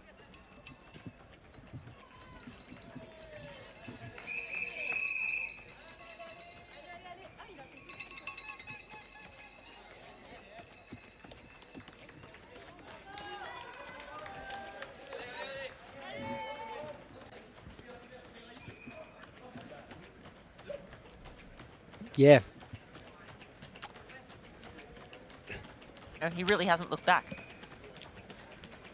Yep, as he ticks over 1 kilometre to go, I think he played his cards beautifully. He's known as a swimmer. He sat comfortably in that group, got in that selection, that front selection on the bike, didn't really get his nose into the wind until the climb at 69 kilometres, went over the top hard, pushed hard on the descent, put the others on the back foot, and I think showed his intention there, and he carried that sort of momentum and motivation right through T2, getting out quick, getting a 30-second lead on athletes who'd come in off the bike with, and sat about, you know, his own pace, his own rhythm, running his own race. We saw Rico bridge up to him at about half distance in this half marathon on the Hoka Run course, but he was ready for the fight physically and mentally. Been fueling up, getting his nutrition on board and preparing himself, and he's been able to kick away as he hits about 600 metres to go, and he looks full of running, Ren. Yeah, he looks phenomenal. He just has looked great from the start. Hopping off the bike, he had springs in his legs, and he's looked phenomenal again all the way through. Another race that we're keeping a close eye on is the race for Nice slots, and at the moment it's Nathan Gorboa, Felix Fossier and Nicholas Mann, so 5th, 6th and 7th on course right now. Those are the 3 Nice spots the men ahead have already got. Rico Bogan has to validate, so he won't take one of those slots. But other than that, the other 3 guys ahead already have Nice slots. How good. 3 Frenchmen qualifying to race a home World Championships, the Precision Fuel and Hydration Ironman 70.3 Worlds later this year in September in Nice. And hats off to Michele Bortolamidi, looks amazing. And now we get our eyes back on, this man's been on an absolute heater. We saw him come out of the swim near the front. He actually led early on the bike, got spat from that front group at about 30 kilometres. But he's hit this Hoka Run course full of running, and I think he's going to run out of real estate. Rico's still got 30 seconds on him, and they're under 1 kilometre to go. But what a race by Lasse Priester, living up to his billing of being, you know, the form runner in this race, and he's certainly been that. Yeah, he's running phenomenally well, and he's actually only 30 seconds behind Rico Bogan, but again, you know, the end is nigh. Yeah, he's going to run out of real estate. Giving up a little over 4 minutes to those men was a little too much to overcome, but still a phenomenal performance, running his way onto the podium for Lasse Priester. And look at a replay of the man in front, and he is. I think he's saying, yeah. I told you so. I told you guys. Have you not been paying attention? I told you so. He looks, yeah, he's pumped up as he should be as they come past La Rotonde Fountain and come into the finish at Cours Mirabeau. He's about to hit the red carpet. He's going to take a left turn down the finish chute, and stand and applaud Italy. What a great performance by this man, Michele Bortolamidi, coming in only having 1 previous middle distance victory on his resume, and now we see him come across. Amazing win. Debut Ironman Pro Series victory for Michele Bortolamidi of Italy. Congratulations. An emotional. Looks absolutely spent and emotional. Spent, yeah. biggest. And that's what it means result to of his these career. athletes. That's what it means to these. That's what it means to these athletes to win. As we see Rico Bogan now making his way down the finish chute. What a gallant fight by a great athlete. Mr. Consistency does it again on the podium. A former Ironman 70.3 world champion from Germany. Congratulations, Rico Bogan, second place today at Ironman 70.3, Aix-en-Provence. And wow, look who's right in the Lasse Priester. Unbelievable finish. What a run, over 4 minutes down. Lasse Priester, take a bow, young man. What a run and what a race. He rounds out our podium here at the 5th race of the Experience Oman Ironman Pro Series, Aix-en-Provence 70.3. There's your men's podium, Rennie. Michele Bordalamidi in first place, second place Rico Bogan of Germany, and in third place Lasse Priester. And that is a new course record. He's taken KB's course record was 3:41.08. So the Experience Oman 1:11.04 for the run for Michele Bordalamidi and 3:38.54 finish time. New course record. He didn't take down KB's run record, but he didn't need to. Phenomenal performance here today. Let's see what Lasse Priester's run split was. He would have been down in the 1:7 territory, I believe. So very hard to compare year to year, as we mentioned, but great performances by those three gentlemen today, and they're our podium. Just trying to pull up that run split from 1:07.05. What was KB's? That's a new run course record. Yep. He was 1:07.11. So. Yep. So new run course record today. Records have fallen today here in Aix-en-Provence, France. Fast racing.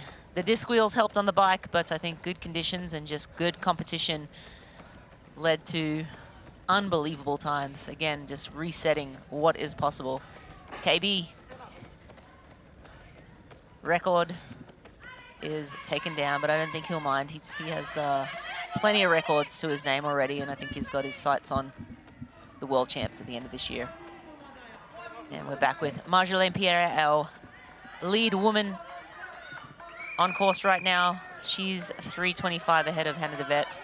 Imogen Simmons is still sitting in third place. Laura Phillip not making much more inroads, sitting still around 30, almost 29 seconds behind Imogen Simmons right now. So, but it's all Marjolaine Pierre.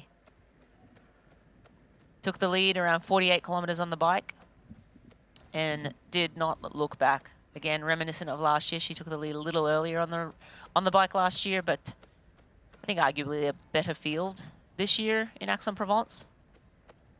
But again, the French woman running away with it and looking amazing on the way. I'm going to take a look at the Morton Momentum Index for the women. So the movers and shakers.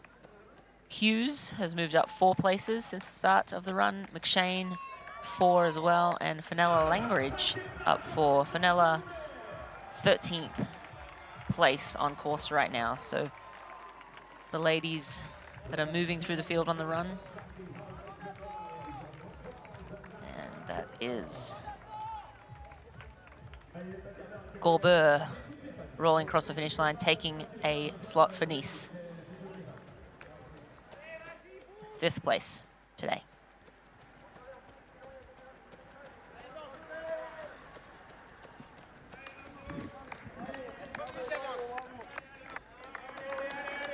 Yeah, she still looks really like she did at the start of the run, Rennie. Just right in her race, right in her pacing strategy. I've seen her shake those hands out a few times on this run course. Not unusual, just to get a bit of the tension out of the sort of the hands, the arms and the shoulders. But yeah, from the hips down, she looks incredible. Just incredible core stability there, great turnover, and just holding pace as we see someone nearly get clipped as they cross at a pedestrian crossing. Marjolaine was full steam ahead, nearly took down one of our spectators, but yeah, she looks great, and she's backed it up. I think every athlete likes the thought of being that consistent performer who can defend a title at a big race, and she's been able to do that here today. Still a little bit of racing to go, but again, Marjolaine, only the formality of running another 8 kilometers between her and a victory. Again, I don't want to put the mocker on her, but I think she knows well, what she's in a great doing. position. Yeah.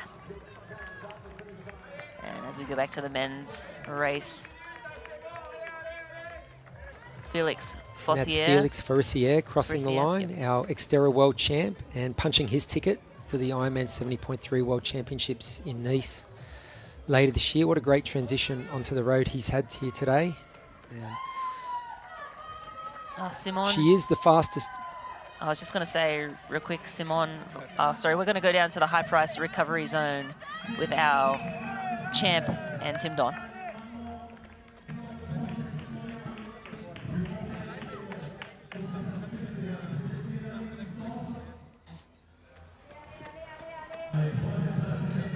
I'm here in the high price recovery zone. Michele, welcome to the winner's circle. What a fantastic race to start the European season. You were top 6 out the water. How did the swim go for you? The swim today, I wasn't in a good shape, in a good position. Yeah, I tried to do my best, but today in the water I didn't had a good feeling. But yeah, I saw I was in the first pack, and for me is good. And yeah, on the bike I try to stay always in the front. I know Rico was the stronger, and I try to follow him. When we arrive under the climb, I try to do the difference, to push stronger, because I know I have like 5 minutes, 10 minutes strong, and then I come in first, and I try everything to win.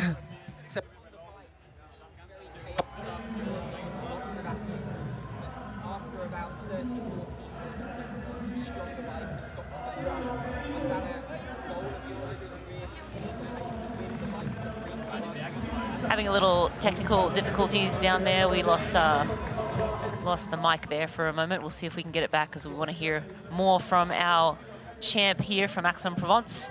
Hopefully we'll troubleshoot that quickly and get back down there, hear more from Michele Bortolini and Tim Don in the high price recovery zone. But for now, back to the women's race, and we have pictures of Imogen Simmons. Imogen right now sitting in 3rd place, and she has Laura Phillip chasing her down, but she's holding steady. She's got 32 seconds, and that's kind of been where she's been at the last, well, I feel like 5 to 7 kilometers. So Laura Phillip is holding steady there. Hannah DeVette. Oh, I think we're going to go back to the high price recovery zone. It was very busy and chaotic for the first.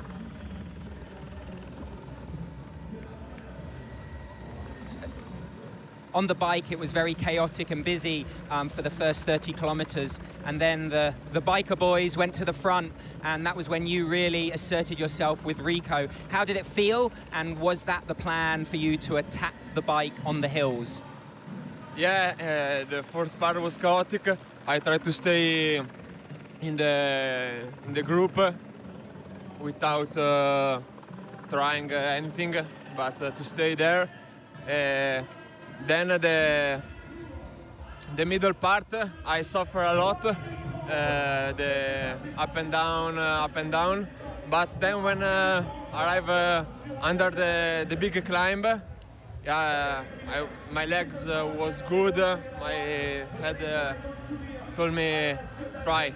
Today you have to try. I have 5 minutes, 10 minutes strong, and yeah, I try to push to make the difference. And I did a good, I play a good card. That was a fantastic bike. And on the run, going head-to-head with Rico for the last 7 kilometers. What was going on in your mind? Did you believe you could beat him in a sprint, or did you have a tactic to attack before it came down to the finish and a sprint? When I start the 3rd lap, the last lap, I told to my staff, oggi vinco, today I win. Because very strong mind today.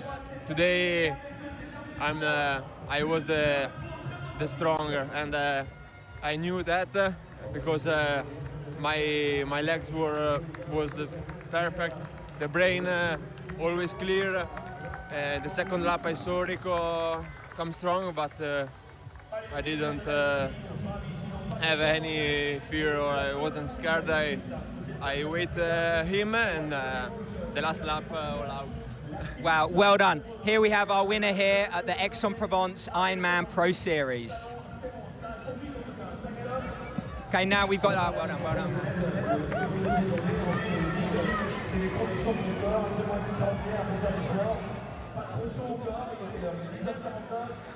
All right, we're trying to get some. Whoop, we're back to the high price recovery zone. To be on the podium. Talk us through the swim and the bike and your tactics. Yeah, it's a great season opener with the second place. I'm really satisfied. And yeah, the swim start was very rough, and I didn't have the best position.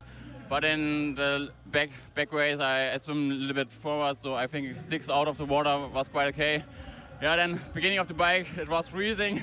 So my hands, my feet and my legs were completely freezing. So yeah, I was first on the bike, so I tried to keep good watts, but not too high. And then the first hill, we really pushed very high watts, and then we got away in a 4-man group, and this group stayed together. Sometimes it was really technical, and now the 5th place in Nathan, he was really great on the downhills.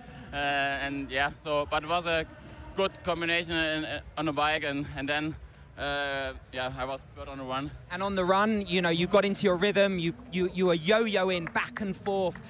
Where was that decisive moment? Where did you really had to work hard? At the beginning my feet was completely cold, so I had to keep pushing and being in my pace, in my zone, and then I could close the gap to Max very fast, and then Michael was 30 seconds in front of me, but I had a good rhythm, and the first 2 loops were really great, and I could close the gap to Michael, and I tried maybe in the downhills maybe I'm a little bit faster. I tried to push there, but he was really strong today, and I tried sometimes to attack, but in the end he was stronger. That's a great race here, a 2nd position in the Ironman Pro Series, Aix-en-Provence. Good luck for the rest of the season. Thank you. Cheers. Now we've got Lasse here, our 3rd finisher, the man who was flying on the run. I believe that was a run course record. You are used to chasing people, and that's what you did today. You are still really cold. Talk me through your race. Firstly, I'm happy to be on the podium. I wanted a little more coming here, and try to really be aware of the good bikers, strong bikers, and after a good transition, I tried to start strong on the bike and felt maybe a little... You were really strong early on in that bike, really good position.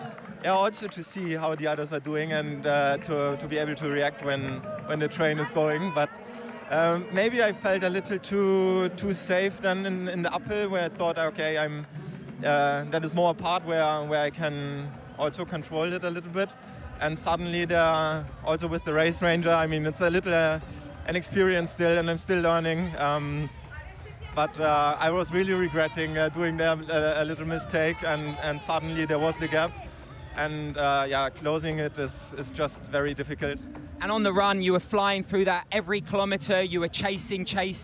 It was just a great race, and to get that run course record, you must be over the moon. Good luck, and well done here in Aix-en-Provence Ironman Pro Series. Thanks, Tim Don, and our top 3 men. Great interviews as always, and insights. We did just see the pass. Imogen Simmons ran past Hannah de Vet while we were interviewing our 3rd place finisher, Lasse Priester there. So now Imo moved into 2nd. Hannah de Vet relegated to 3rd place on course, and Laura Phillip also still lurking. So Hannah de Vet, a phenomenal day so far, but she has some competition at the later stages of this run. Again, Marjolaine Pierre holding steady, 4 minutes plus clear of 2nd place. So she's through 16 kilometers of the run now, so 5K to go for Marjolaine. Really a formality for her, but here is image of Imogen Simmons, who has moved into second place and running very well, holding steady with Laura Phillip. Earlier I said Laura may be able to move up onto the podium and pass Imo. Imo had other ideas. She moved past second, and Hannah DeVette now in third with Laura Phillip lurking. Yeah, this really is a decisive performance from Marjolaine Pierre. 4 minutes is in anyone's language, that's a big margin back to second place. But Imogen Simmons, just consistent as ever across all disciplines. Not really known for her run, but turning in a good run here. She's got up into second place. Hannah DeVette now fighting for that last podium position. Laura Phillips just hovering around about 30, 35 seconds back. So, yeah, Hannah's got to really lock in now and try and lock down that third podium spot. Interestingly, all of these women, Marjolaine Pierre, Imogen Simmons, Hannah DeVette, and Laura Phillip are all after not only the podium, but all 4 women are after the 3 Nice qualification slots as well. So there's extra, I guess, motivation and just a little subplot playing out nicely at the back end of this run. Not only are they fighting for every second in the Ironman Pro Series points and the podium today, but there's only 3 qualification spots for the women for the World Championships, and our top 4 are all vying for those 3 spots. And I wasn't great at maths, Rennie, but 4 I don't think goes into 3. So someone's going to miss out. Yeah, unfortunately, and we'll see. It's Hannah DeVette still has 30 seconds on Laura Phillip right now, so if Laura Phillip can find another gear, Hannah DeVette seems to be, you know, I don't want to say going backwards, but Laura Phillip is just running a little faster on course right now, but still, you know, I guess over 5K to go for those ladies. Laura Phillip, I think, will probably move into third place, so Hannah DeVette relegated to 4th will mean no knee spot, which is real painful because she's had such a phenomenal race on the front for such a long way on the bike, and then second place until Imo just overtook her about a kilometre or 2 ago. So still, I think regardless, you know, you can go back home and sort of celebrate the victory, which is a phenomenal breakthrough performance at this distance, and then, you know, you just keep working on all the disciplines and the run. But you were mentioning before Imogen Simmons, not really known for her run pedigree, but Imo's just strong across all 3. She's a front pack swimmer, can ride with anyone, and then solid runner. And I think that the reason she's been on the podium in a 70.3 before is because of that. She just has no weakness. And when an athlete front pack swims, you know, leads off the bike and then holds together a run, they're just really hard to beat. I mean, Marjolaine Pierre able to separate herself on the bike, and again, a phenomenal performance all around from Marjolaine. But Imogen, I feel like, always will find herself pretty close to the podium because she's a triple threat athlete. Yeah, she's always been super consistent across all disciplines, across all styles of racing. Ironman 70.3, podium finisher at the World Championships. She's been on the podium at T100 events, so she knows this distance, and you're right, she's just so consistent and has no real weaknesses. Great insights, great interviews from Tim Don in the high price recovery area there. It was good to get the insights of the athletes. Always interesting to hear their perspective of the race as we flash back and see Imo again. Looking good, looks like she's coming on, getting stronger as this run goes. She looks good. You know, Border Lamidi, as you said, it was a mental battle for him. In his head, he just made a commitment, I'm not losing today. And I'm not going to say he waited for Rico Bogan, but he was preparing himself physically, mentally, nutritionally for that battle, and he was right up for it. So, and also the weather. They all talked about how cold it was. We thought with the beautiful blue skies down in the south, Aix-en-Provence, it was good, but those single-digit temperatures, degrees Celsius, it played havoc with a lot of these athletes early in the race, particularly coming through T1, the numb hands. We saw athletes struggling with their zippers, with their helmets, with their ability to push power early on the bike and really warm up. So, yeah, great insights from the athletes and great interviews from Tim Don down there right in the thick of it in the finish area. As we see Marjolaine Pierre just continue to just keep on keeping on. She looks great. Rennie, she still looks, I'm not going to say identical, but not far off how she looked running out of Ruby T2 about an hour or so ago. That turnover's good, the posture's great, the arm carriage is good, and the flowing locks, as everyone keeps mentioning. I mean, yeah, she looks like she could run, I'm not going to say all day, but she's not giving any telltale signs that she's slowing down. No, not at all. We're actually, I think, about to have another pass in the women's. I don't know if we have anyone back there, but Laura Phillip is only 6 seconds behind Hannah DeVette right now. So DeVette, heartbreaking, just was passed by Imogen Simmons, and now Laura Phillip moving up on her shoulder. Yeah, again, that is a knee spot, and all of these women would love to be there to race in September at the Ironman 70.3 World Championships. Great opportunity to race the best in the world, but only 3 spots here today. And again, that qualification period ends the end of June, so opportunities for qualifying now dwindling. But Marjolaine Pierre in the lead. Laura Phillip has moved up into 3rd place now. She's moved by Hannah DeVette. Hannah DeVette about a minute ahead of 5th place at this point in the race. So steady in 4th, but 5K, a little under 5K left to run. Marjolaine has less than 4 kilometers left to run. And we'll see if she beats her course best from last year. Yeah, just looking at the paces of our top 10, they're all hovering somewhere between 3:25, 3:30 and 4 minutes per K based on the terrain that they're on, from slight downhill sections, flat, a few little uphill sections, and of course the technical aspect of this course can slow the average paces down. Obviously, Marjolaine Pierre's had the fastest average speed. She's averaging around 3:40 per K or thereabouts, and yeah, she still looks great as we see her now on that dirt or cinder section coming through the little forest. It has been a scenic tour of Centerville, Aix-en-Provence, but certainly technical, twists and turns. Unfortunately, we saw the demise of Jamie Riddle early on in the run. In fact, if we go back to the T2 exit, we saw Jamie stumble coming out of T2 when he was trying to overtake on the inside. So, and then Rico Bogan as well, Rennie. We saw a little section making a right-hand turn at speed with Bartolomidi right on his shoulder. It looked like he sort of half rolled his ankle. And, you know, whilst these shoes, they do give you a lot in terms of energy return and speed, and the new foam, you recover a lot better. The impact is less. You do have to keep your wits about you, and I think we heard Rico Bogan, or no, it was Laura Phillip, talk about that in her little soundbite. She talked about this kind of course, run course in particular, where you do have to keep your wits about you and stay mentally engaged. Yeah, absolutely. And I think with the stack and foam, just it becomes a little unsteady, and any time you sort of are pushing off around a corner, it just is more unsteady than, you know, the days where we were running, you know, 0 or 1 mil of foam and basically almost barefoot running. So gone are those days, but the technology has come a long way in terms of footwear and nutrition and aerodynamics, and as we expect, it's just a wonderful time to be in the sport and witnessing breakthrough performances. I feel like every other weekend there's just, you know, course records going down. Can they get faster? In the Texas race was unbelievable in terms of how fast the athletes are able to go now. And again, Marjolaine Pierre going a little faster again than she did a year ago.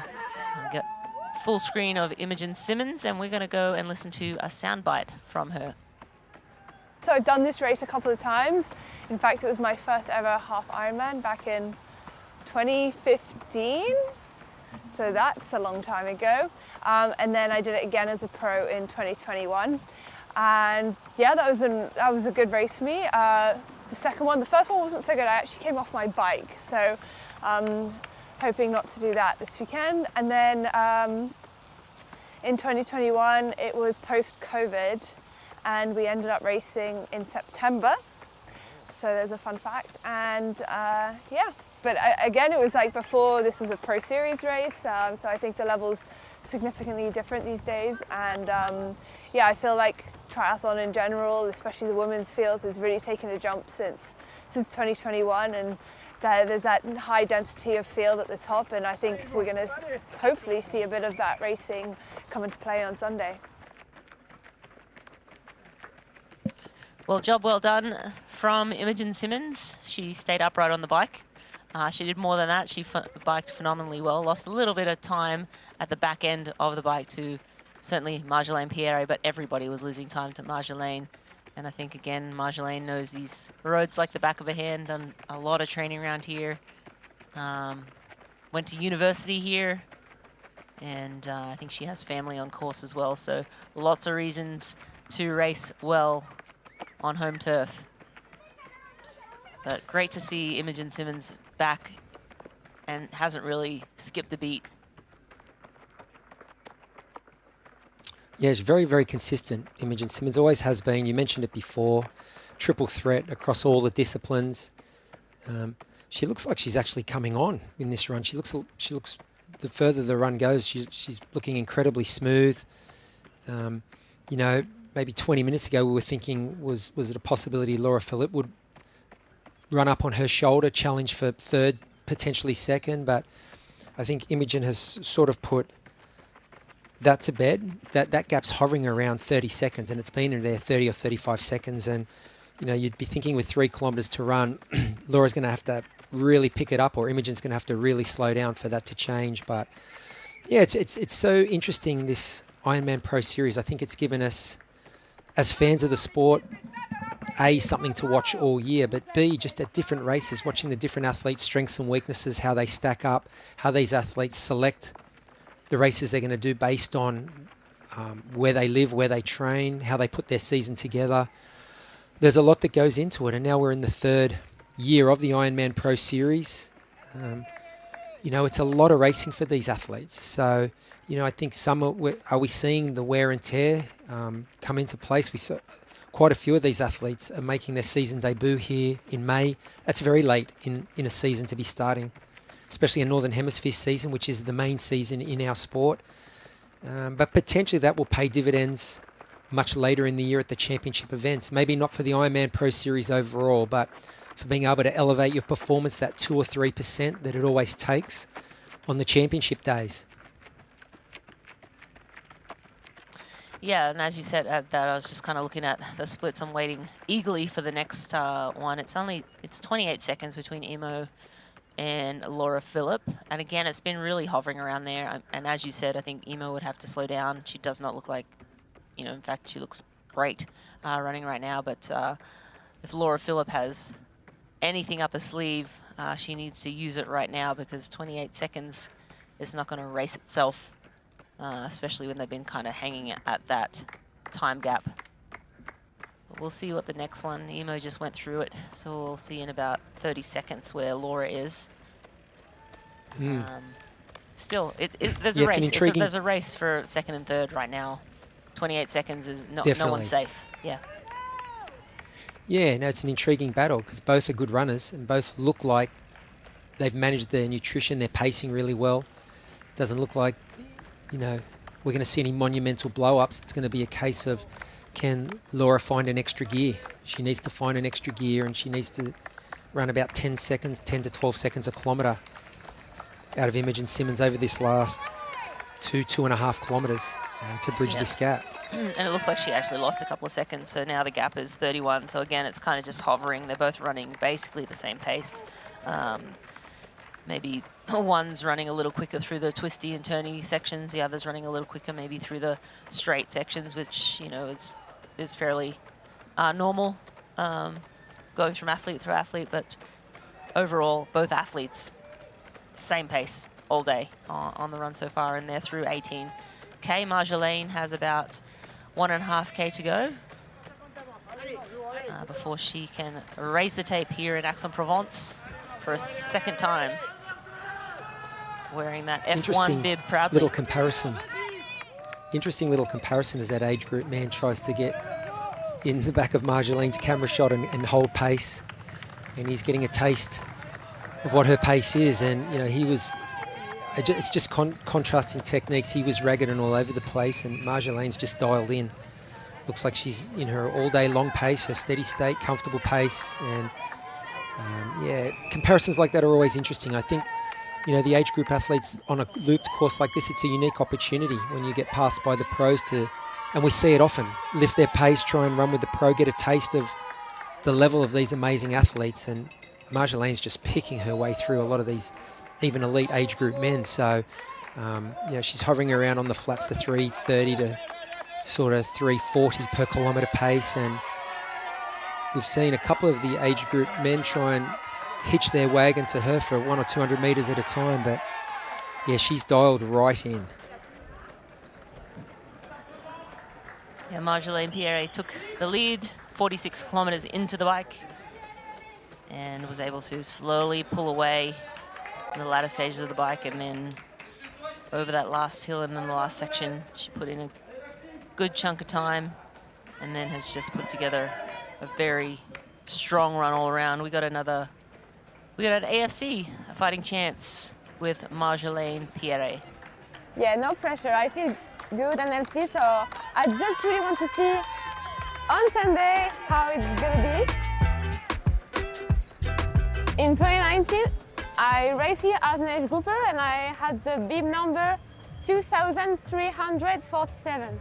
And now it's 1, so I never imagined to be right here and with the number 1, and yeah, with all this amazing team around me, so life is crazy.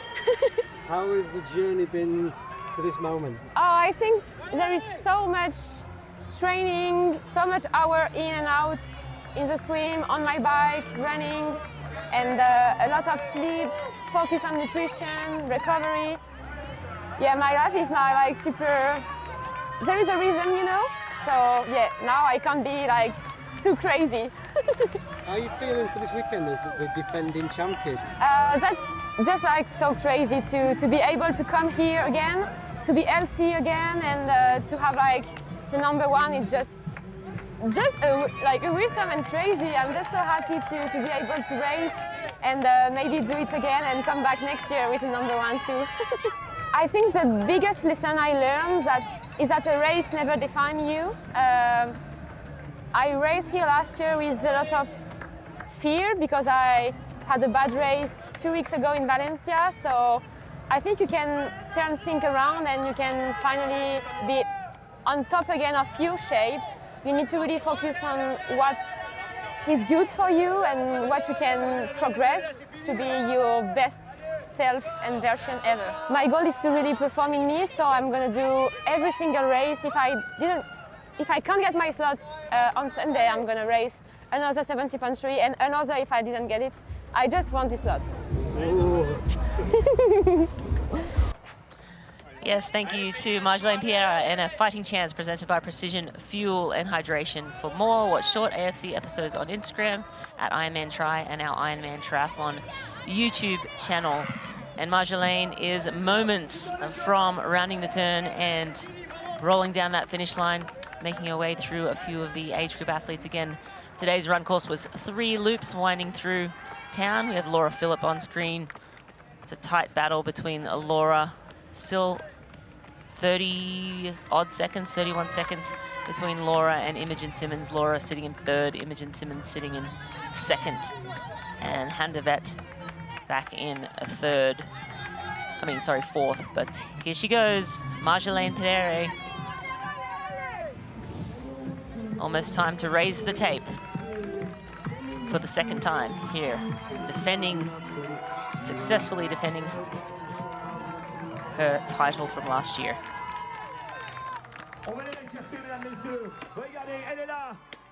Off go the fireworks, and a hard left here into the finish line. Marjolaine Pierre, local girl and champion once again here today on Aix-en-Provence. Took the lead at 46 kilometers on the bike and never looked back. Your champion today, Marjolaine Pierre from France.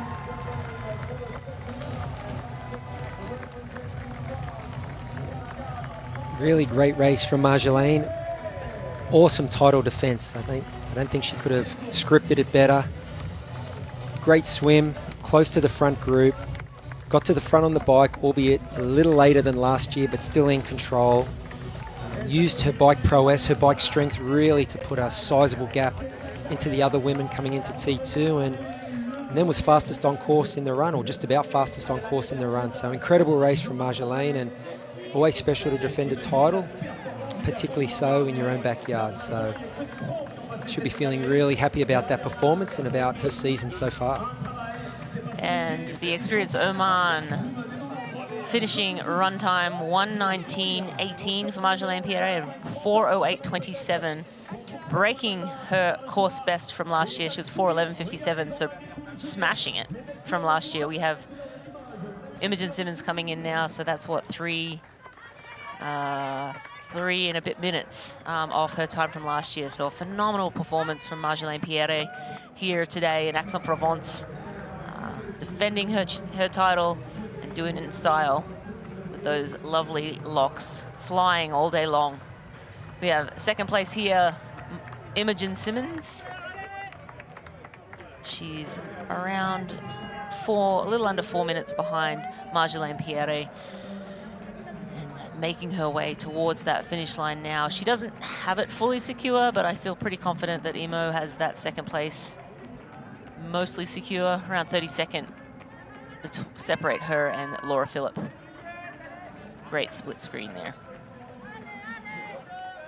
Yeah, it would take an almighty sprint from Laura to catch up here. I think the podium positions are set. Imogen's fought well, and she's got that deficit just under 4 minutes. Laura's had a great comeback through, you know, her season debut here. We mentioned her struggles earlier. I think she'll be really happy with where she's at leading into Hamburg next month. And yeah, she looks great. Leg turnover. I mean, she's such a beautiful runner, Laura. So, and our top three women today, Rini, I'm pretty sure they've punched their ticket to the World Championships. They get the 3 spots. There are only 3 spots on offer for the men and the women today, and it looks like it's going to be Marjolaine, Imogen and Laura who get those coveted Precision Fuel and Hydration Ironman 70.3 World Championship qualifications. Yeah, and Marjolaine, she said, I don't care what happens in the race, I just want my nice spot. If I don't get it here, I'll try again, and if I don't get it there, I'll try again. She did more than get that nice spot. She smashed her course record, won by a little under, looks like 4 minutes. So a really dominant performance here from Marjolaine Pierre. And again, just textbook pacing.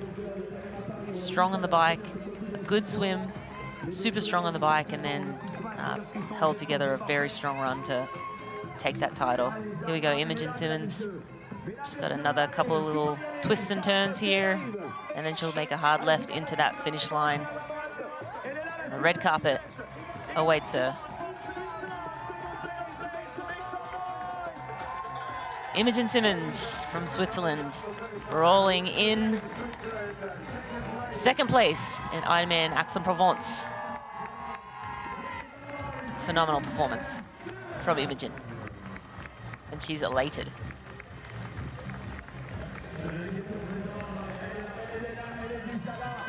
And in third place here today, Laura Philipp. Another amazing performance from Laura again, ever consistent, always a contender at every single race she toes the line at. And rolling into the finish line in third place here today, Laura Philipp from Germany.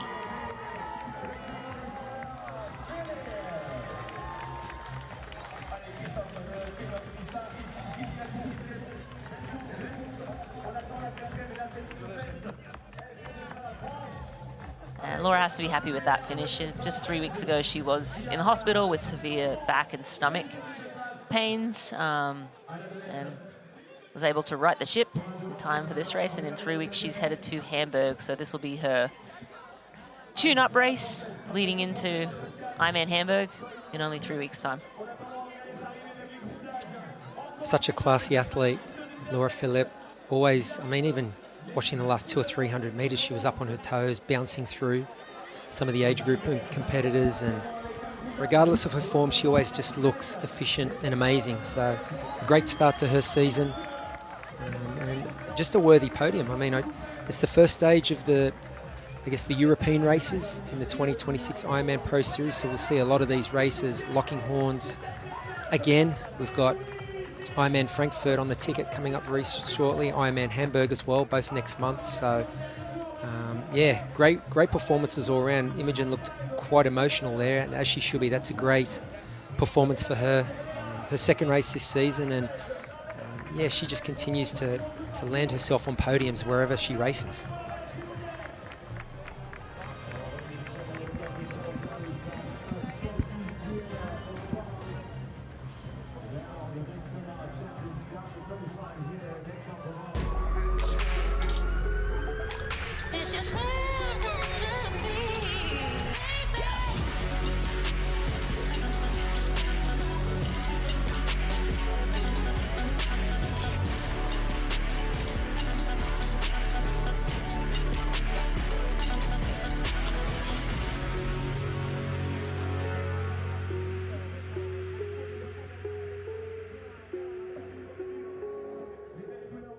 Ironman is the journey of a lifetime that begins long before race day.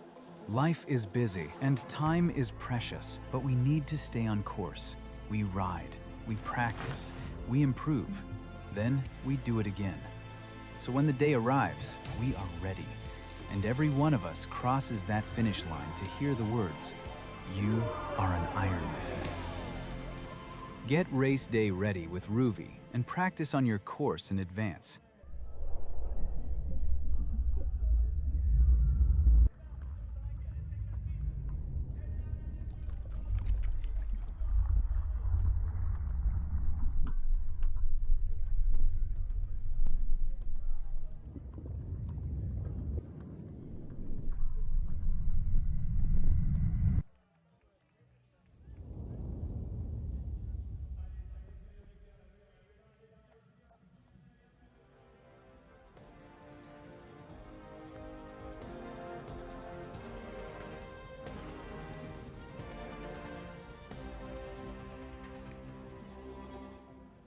IRONMAN 70.3 Aix-en-Provence is brought to you by AG1. Better finishes start with AG1. And what a race it's been today, Crowe. We had Marjolaine Pierre take out the women's race and Michele Bortolini taking out the men's race, both course record days, record-setting days here in Aix-en-Provence. Phenomenal racing, amazing. Yeah, definitely a record-breaking day.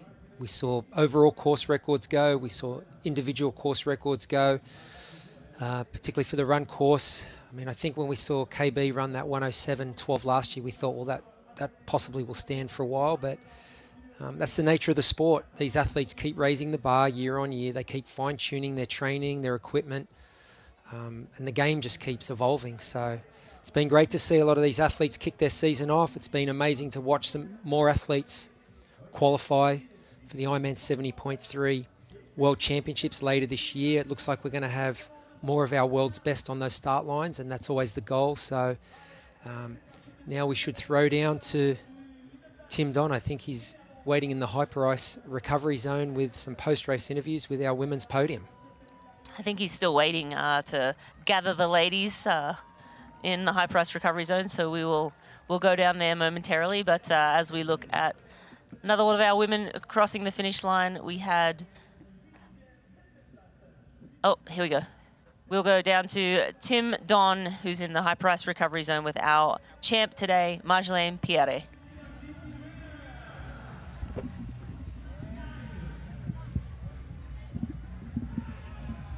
I'm at the hyper ice recovery zone here.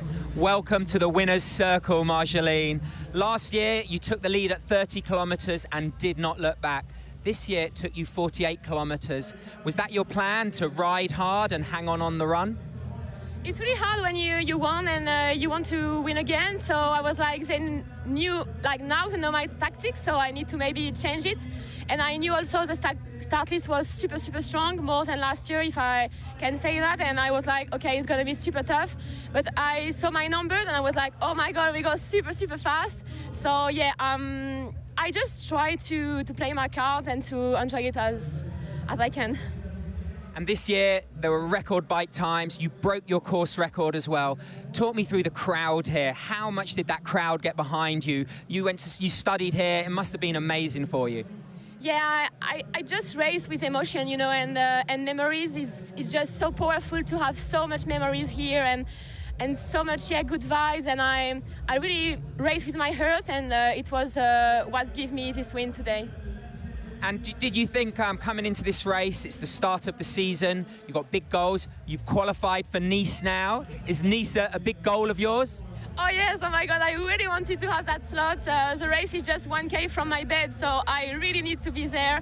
I know the course really well. I already tried to improve my descent because in Nice, during the World Champ Ironman, it was super tough to follow Kat and Laura, so yeah, it's definitely my goal for this year. And coming back to this race, on the run, you saw Laura and Imogen chasing you. Was that at the back of your mind? Did you mark them on the out and back, and could you see them on the course? No, here is like 3 loops, so you never really saw the other. I have my team here who give me the splits, and yeah, I just wanted to also make a good run to build towards Hamburg in a few weeks now. So yeah, I'm happy to be able to run fast also. Well, congratulations. You are the Aix-en-Provence Ironman Pro Series champion, defending champion, I should say. Congratulations, enjoy your win. Next year. Wow, what a performance. Yeah, amazing Imogen, performance. what a race. Oh. So good to see you back on the podium. Coming to Europe, racing in France at the Aix-en-Provence Ironman Pro Series. Talk me through your swim and your bike and how that went for you. Yeah, should I hold it? Perfect. Hi. Aix-en-Provence. Well, it's a bit ironic. Like, this was my first race actually as an age grouper back in 2015, so it was pretty cool to come back here. And I've done it once as a pro, and this is my 3rd time. And I thought I knew the course well, but turns out I didn't know it that well, and I took a little tumble on the 2nd descent. But I felt good on the swim, swam on Fenella's feet. Took a bit of time in T1. It was absolutely freezing this morning, and I had a bit of a kerfuffle with my gloves, but I'm glad I put them on because I didn't take them off until the last aid station. So yeah, the 7 degrees was biting. And then yeah, the bike was good. The girls were so fast. Like when Marjolaine went past, it was just like, whoa, okay, goodbye. And then I just ended up riding for a while with Lisa Petra, and then a while on my own. But it's such a beautiful bike course that you just feel like you're in the middle of nowhere. And yeah, I guess sometimes you always forget you're actually racing. It's so stunning. Yeah, and then maybe I pushed one of the descents a bit too hard and yeah, skidded out, but nothing too serious. It was a skiddy section, and which is slightly ironic, because actually in my first race I also skidded out. And then yeah, onto the run, and it was just like focus, full focus. I was in 4th coming off the bike, and then just full focus, and just trying to focus on myself and not on other people, because ultimately that's all you can control. And yeah, for the last lap I had Laura biting my heels, and that was a bit stressful, but yeah, I'm pretty chuffed with managing to hold her off. I mean, Marjolaine was in another league today, and absolutely hats off to her. You know, showing us how the locals do it. And then yeah, just like what an amazing race, really. Aix-en-Provence, the Bénévole was so amazing and present and encouraging, and it was like I had a ball.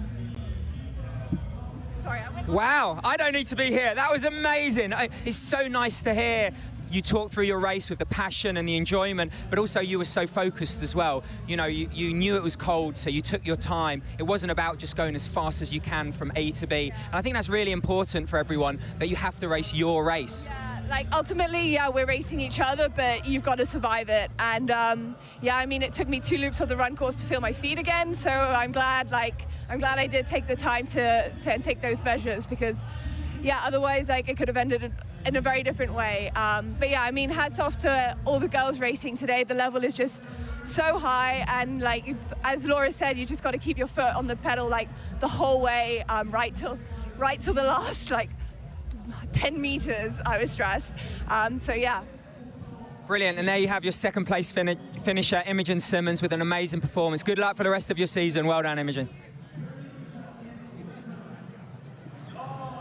Here we have our third place finisher, Laura. What a performance. I am so happy for you to get third here at the first European Ironman Pro Series event. 2 weeks ago, it maybe was looking that you weren't going to start. So that 2 weeks, talk us through that turnaround and, you know, how the race started for you today. Yeah, thank you so much. 2.5 weeks ago, I didn't thought I would make it to this start line. So yeah, I'm pretty happy with the result, to be honest. My main goal was to try to qualify for the 70.3 Worlds, and I tick that box. Yes, tick that box. So that makes me really happy.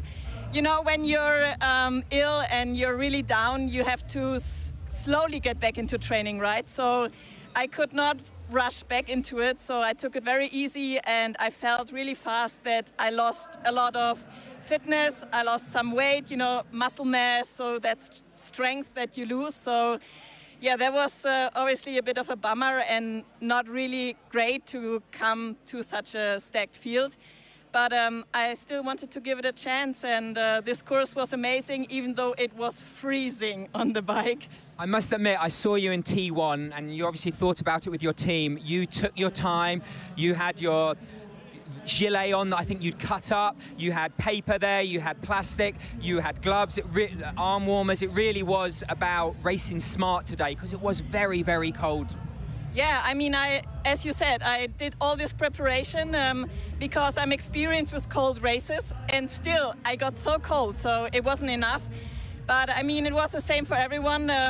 But I was like shivering on the bike, and with the technical bike course, you know, you want to have warm hands so you can actually brake and feel safe.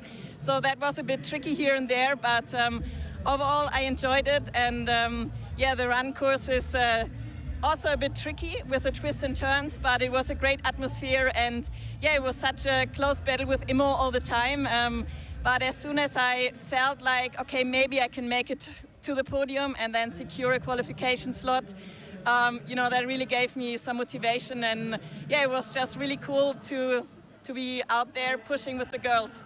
Wow, there you have it, your third place finisher. And now we move on to Ironman Hamburg, another Ironman Pro Series event. Well done today here in Aix-en-Provence, finishing third. Laura, well done. Thanks, guys. Down at the high price recovery zone. It's always good to hear from the athletes after the race, Crowe, on how it actually all went down. It sounds like it was very cold. And, you know, you saw Laura with, you know, just so many different items of clothing trying to keep her body warm. You know, after getting wet in the water, it's just freezing when you hop out on that bike course and in a wet kit at 7 degrees Celsius and high humidity, freezing cold temperatures. But it looks beautiful, and it was fast racing conditions.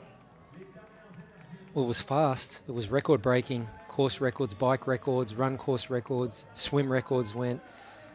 It was cold, and the more experienced athletes were able to deal with that as we're going to head down to the men's podium. It was so good to hear all the women chat with Tim, though. Marjolaine talking about how the race in Nice is 1 kilometre from her bed. So we head to the men's podium, and in third spot, representing Germany, one to watch certainly for the rest of the Ironman Pro Series. Fastest run today, broke the run course record, Lasse Priester.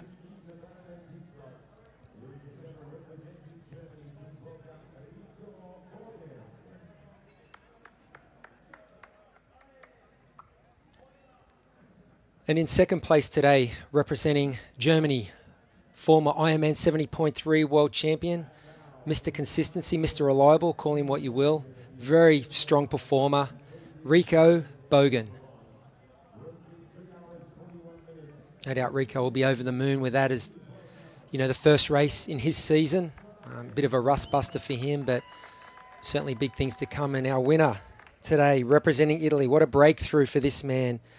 Michele Bordalamidi was in contention right from the swim. Said he didn't feel good in the swim, but he's such a good swimmer. He was in that front group, played his cards beautifully on the bike, back-ended the pace over that last climb, and then showed them all a clean pair of heels and what a tough second half to the run. So congratulations to our Ironman 70.3 Aix-en-Provence podium. In first place, Michele Bordalamidi from Italy. In second, Rico Bogan from Germany. And third place, Lasse Priester, also from Germany. enjoy a little athletic brew. You gotta enjoy it. Beer on the head for the winner. It's a bit too cold. It's a bit too. Yeah, I know, it's a bit too cold for that, tentative. Michaeli. Yeah, it's a little cold for that, mate. Why don't we drink the athletic brewing and save the shower for later? Or make it a warm one. Make it a warm one. Yep. We'll be going down to the women's podium momentarily, but again, phenomenal performances across the board. Breakthrough performance for Michele Bortolini. Great racing from Rico Bogan, as always. Mr. Consistency. That's Charlotte McShane. Her kit was zipper broke at the beginning of that out of the swim, and so she had to ride with that would have been a little cold actually, mid drift. Yeah, probably not the day. Probably not the day for that when you saw a lot of the other athletes opted for the gilet or the vest or the newspaper or the foil down the front, just as a bit of a windbreaker and a windshield. So, yeah, tough day for Charlotte. We saw her get a little bit of help in T1, which was much needed, but couldn't fix the zipper. In third place here today, Laura Philipp from Germany. She'll be heading off back home for a couple of weeks of hard work and then another taper into Hamburg, try to defend her title from Hamburg last year.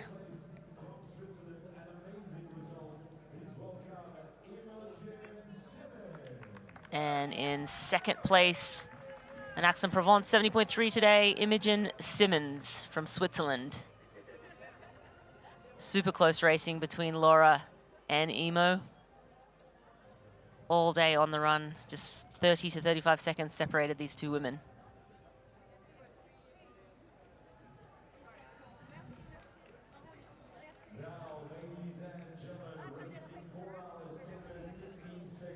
And our winner today swam 24:55. She biked a 2:19:53 and ran a 1:19:18 for a total time of 4:08:27, a new course record. Marjolaine Pierre from France.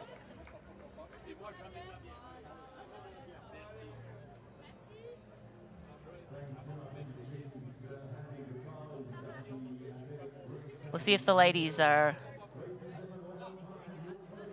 drinking or pouring the athletic brewing recovery drink.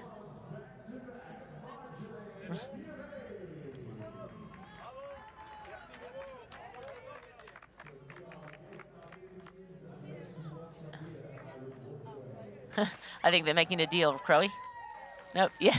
Negotiating. Yep. I love it. Don't throw it on us. They're not drinking. Yeah, they're just negotiating, and that's smart. Smart play by the ladies. Yep. Amazing racing all around here today. Record-setting day on a beautiful day here in Aix-en-Provence. Chilly temperatures in the morning. It warmed up okay on the run, but just a beautiful day in the south of France. And records fell. We'll have Pro Series points and leaderboard coming up.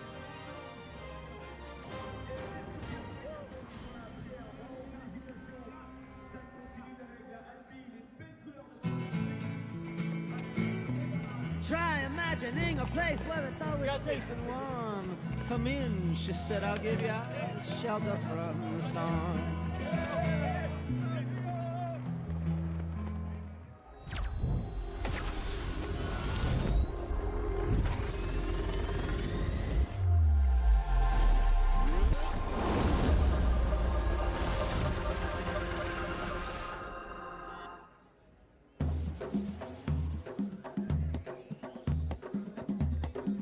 It's the beauty of Oman.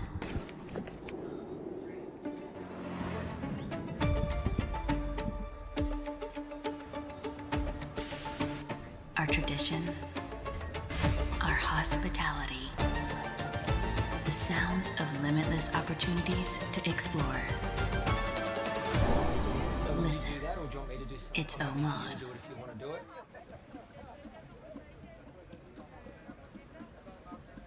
Just do it, be fine. It's breakfast with precision. It's breakfast with precision. Thank you, Poncho Man. Welcome to Breakfast with Precision at Hugo's on the Rocks. I'm Andy Blow, co-founder of Precision Fuel and Hydration, and we are stoked to be the official hydration partner of the Ironman Global Series. Hey, what are you doing to my set? Get a plan for your next race at pfnh.com. Security! It's breakfast with precision. It's breakfast with precision. Gee.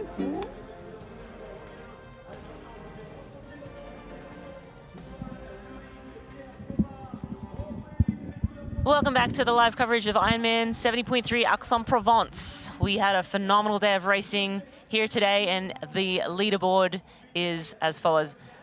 Crowe, run it down. Yeah, taking out our race today from Italy, Michele Bortolamidi, great breakthrough performance. Rico Bogen from Germany, second. Lasse Priester, third. Maximilian Sperl, another German, in fourth spot. Nathan Guber from France in fifth. Felix Forissier, in his first foray into road 70.3 racing, finished sixth and punched his ticket. Simon Vian, our breakthrough performer from last year, our third place podium finisher, he finished seventh. Nicolas Mann from Germany was eighth. Pierre Dupuis from France in ninth. And Antonio Benito Lopez from Spain, rounding out our men's top 10 here in Aix-en-Provence. Yeah, and as we look at the Ironman Pro Series points. Yeah, if we look at our Ironman Pro Series standings, not much change to the top. Obviously, some of the athletes who have scored big early this season remain up the top. Christian Blumenfeld has that number one position. Matthew Hansen from the US in second. Rudy Von Berg makes some moves today. He moves up into third spot in the Ironman Pro Series, while Casper Stornes drops a spot. Jonas Schomburg also loses a spot, as does Gustav Eden, down to sixth. And then we have Sam Long, Ben Canute, Kasper Stepniak and Jonas Hoffmann rounding out our top 10 in the current point standings for the Ironman Pro Series on the men's side.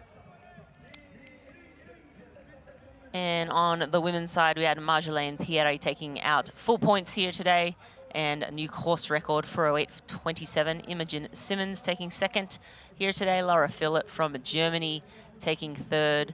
Annie-Sophie Pierre taking fourth place. Hannah DeVette hanging on for fifth. Katrine Christiansen taking in sixth place. Soline Bolini taking seventh. Lizzie Rayner from the UK taking eighth. Marta Lagownik taking ninth place, and Lisa Perderer rounding out the top 10 here today. And as we look at the Ironman Pro Series, no changes in the overall standings in the top 10 today. Hannah Berry remains in first place. Kat Matthews second. Solveig Loveseth in third. Grace Tech in fourth. Taylor Nibb sitting in fifth. Gabrielle Lumpkus sixth. Tamara Jewett sitting in seventh. Marta Sanchez holding on to eighth. Jackie Herring in ninth. And Danielle Lewis sitting in 10th place in the Ironman Pro Series standings. And thank you so much for watching the 2026 Ironman 70.3 Aix-en-Provence.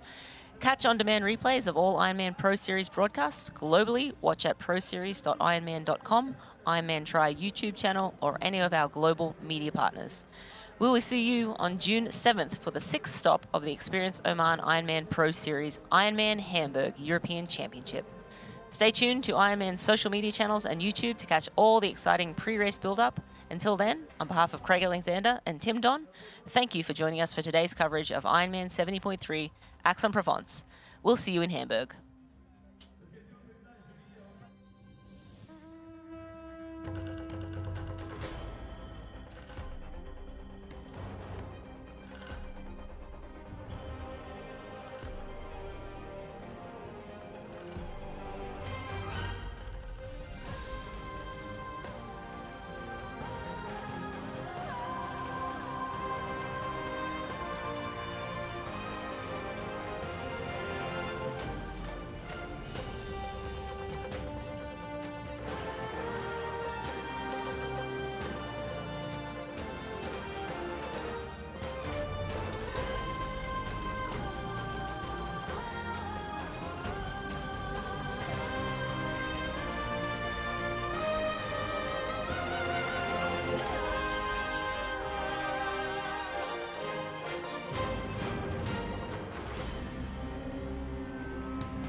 copyrighted broadcast of World Triathlon Corporation may not be retransmitted, reproduced, rebroadcast, or otherwise distributed or used in any form without express written consent of World Triathlon Corporation.